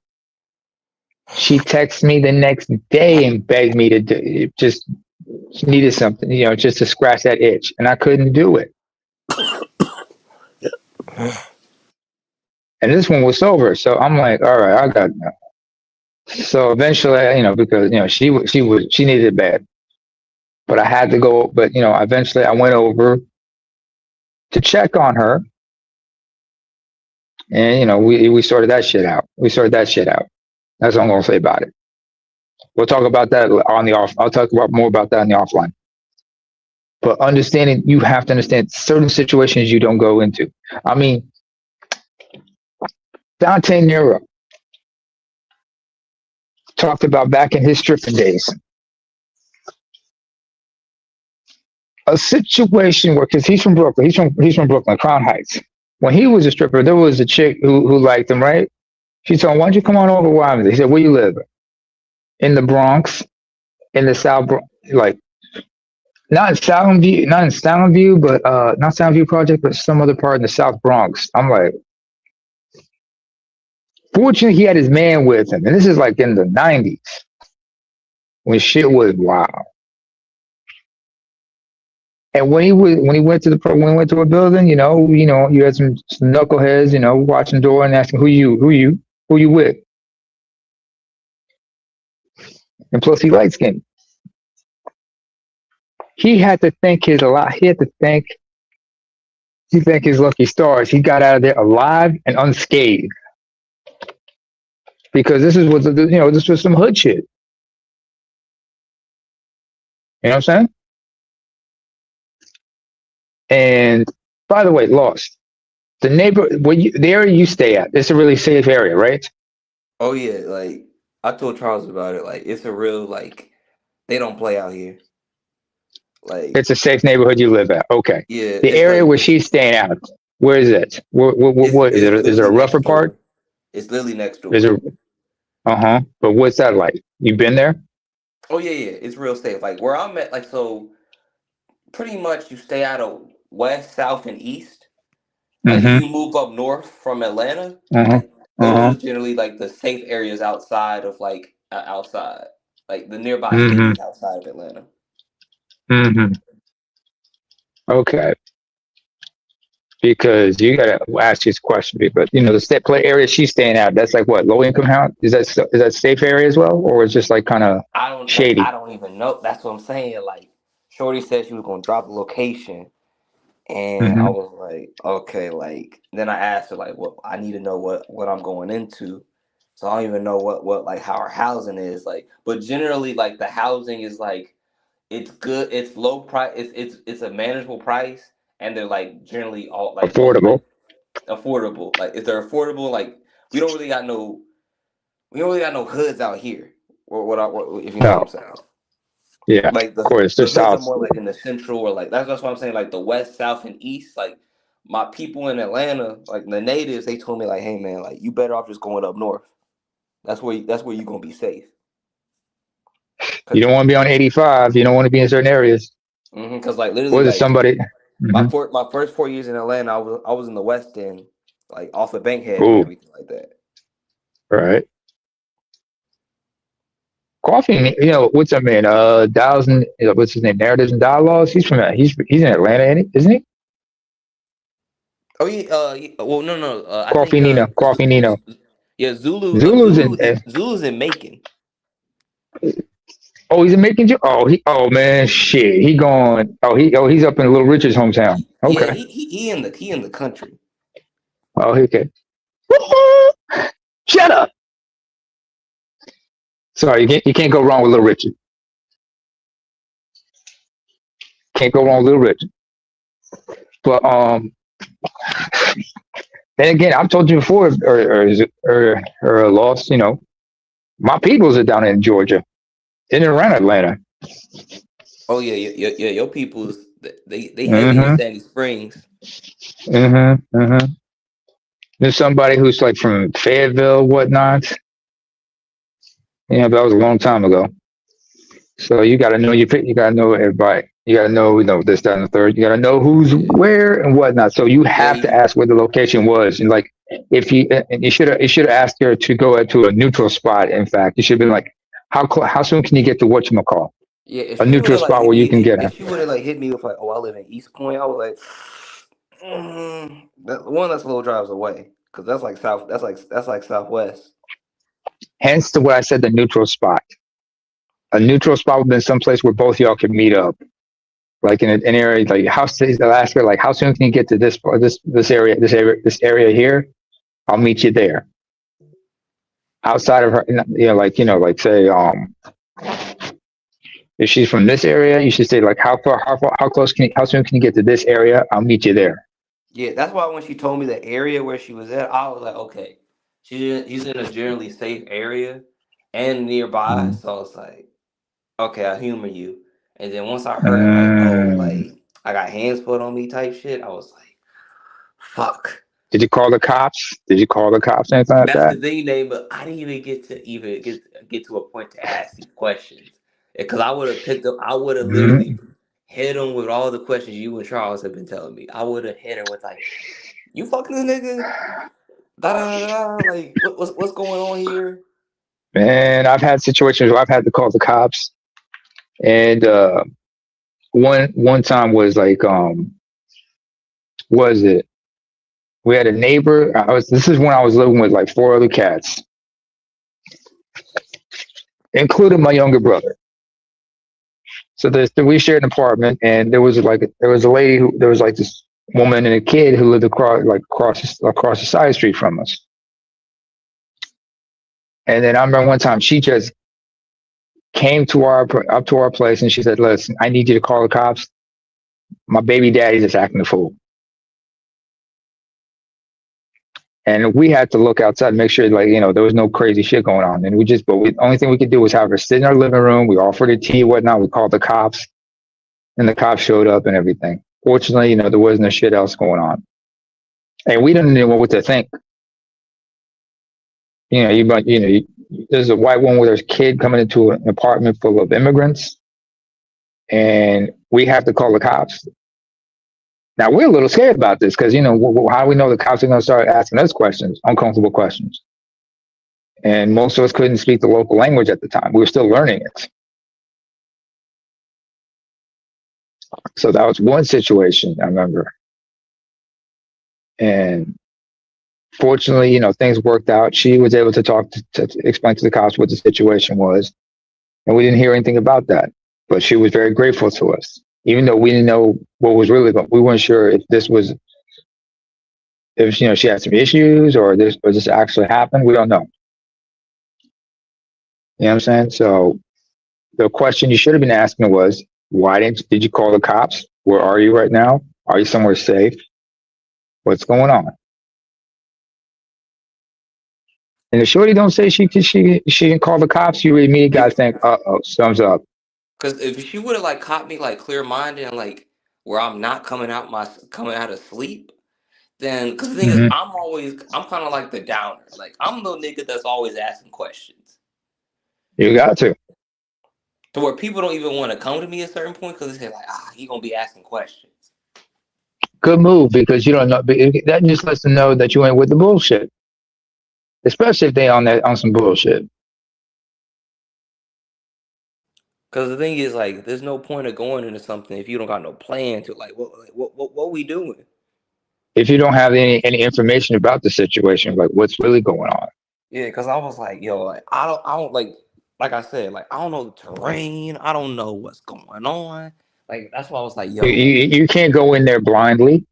Yeah, that's why I was you need to be outside or down the street somewhere where I could just come and scoop you because. No, that's even worse for you. Because she was hey, you should. What? She was what if he tried to come? I was hey, hop in the car immediately. We pulling off. Don't even. I was. And if he's got your license plates, and if he gets a good look at your plates,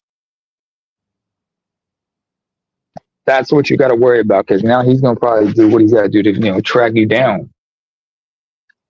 That's why I was that's why I was gonna be hey, shorty, you need to turn off your location on your phone before we pull up to my crib because you ain't gonna have no nigga just banging on my door, and I gotta call police to deal with a situation.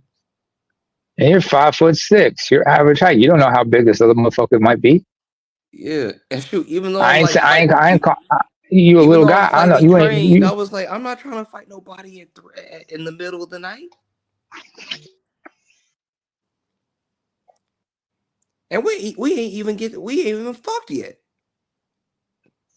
I don't think you should even tap that. You should be put an end to that interaction right there.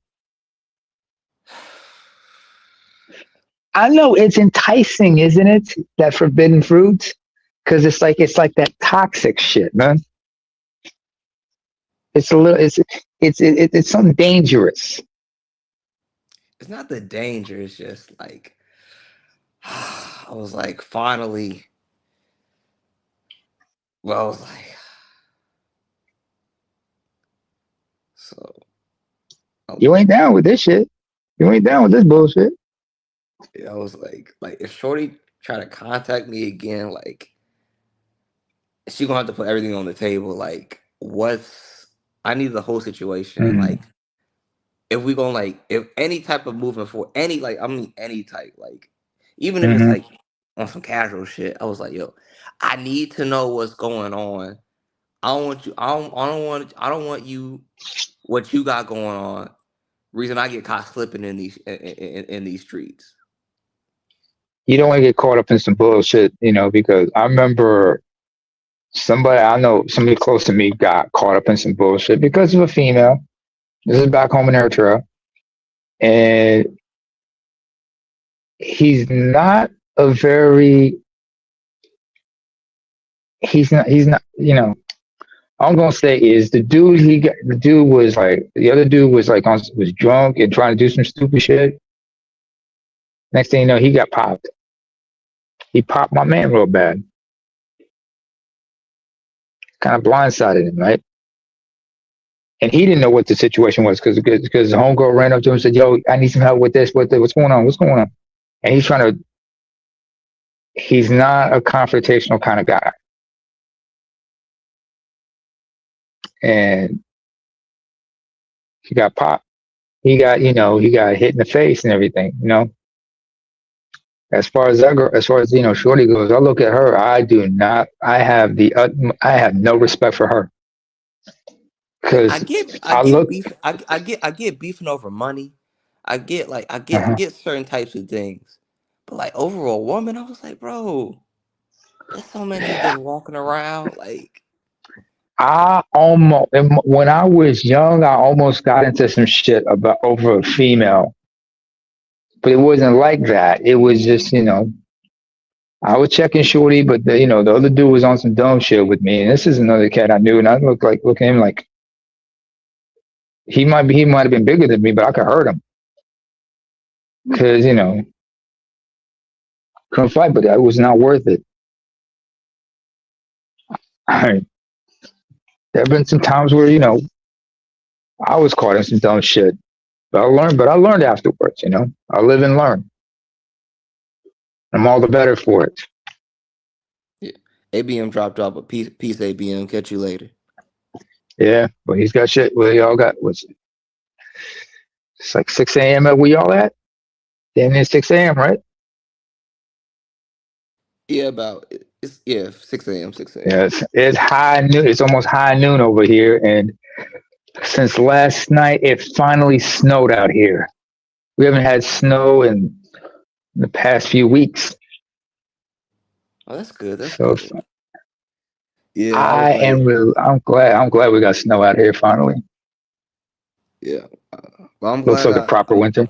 I'm glad I got you fellas to kind of vent this out because Hey, this is I what was the like, channel's for, man. yeah, Hey, because hey. I was just on I was on 10. I was like, imagine just waking up and like you're on high alert. I was like, this is how I start my week. Wonderful.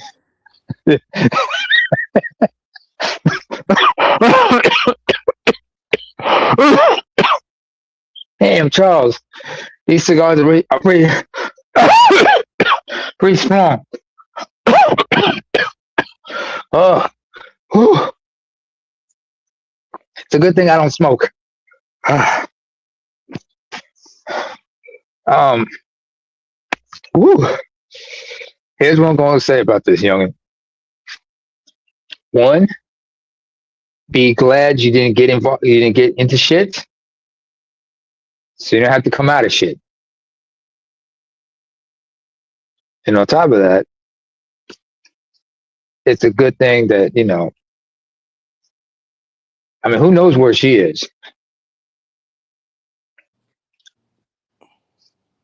I mean, has she tried to call you back? Once I told her to drop a location, like I literally tried to hit her up like multiple times to see like, hey, Yeah. like on a phone Yeah. call, Stop. I texted her Stop. twice, Yeah. and then Yeah. like You didn't check it. I think she kind of Uh-huh. like she hit me on like a FaceTime audio to kind of just like Uh-huh. notify me like, hey, I'm good, but she didn't necessarily answer the call to like talk. I think she just wanted to Okay. like notify me like, hey, don't worry, like I'm I'm good. still good. So she called on FaceTime audio, but she Hmm. didn't pick up or like talk or nothing like that. But at the same time, I don't know if the nigga got the hold the phone. I was like that's the thing. Like they were like Yeah. it's a mess. I'm telling you, messy. This shit is messy. Yeah, I was like, Shit. damn, I'm just trying to get some sweet buns. See. That was the problem right there. You thought you was going. You would think with the little head, say with the big head, because right now this is not a good situation. You're like, this is not the time for that shit.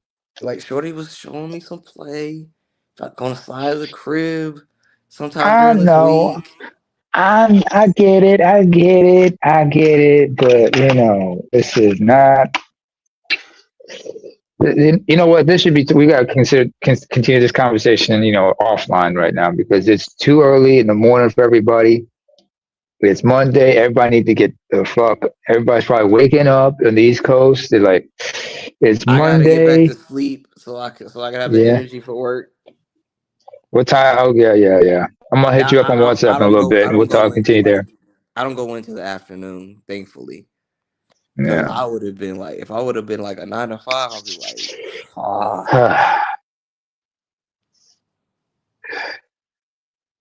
I mean, you don't know what the situation was, man. I mean, but yeah, I'll tell you She what. Let's she just. she, It was. she is Dominican, so Oh. That's another red flag right there.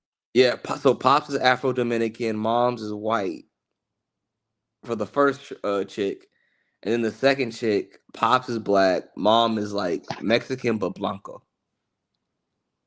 So Blanca. yeah, Blanca. She's Blanca. You sure she's straight up Blanca, or I've she seen just her. like light skin or light skin? How do you know she's I've not a seen her. Clara? She looks like a white woman. She like a white brunette. I've shaken her hand. Okay. I've greeted her. I've shaken her Uh huh. hand. I've looked her dead in her eyes. I was like, "This is the Mexican side of the family." Dude, you'd be surprised how many Mexicans or any other Latinos for that matter have white complexion because they have some European in them.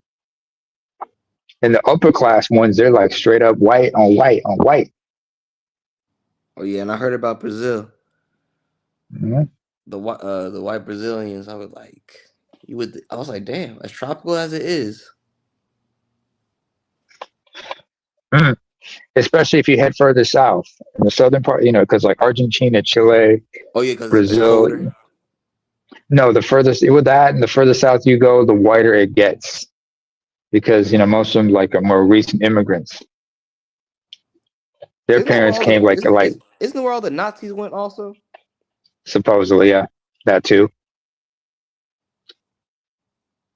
There's a movie called The Colony, based on like a German homestead, a German, of a colony that was established by members of the Nazis who fled to South America in Chile. Emma Watson's in that movie.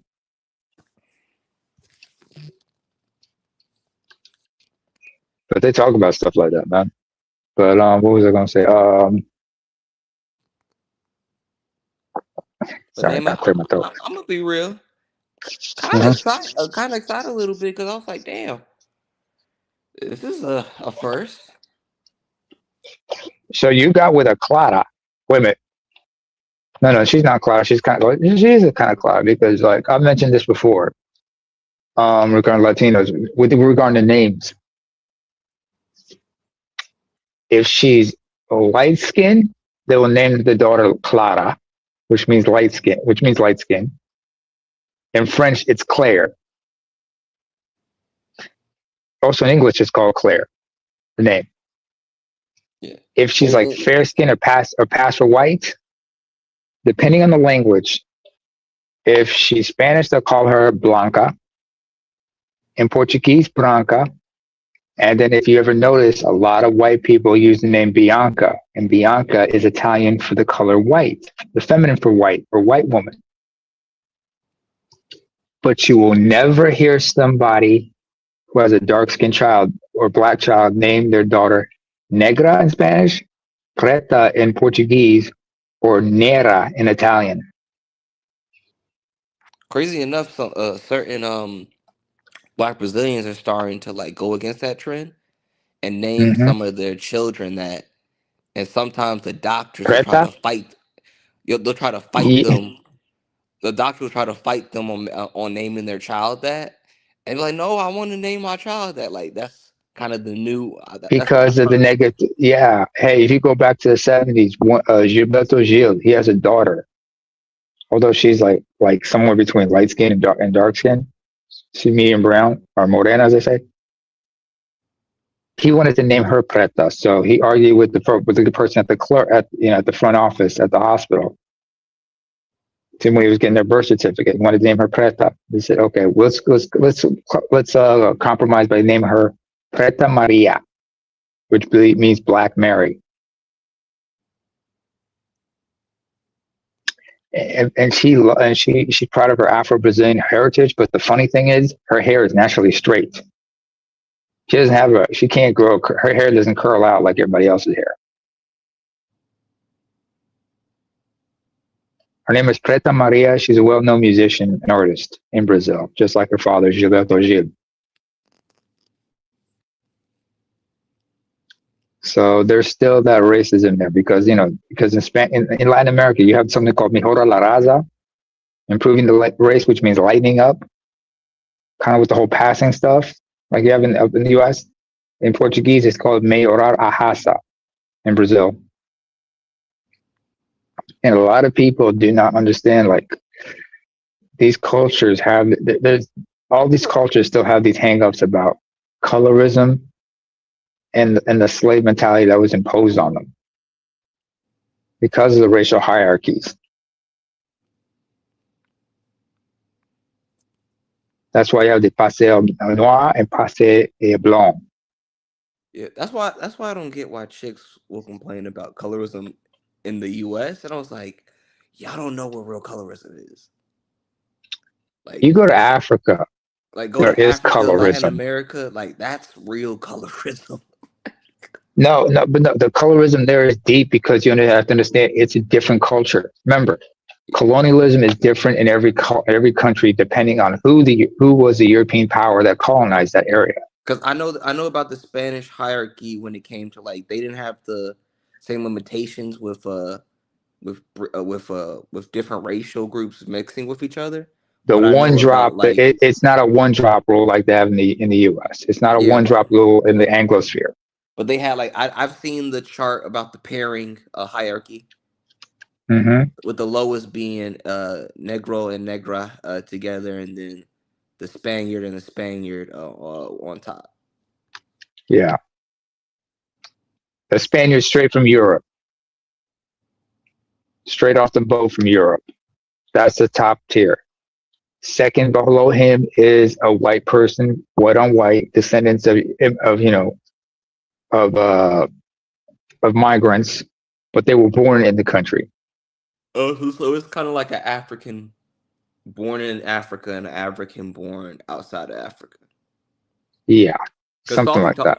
Sophie talks about that. Like they call him American boy, even though he knows his tribe, he knows where he comes from, but he was born in Something America. similar in my case.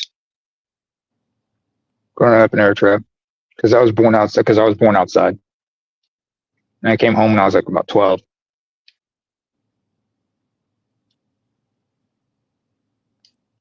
So, but this is going to have to be continued like offline because clearly because I'm sure Charles is probably dead tired and everybody's got work in the morning. So I think it's the best time we close it up. It's 4:30. We done long enough of the stream here. Yeah. The rest of this conversation could continue offline. Yeah, you know how long form conversations have been. Charles dozed Uh-huh. off at the airport.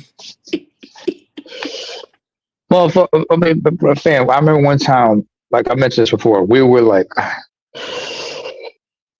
what was it? He got drunk and fell asleep in the middle of a stream, one of BGS streams, and was snoring. And I remember I think I remember that one. the other time we were having, I remember, what was it? Somebody over and shit happened, and he fell asleep and left the shit on. Somebody had to mute him, and BGS had to mute him up. I mean, I shit. have. There've been a couple times. I fell asleep during it in the middle of the stream, and they had to like kick me off because I couldn't log off because I was too asleep. It was like, hey man, can you log off? Oh Yeah, shit, I think they was asleep because I it's a had my 6 hour time difference. I had my microphone mute. I was Mhm. dang near, I was dang near half a show with you and Charles on it. I was just like, I was like, oh shoot, I was asleep for the the second half of the show. Shit happens. Yeah, Charles. Charles, wake up, man. I think we better close. We better wrap it up now. Charles. Oh man. Hopefully still awake.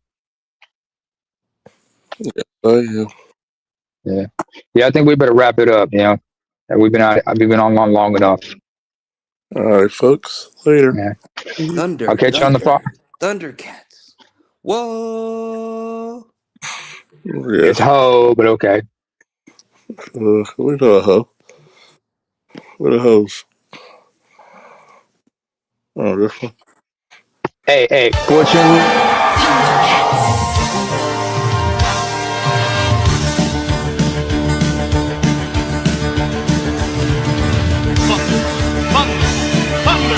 Thundercats!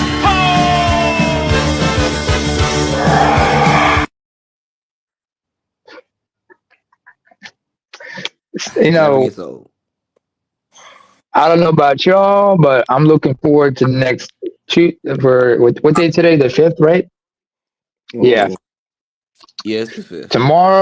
Tomorrow is Christmas Eve for those of us who are Orthodox Christians. So I'm gonna be looking forward to just having a quiet one.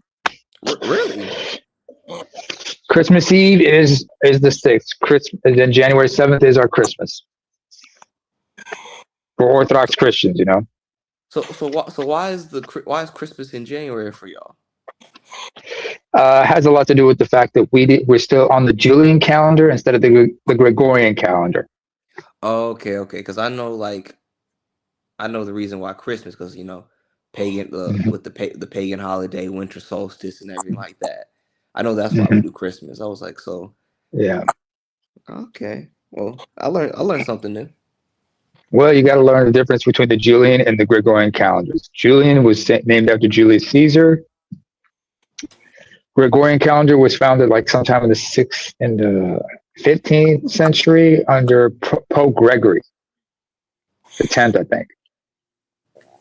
One of the Pope Gregories. So, but anyway, let's hang it up. We'll continue this offline.